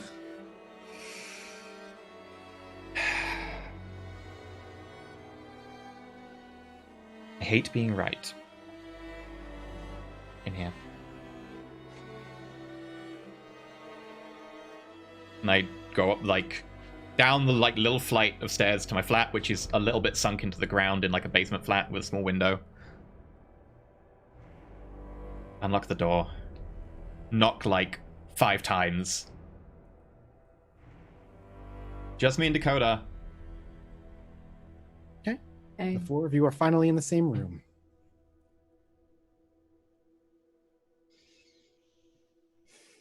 So any conversation the 4 of you want to have now, or shall I push forward?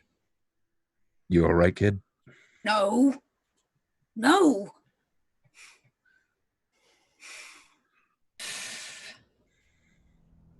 This is... It wasn't supposed to happen like this. I didn't know he was being followed Dakota! by the Inquisition. That doesn't matter. You weren't... If you didn't slam his face into the counter, we could have just had a conversation and left. And know that he would be involved with the Inquisition. I know you have a lot of feelings and emotions, and seeing him was probably not easy. But you told me, you promised us you were just going to have a conversation. I did until he insulted all of you and me. I will not stand by and be like you. You know that. But now we have... It spiraled from there, and there was nothing we could do to get out of there. The minute that... It's fine. Dakota, It happened, and there's nothing we can do. I agree. In future, feel free to take your revenge out later. Manipulate him to come back to our domain and go nuts.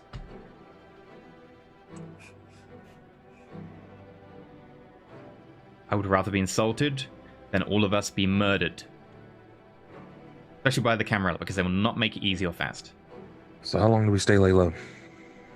We contact the Camarilla as soon as possible, and we ask to talk to at least someone on the Primogen Council above as soon as possible. We lay low until that happens, or until we get word back that we can go to Madison. If we can go to Madison, we're out of town as well. Do you think me seeing Vanessa's ghoul there will have any other leverage with the Camarilla? Because I think I saw him there. And tell them what? You saw Vanessa's ghoul there. They'll be like, that's interesting. What's the real relevance of that? Why he's in their domain?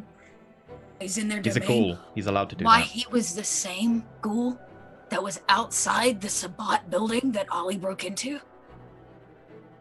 They'll find it interesting, but there's no way to really connect that to anything in particular.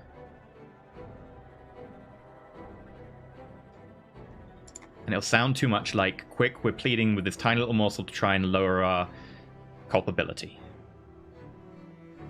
I think we just need to go straight into this and say, look, we did a bad, I'm sorry, and hope that that does something. You should not have to apologize. I should. I understand that smashing his face was a bit rash. The rest of it, though, was completely out of our control. We did not know that he was bugged. I didn't know going into the conversation that he was here looking for me because other people were looking for me. Okay, so you did a bad by smashing his face in, sure. And then carrying him out. Then carrying him into an alleyway. And then calling an ambulance. What's wrong with that? Carrying him out. Witnesses. Okay, so I carried a man out of a building. You're a kindred. There's no crime in that, so? You poached. What I did smash his face into a fucking table because he deserved it. There is no law against carrying a man out into the streets. There is no law against telling them that we're going to take him to the hospital. We called 911. Yeah, technically, she has a point. Poaching also applies to damaging the person's property and trying to take it away. I didn't try to take it. We didn't take it out of the domain. We took it out of a club. Out of the building. They would say you tried to take him away. Well, then you know what? It sounds to me like the Camarilla is off their fucking rockers. I think if we explain what happened, they'll realize that we weren't trying to take him away. And honestly, Yes. I feel like they should be way more concerned about the fact that there was a man, and probably more, bugged by potential inquisition than they're worried about a poor girl carrying a man. And here's the issue when you mention that. If you say, bugged by the Inquisition, they will say, why was he here? He was looking for me. And they'll say, great. What should we do about the one lick who the Inquisition are looking for? Then I will deal with them as a single lick that the Inquisition is looking for. What I'm trying to say, Zach and Ava, is that neither of you should have to grovel at their feet. Dakota. If you want somebody to apologize, I will. I tried to explain this earlier. You are not just part of this coterie, you are part of this fucking family. I don't want you to die, I don't want Ollie to die, I don't want Ava to die, and I don't want to die. And if you go in and say, oh, the Inquisition are looking for me, etc., you will die. They will just scrub your name from the ledger and say, okay, well, that's one way for the Inquisition not to contact us. She doesn't matter. I don't want you to die. And if you do that, they might just also say, oh, we should look disfavorable on the rest of the coterie, or maybe even just wipe them out because they were involved or they were seen at the location.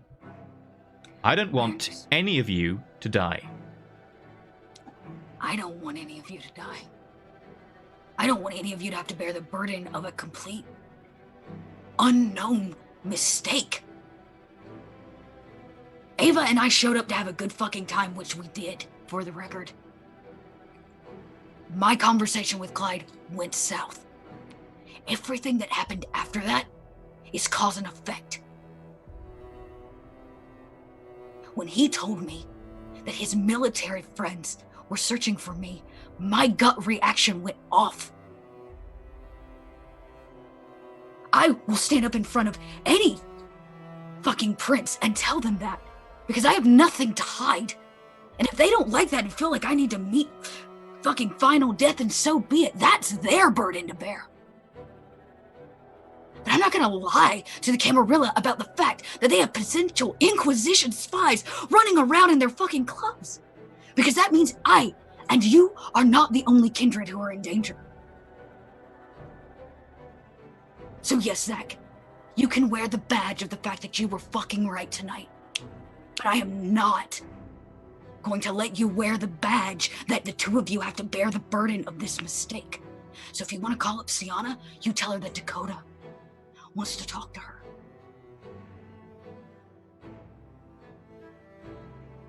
And a bar fight? Those happen all the time. Instead of making a huge deal out of it, let's simply cut off any question. Let me be real with them.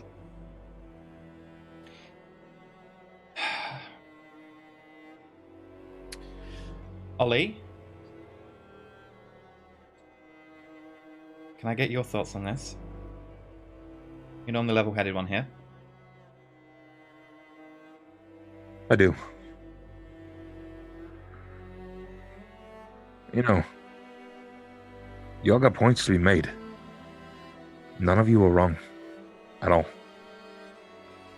And we know that the reason that you have been overzealous when it comes to the protection of your movements is because you're a caitiff.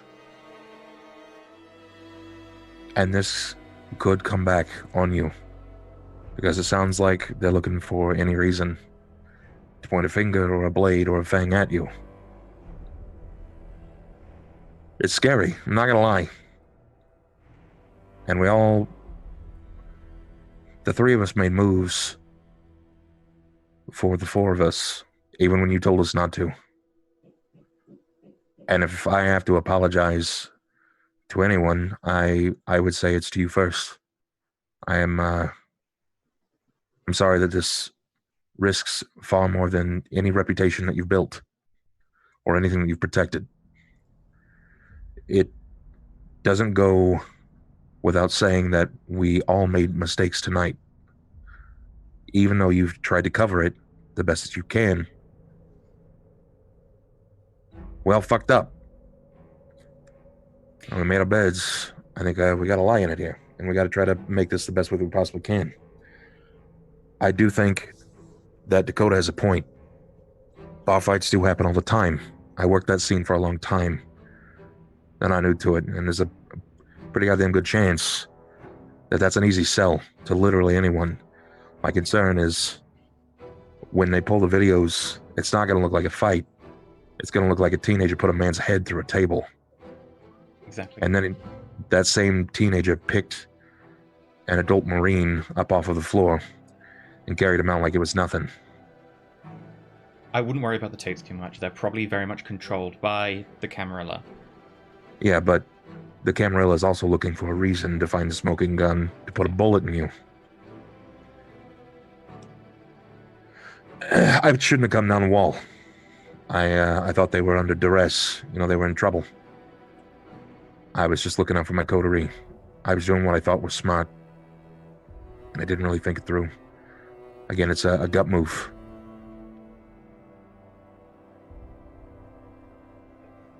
But I do think that this is a sell in the sense that there was a fight. They can watch the videos. They can write it off themselves. But I think that even once all of the plays are on the table, we have to make a move about the potential of this being an Inquisition move or not. I think that's important, Zach. We've got to find a way to spin this into our favor. Okay, there's a way to spin this into our favor. It's an outside play. If you knew going in he was possibly Inquisition, kicking his ass, and then taking him away to interrogate, which you did, and you gave up at the end and we didn't interrogate him. You did take him out of there with the purpose of trying to interrogate him or something, did you not? But the Yes, we did. But intention doesn't happen. I literally dropped him. No, that's fine. They'll be able to see his face, and there was intention. Even if we didn't get to carry it that way, there was intention. That's fine. We make the argument to the CAMARILLA that we found out he was Inquisition, you kicked his ass, we were going to take him away to interrogate him, and then shit went south. There were witnesses, etc., and we decided to scarper. It's relatively true. Yeah. No, it's not that far off the truth at all, and I think we need to get behind it immediately. The one thing you will need to do to get behind it, someone needs to go kill him.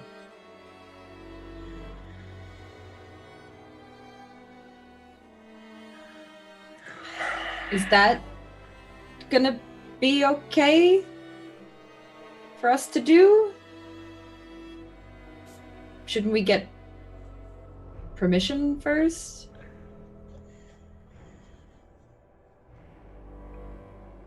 Here's the thing. Even trying to get hold of the Primogen Council fast is not going to happen. It'll happen, but it'll take hours. If this guy's Inquisition, he can report in hours. We would be well within our prerogative to take preemptive action on this. We should at least track him down and find him. So when we go tell the CAMARILLA this, we know exactly where he is, and they can say, kill him, or they do it themselves. No, they will say capture him, and when they capture him and then they find out the exact what went down from his point of view without spin or anything, it looks a lot more weird, especially going to meet Dakota. And they're going to trust this guy's word. Plus, what we're saying, like we said, is not a lie. We did bring him out to ask him questions. Yeah. Oh, no. No, he can't die. No, he can't die. Why? They're watching him. If he's Inquisition, they're watching, they're waiting his move. This is hook, line, and sinker. They followed his ass. They're looking for Dakota Rain. Now, there's that's no they're clear heading move back. right now. You're not going to like this at all. You fucking need to ghoul that guy. There's no better play. Calling him will take 3 days. Minimum. And we can't... Here's the thing. If they're tracking him with a tracker, it probably means they aren't hands-on with him. That means that they think he's smart enough to be able to watch, or he's working for them. In either way, they don't need to be directly watching him. Especially if he's that deep in vampire territory. Dakota, do you want this guy to die? I can't. Be honest with you right now, cut and dry. Do you want this guy to die?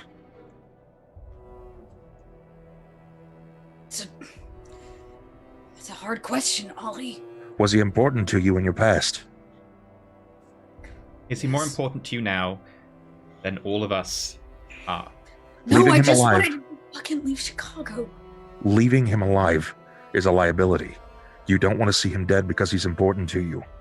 And even if we don't do anything right now, the Inquisition, if they're real and they're really tied to him, they're going to be all over him like stank on shit. Which is why we sent him to the hospital. Which is why I didn't want him back at the coterie. Or at the Haven. Which is why we didn't take him.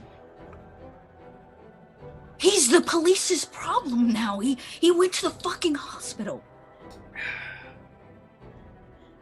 Right. The one issue we have here, is he went to meet you. And the Camarilla, He either didn't way, come to meet me. he was looking for you. No! I was looking for him. He came to this town months ago. Did you not See, come looking for unbeknownst to you? the three of you, I've been looking for Clyde for months. Did you not say he came looking for you, and that his friends were looking for you, and he came to warn you? He'd been trying to find you. Yes. Yes. So what the Camarilla will say is, they're already on to her, we kill her. Here's what I want to do. Your memories are the problem. If you went there because you had a lead, because you'd heard a story about some guy who had some information on the Inquisition, and you went fast because you had to act on it. Zach. No, I see where you're going with this. This is bad. They already said this in that meeting, that this is shoddy at best, and even the Okay. best of the best can be unraveled. Fine. How long do we have left of tonight, storyteller? What's the plan? I need to make a trip to a hospital. We can cover that trip next episode and what happens. But there is still one thing I would like to get done before this night ends. And that's going to take place during the couple of days of downtime you have waiting for the Primogen Council to call you forth or for Siana to set up a meeting. But we can wait on that as well if you'd rather just end it. It That's won't up to take the crew. long. It's for Ollie specifically. Let's do it. Just to let you know, in the sequence of events, I want to try and get to the hospital immediately as possible. I'm visible in. I take the insulin syringe that I've had with me the entire time. Oh, you want to She's kill him? not. You don't. Dakota is not gonna let you kill him, Zach. If you want to die tonight, you'll go kill him. I'm serious. As a heart attack. If you go kill him, it is done. This coterie is finished today. Okay, I thought it was mixed feelings. It wasn't super hard felt No. feelings. No, it's Mechanically, very, very it touches- clearly it's heartfelt Okay. feelings. yeah. So Yeah. in this case, Okay, in which I- case I I'm would just go gonna- and I'd edit his memory. You probably have to go the next night anyway and wait for him to come out of whatever unconscious state he's in. So we'll worry about that in a minute. And if there's more conversation to be had, we can always pick Yeah. back. Yep. However, there's still a couple of nights that you lay low. Ollie probably spends a lot of his time in the sewer, meandering, and he's still waiting to hear from Snitch. He asked a question as well as requested some information. And one of these nights, as he's wandering down the halls of the sewers, you hear the rhythmic noise of a click, click, click, click. The opening and closing of a flick of a lighter, one that you've kind of become somewhat familiar with. As a shambling, decrepit look at Nosferatu winds the corner and is a foot in front of you and cuts you and stops you dead. He looks to the ground. He doesn't make eye contact, and he's just flicking open the lighter, flicking it open and closed, open and closed. What do you want, Flick? He takes a few moments and he just mumbles a few words. Snitch. You asked for information from Snitch. Yeah, I did. I wanted to see Snitch. Snitch is busy, but I have what you want. Papers another time. He's still getting. Follow. And then he begins to flick and walk. All right. And you I'll follow. Winding sewers as always, taking turns. You're definitely going circles a couple of times until eventually, after about 30 minutes of walking, he kind of places his hand against a part of the brick wall. He kind of traces his bony, decrepit fingers across it until he finds one brick, and he kind of just pushes it a little bit, and it gives way. A little dust crumbles to the ground, and he just kind of taps on that, and then turns and walks away. Can I stop him? You can try. Yeah, I'd like to stop him. If you physically just going to grab him. Yep. Yeah, and then he kind of stops short, and he's like, Hey, no. See, you just have a habit of just wandering the fuck off, and I'm not ready for that. It's past wall. Well, you don't want to come with me? Why? Not my business. I don't know what's there. Just told to bring you there. I'm going to take Flick's lighter. Sure. Ooh, okay. Dex plus stealth. Dex plus athletics. As he will have an opposed roll. As he clutches this thing dearly. You only need to beat 2 successes. All right. So Dex, it keeps unchecking me. Athletics. Boom. There we go. You easily snatch it from him. Bestial, no, not bestial crit. Just snatch it from him. So you snatch it from him and he just, okay, what? And he incoherent, just kind of grumbling as he's just reaching out for it. Flick. Give. I know you want this. And he kind of actually like starts to claw, not like violently attacking, but like trying to push your hand out of the way so he can reach it. I'm going to put my hand on his head, much like you would like an angry child. Yep. You were able to hold him back. You're going to want this back. I have no doubt in my mind. I'm not going to hurt your precious lighter. Your flint box is going to be fine. But if I walk in here and something's wrong, I'm going to fucking smash it. Because you played me one too many times. I never play. I do as asked. You do as asked, like that first time that you weaseled that information out of me? I do as asked. I give you what you want. And Flick, I ask now, wait. Wait right here. So he continues to breathe heavily and starts to scratch at himself quite nastily, but peeling like peels of skin off of him. If all is fine when I walk out, I'll give this back. But if I feel like you played me again, I'll destroy it. And then you'll tell me why. Why you were asked to fuck with me. I'm going to walk in. All he did was push a stone. The stone is loose. You would need to punch or knock it down. I will. I'll push Strength it down. Plus brawl.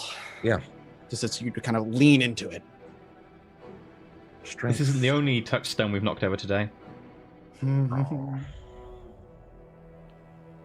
You're going to take 2 stains, by the way, Dakota, for slamming your touchstone's head into a table. Okay, with 4 strength, it's easy. You lean into it and you actually realize there's like a point where these stones are loose and then they kind of get more firmly in place the further out you go. So you find the center, and with the one big, intake of air, and a handful of bricks falls off. and you can actually see into the room, and you can kind of push away the rest of the bricks here. And before you is a room that is clearly obviously sealed off, and there's other entrances towards the back. You can see there's another archway that leads somewhere.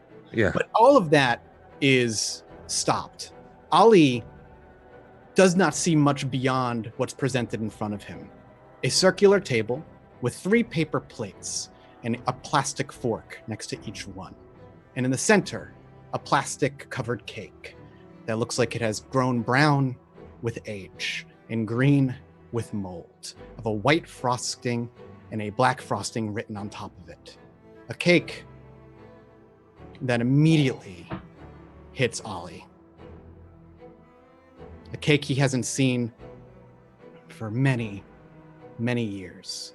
And as the camera rushes past Ollie, leaving him behind, and rushes toward this table, and zooms in on the cake and lifts up before cutting to black, as the words come into view, it merely says, "Happy birthday, Ollie." We cut to black. I'll drop Back the. next week. I would probably drop. The lighter. I'm Yeah. assuming you would, because you would hear Flick scramble, grab it, and run and scatter off.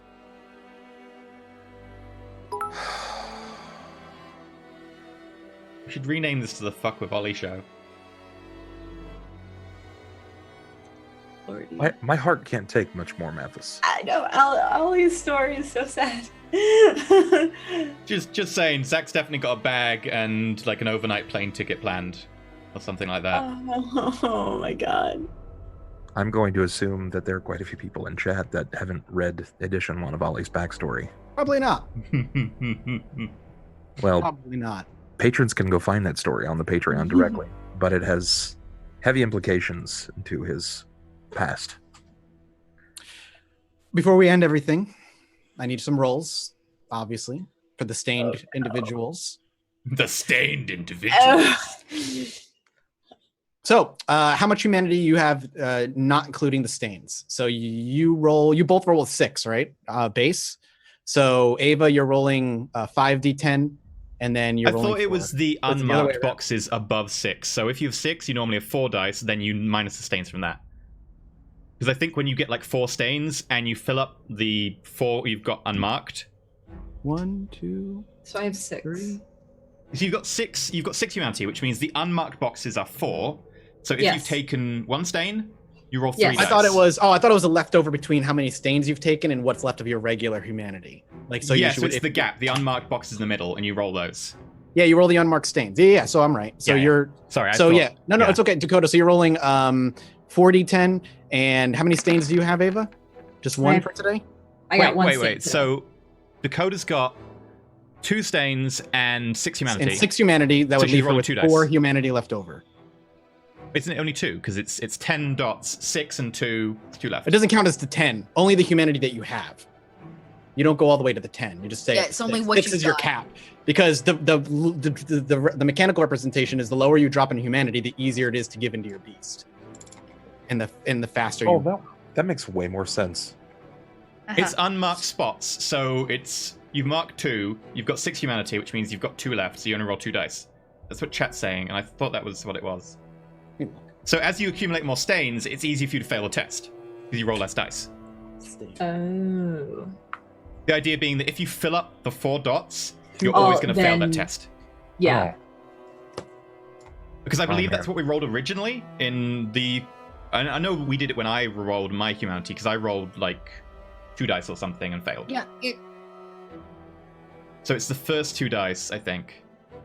Because it's only 2 dice, not 4, which you still pass. But I believe it's the unmarked boxes, and you've got 6 You humanity actually marked. might be and right. then 2 stains. I might have understood it wrong.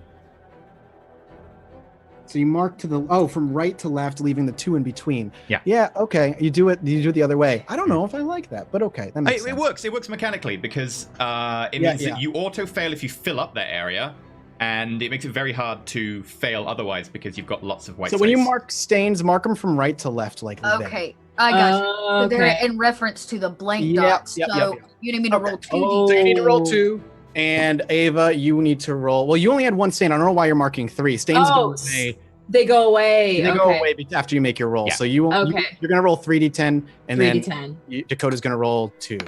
Okay. Okay, Dakota's fine. She doesn't drop in humanity. And so are you. You both don't drop in humanity. You're fine. Okay, that's the end of the episode. We'll pick up next week.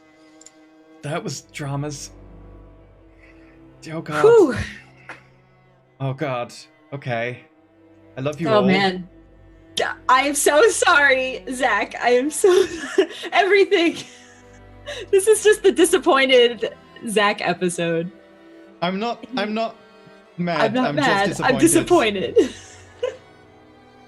Oh. And no, Chat's to be asking, disappointed, you have to have expectations. So I don't think I'm disappointed. I'm just mad. If you ghoul your touchstone, I would rule it as a 2 stain, not a 1, because you ghoul a mortal, it's a 1 stain flat. But damaging or any of your touchstone is an additional like 2, Yeah. so it might be 3 stains. It depends. In the case of Zach, I gored my touchstone to make them live, as opposed to like damaging them or utilizing them. My I was intention gonna was say, to walk away, which is why I yeah. didn't take a stain for that, because that was just a life-saving thing. Our mother is both of our touchstone, I think. Yeah. Oh, so And in the end, it was actually Ollie who Oh. gored him. all your pasts are going to catch up with you sooner or later. Don't you worry. okay. Oh god. Oh god. Anyway, Oh god. you're all amazing. I love you very much. Right. There's a lot of Told mage you. stuff on the Patreon you should check out. Get your happy dose there. That Have fun. totally happy. Yeah. That was really happy.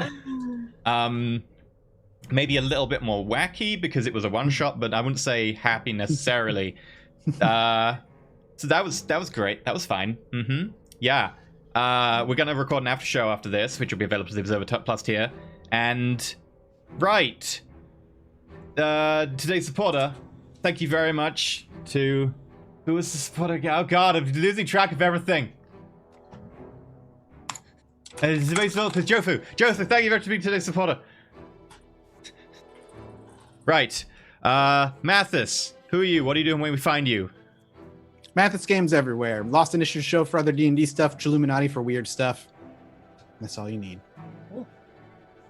Okay. Little Red Dot, Chelsea.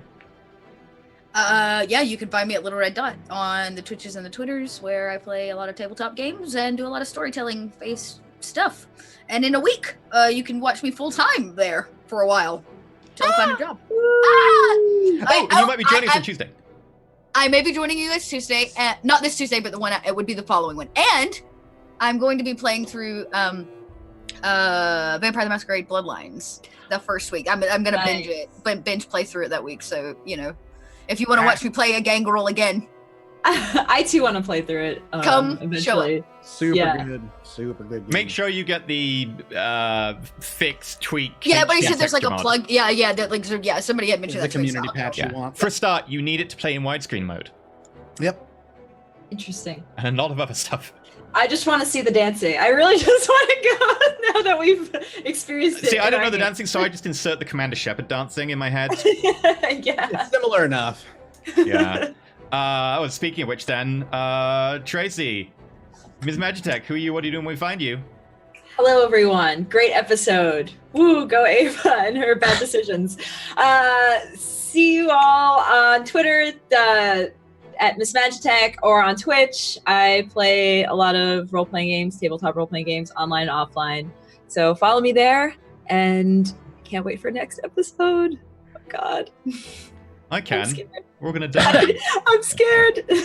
I definitely need this week to think. Yeah. Yeah, I'm gonna try and think of a better lie that doesn't involve lying. I'll send you some more information, Mathis, about Clyde. Sure. Yeah, I just have what you sent me. What the little bit? Yeah, I'll send you some more information. Sure. Ollie, Butcher, Bub, who are Yeah. you? Am I Bub or am I Ollie? I don't even. don't This even is know just anymore. fantasy. I don't know where I start and Dakota begins. Jesus. Yeah, sometimes it certainly great, feels though. that way. Man, guys, I'm Bub, the Bubbernaut. You guys can find me all over Twitch and Twitter, even Facebook. I've got my own Discord. Come hang out. We do lots of gaming, plenty of tabletop. I just launched the Mummy's Mask, which was huge Nice. success. A lot of man hours poured into that project. Carrie and Ground will be relaunching again.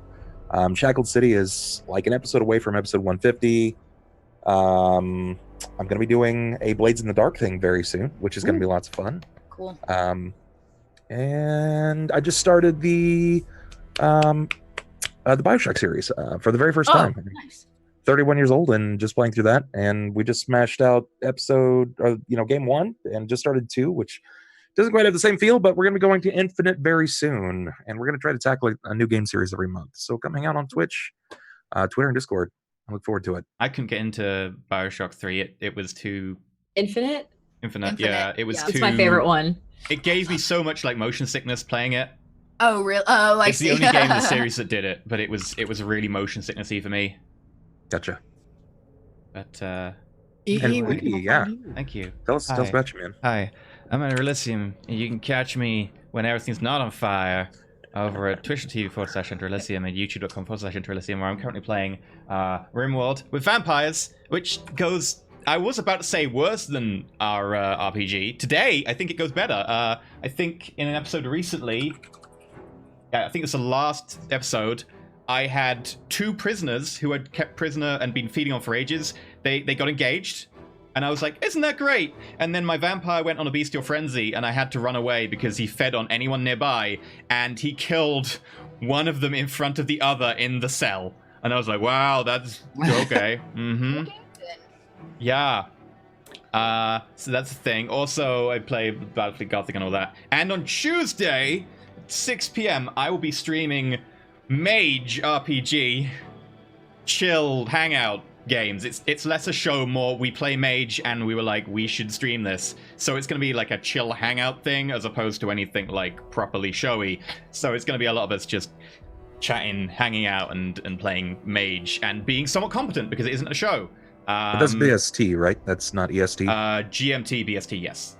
Okay. Yeah, so if you guys want to join in, you're more than welcome. So Soon. yes, next week. Everyone's going to join. It's just going to be a West Marches style mage. I've got like 10 people in the chat already. I'm like, anyone else can make it, sure. I don't care. Like, if people need to rotate in and out because they've got real life commitments, that's a great thing about it being like a lesser show and more just a hangout that we stream. So that's going to be 6 p.m. GMT, which is 1 p.m. EST, 10 a.m. PDT. Sorry, some of you have work. Yes. Yeah. Either way, that's the thing. In terms of tips, we got a couple of tips today. Tip 1, don't break the masquerade. Tip 2, don't piss off the Camarilla. $15 from the Unspeakable. Zach, I've heard Madison or Briarwood are nice this time of century. Yeah, it's tempting, apart from the whole missing people thing in Madison. But, you know, beggars can't be choosers. Tempting. Thank you very much, Unspeakable. Darkblade, $2.50. Amazing acting today. Thank you very much. Anyway, we're gonna go record an after show. I'm sure there's gonna be a lot to say, but that's done. Thank you. Tomorrow we've got the Stargate RPG at 6 p.m. GMT. It's normal time, but on Sundays, it's the Stargate one. That's fine. Decisions have been made in that as well. They're gonna go poorly. Is that Dakota clutching your balls now? I think so. No, I think that's the Camarilla clutching our coteries balls. Also fair. But yeah, so until next time, though, may the dice roll ever in your favor because they certainly don't roll in ours. Bye, guys. Goodbye.